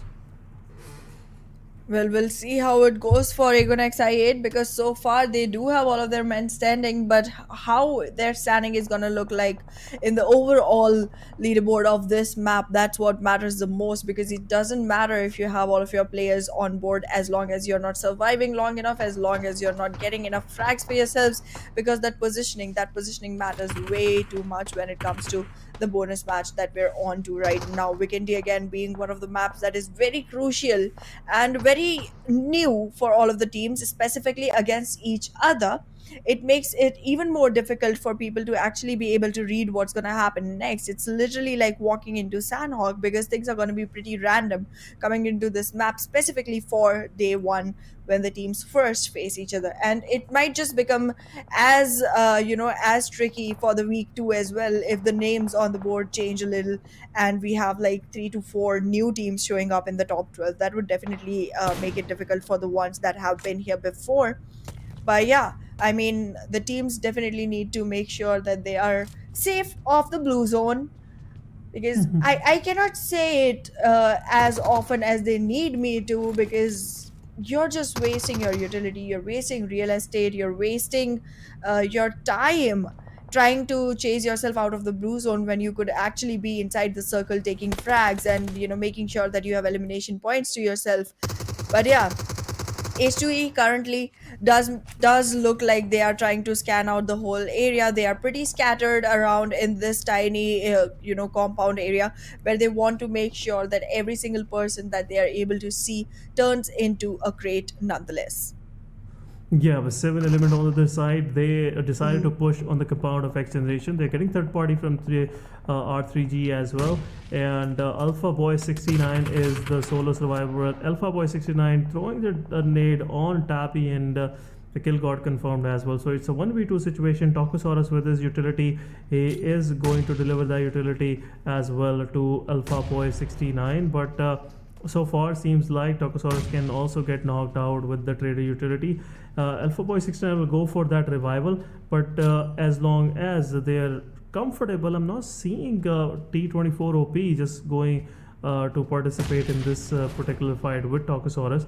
It's happening something, which really happens in 7 Element, but 7 Element had the upper hand, which they now lost, two of their players, and it's an even Steven situation once again for them. Absolutely. And I mean, being one of the teams that literally just got dethroned from the first position by 3x, who weren't even like on that close just a couple of days ago, it doesn't seem like the best position. You do want to make sure that people know you were there for a reason, that people know you weren't on the first position just because 3x was holding back. So you want to make sure you're able to make that claim and capitalize on it. So going ahead and taking these kind of damages to yourself just does not prove that. However, they did eliminate XGeneration. So yeah, as you said, GG's. GG's, yes, wonderful performance in that fight, but losing two of their players like this wasn't a good idea. 7 Element could have done better than this, but I believe so. It's time where 7 Element should leave for for the lobby, because it's where R3G Roshan will take down T24 OP, who is trying to heal himself up, but it's too late already. They have only one vehicle, and the moment 7 Element Tokosaurus will try to leave, it will get vindicted by either of the side, maybe from H2E or R3G. Both of these guys have an eye on each other. But look at this beautiful spray from Tarzan. It really gave some chills through the spines of the players of Team Aegon XI8. But somewhat these guys survived. Now H2E have to move into the circle. They have an open circle in front of them. QR is also eyeing on that position where Asad is moving, but it's not a good place to go. But what these guys just did, they just stopped the vehicle in the open. I guess the fuel in the vehicle is just finished. That's the reason why they had to stop it in there, and now H2E will see their demise. It will be easy pickings, slow hanging fruit for Aegon XI8, and they will confirm all these kills available in the open. Absolutely. Magnus, on the other hand, going on capitalizing more and more frag points for themselves.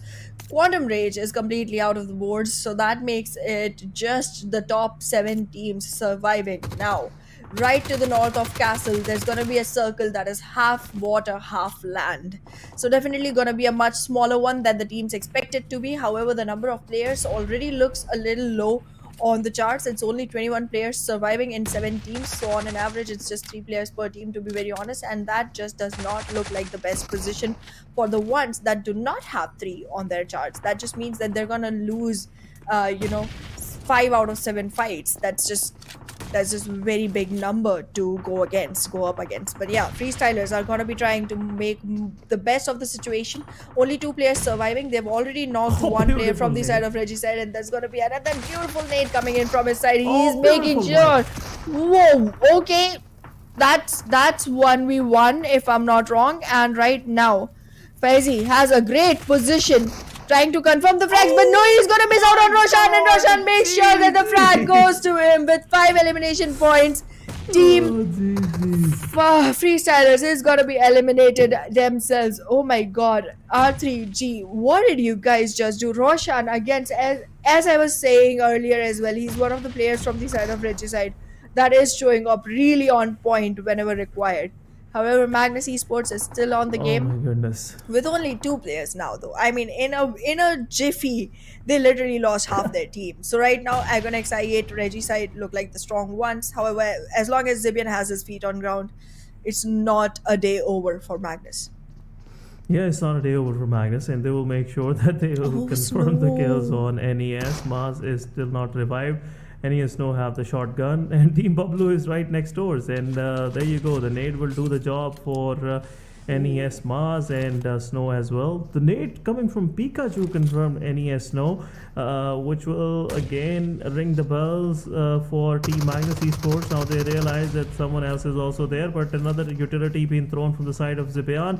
Zibian and Pikachu formerly both were the team members, so let's see who wins in this duel. But seeing this, let's see what we got here. Magnus Zibian, he is trying his best. Shotguns with the Faster. Faster is waiting for someone to just breach into the compound. But on the other side, what we just witnessed, R3G, Freestyle Malik did all the right work. He almost knocked out 3 players from the squad, but Fazi unfortunately couldn't do the job at the end of the day, couldn't finish the things for Freestyle, and Roshan will manage to confirm the final kill, helping R3G to survive. R3G is still with the man advantage. On the other side, we have I8 sitting right dead center into the circle, and once everybody is done with the work, it's time for Team I8 to just go for that chicken dinner. Absolutely. I8 is just gonna sit back and relax for a while. However, Magnus, even though they're just 2 players on the charts, they have acquired 5 frags for themselves. Like 2 were already contributed by Zen before he lost his breath. But he did make sure that the team had enough momentum to go ahead with it. Their car is gonna be stuck right behind the loot box. And oh my god, even after having shots fired at you, IQ, what were you doing? Egonex I8, that's a big blunder coming in from their side. I wasn't expecting this. I wasn't expecting this at all. Yeah, but now, the moment the rest of the lobby will realize Aegon X8 is hurted, they'll definitely go for, picking those players in the open, but dead with that beautiful spray, landing the headshots on Avenger, taking one more down. They have the cover of only one boulder in front of them, but the rest of the R3G, they are also closing in faster, have a very good angle on the players. What a beautiful angle where he open up the scope, because that's where all of the heads are lined up, and Team Magnus Esports, where 2 of their players can do a lot of damage to the players of Team Aegon XI8. Falak switching to FPP, then switching back to TPP, because he realizes he cannot give even a pixel of his body to Faster, otherwise he will pour all those bullets through it. But R3G with 2 man surviving, it's a 2 versus 2 versus 3 situation, and Aegon XI8, they are stuck in between. They cannot move forward. They have R3G waiting for them in front of them. On the other side, Zipian have a wonderful angle, and Faster is the only one that keeping Aegon XI8 at the bay at this very moment. Ehana. Absolutely, but right now look at the positioning that R3G has. Once the circle starts closing in, both the other teams are gonna have to try to move in, and when they try to do that, R3G might be able to just pick off on the locations of the teams and make sure that they strategize accordingly to make their moves. However, right now the teams are just gonna sit at bay and make sure that they are not giving up as much information to any of the teams, while R3G, all they need to do is just sit still and wait for the right moment to strike when the iron is hot, as they say. So just wait for it to heat up. It's Vikendi, it'll take a little bit more time than usual, but it will. It eventually will. Yeah, it will. The weather won't be much of the help, but here we go. Magnus Esports faster been taken care by Aegon XI8, and now I8 is moving forward. Now they have the forward positions, but R3G is the only threat that can make things worse for I8 in this very situation. It's a 2 versus 1 versus 3, and Aegon, in their count, they are still thinking that it could be 2 teams, and now they have this peace of mind that it's only 2 players from 1 team, or maybe 2 solos surviving. But this random spray might connect Ozam with this. Look at this, all the drop weapons. This guy is just giving chills to the guys of R3G, just haunting them right, left and center. But Vaz with his UMP45. He is not letting the players of Aegon X8 to push forward. There you go, first knock on I8. Uzum is staying at the back, just being that support for Dead. But there you go, Dead will push in, and this is where things can go worse for Dead. Reload.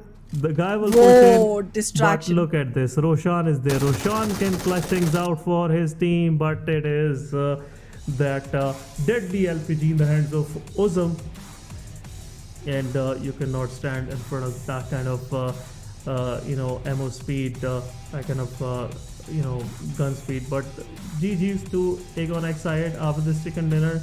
They'll definitely improve some of their standings, but how much improvement has happened? What are the bonus point standings overall for these teams for the week one? We'll definitely look into this, guys. But before that, good performance, overall rank 5th position, 9 elimination, total 19 points. This bonus match will really help Team Aegon to get extra 2 to 3 bonus point for themselves. But guys, we'll discuss this in detail after this short break.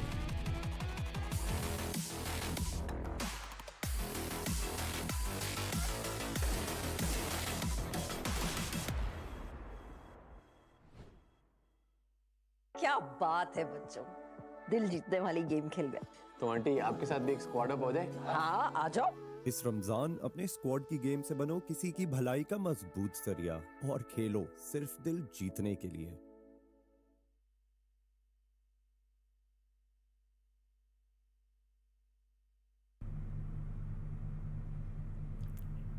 Welcome back, guys, and we are back after this short break. Make sure to spread the kindness and win the hearts with PUBG Mobile.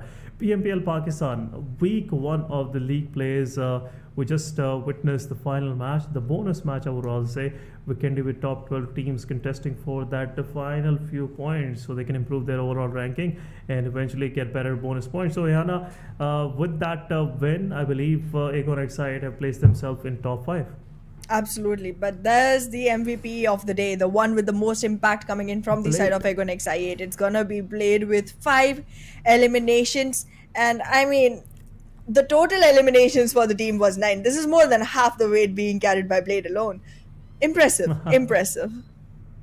It was, and the final push from Blade was something you cannot justify in the books, but he did it anyhow, and the situation went to 1 versus 1.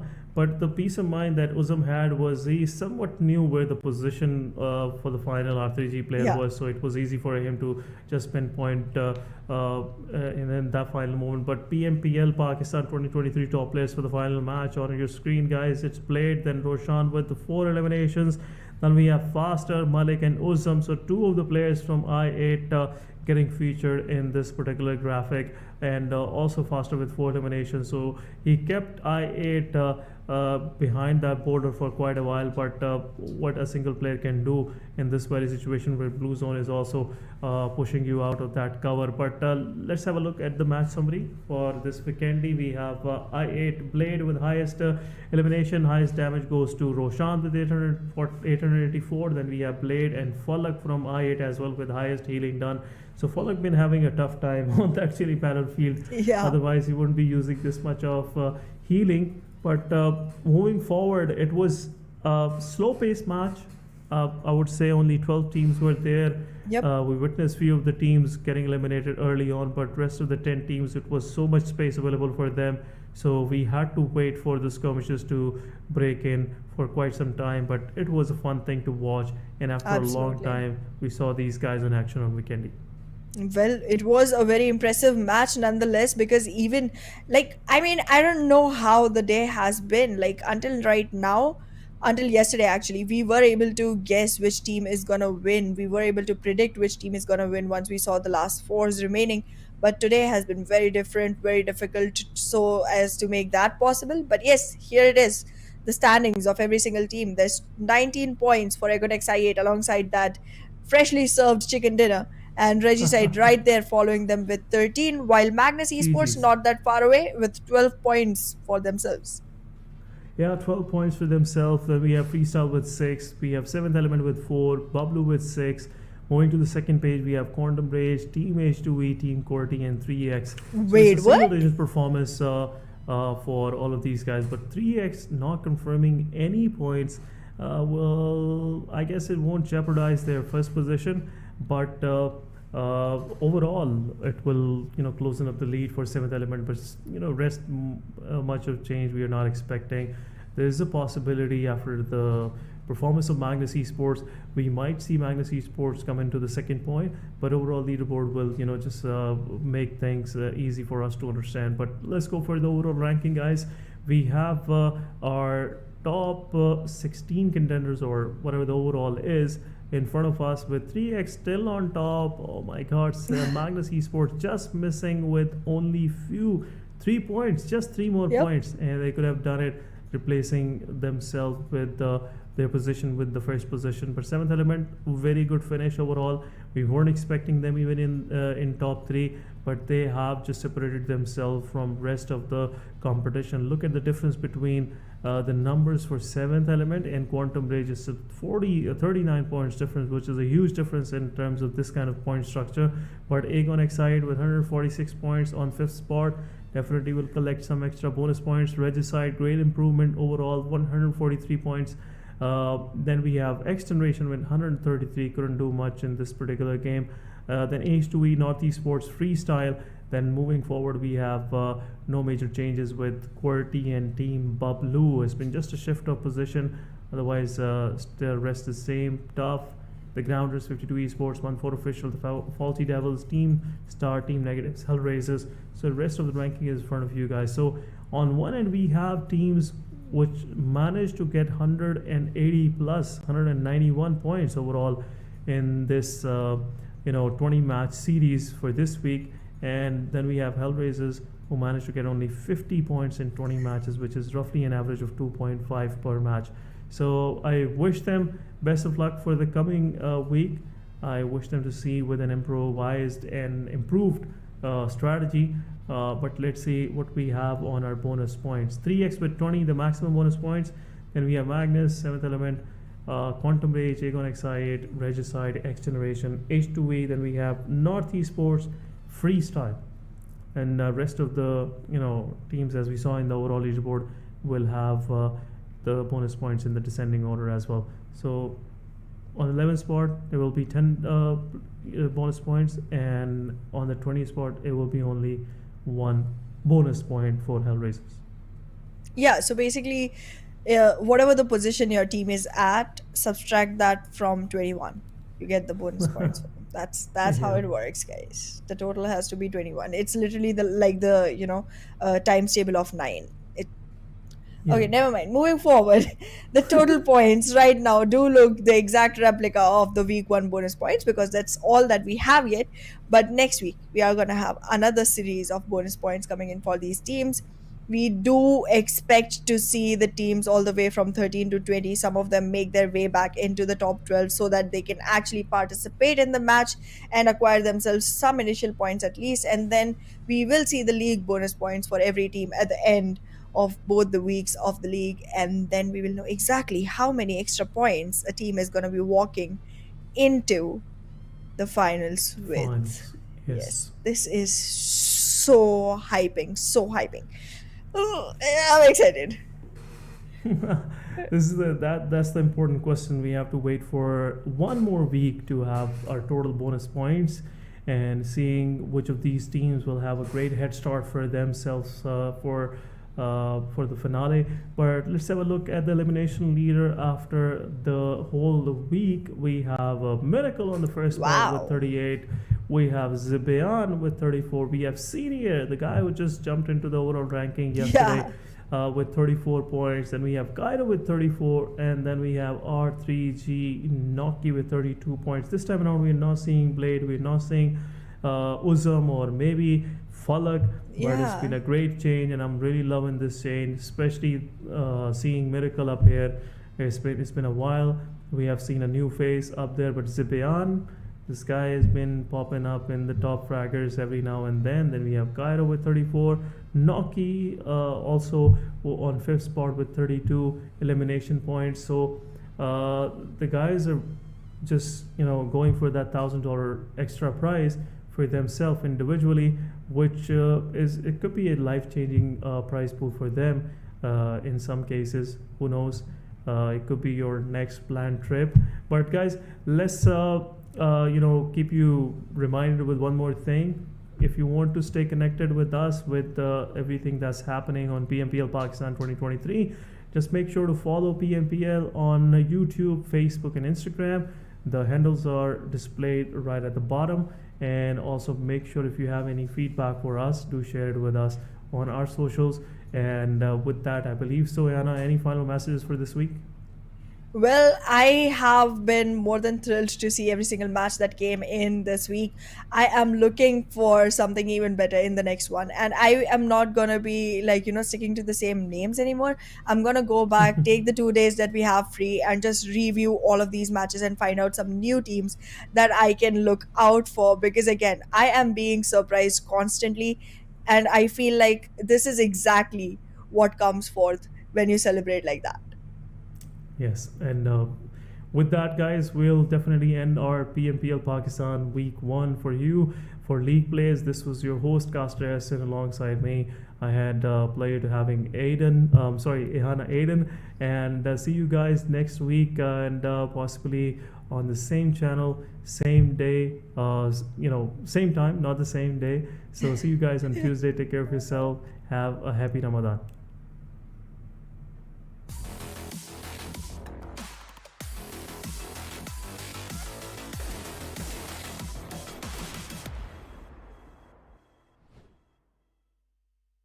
पहले ही customers नहीं आ रहे थे और आगे रमजान में तो बिल्कुल ही नहीं आएंगे। तुम सारा टाइम अपने दोस्तों के साथ आवारागर्दी में गुजार देते हो। इस तरह तो गुजारा हो ही नहीं सकता। खबरदार फोन को हाथ लगाया। वो आ गए होंगे तुम्हारे आवारा दोस्त। क्या सीन है ब्रो, चला चले। नहीं यार, आज गेम नहीं खेल सकता। अहमद, आ रहा हूँ अम्मी।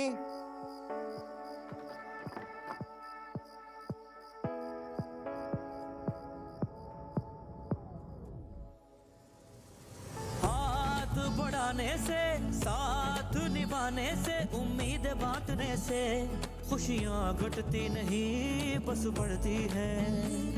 वही देता है वही सुनता है जब भी दोगे तुम सदा।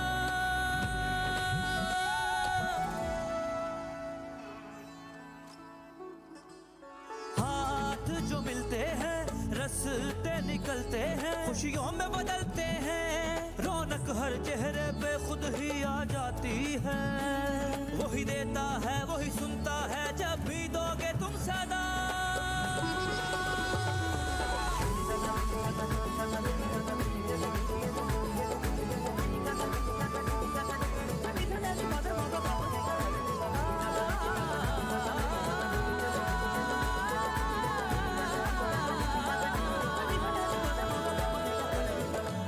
क्या बात है बच्चों, दिल जीतने वाली गेम खेल गए। तो आंटी आपके साथ भी एक स्क्वाड अप हो जाए। हाँ आ जाओ। इस रमजान अपने स्क्वाड की गेम से बनो किसी की भलाई का मजबूत जरिया और खेलो सिर्फ दिल जीतने के लिए।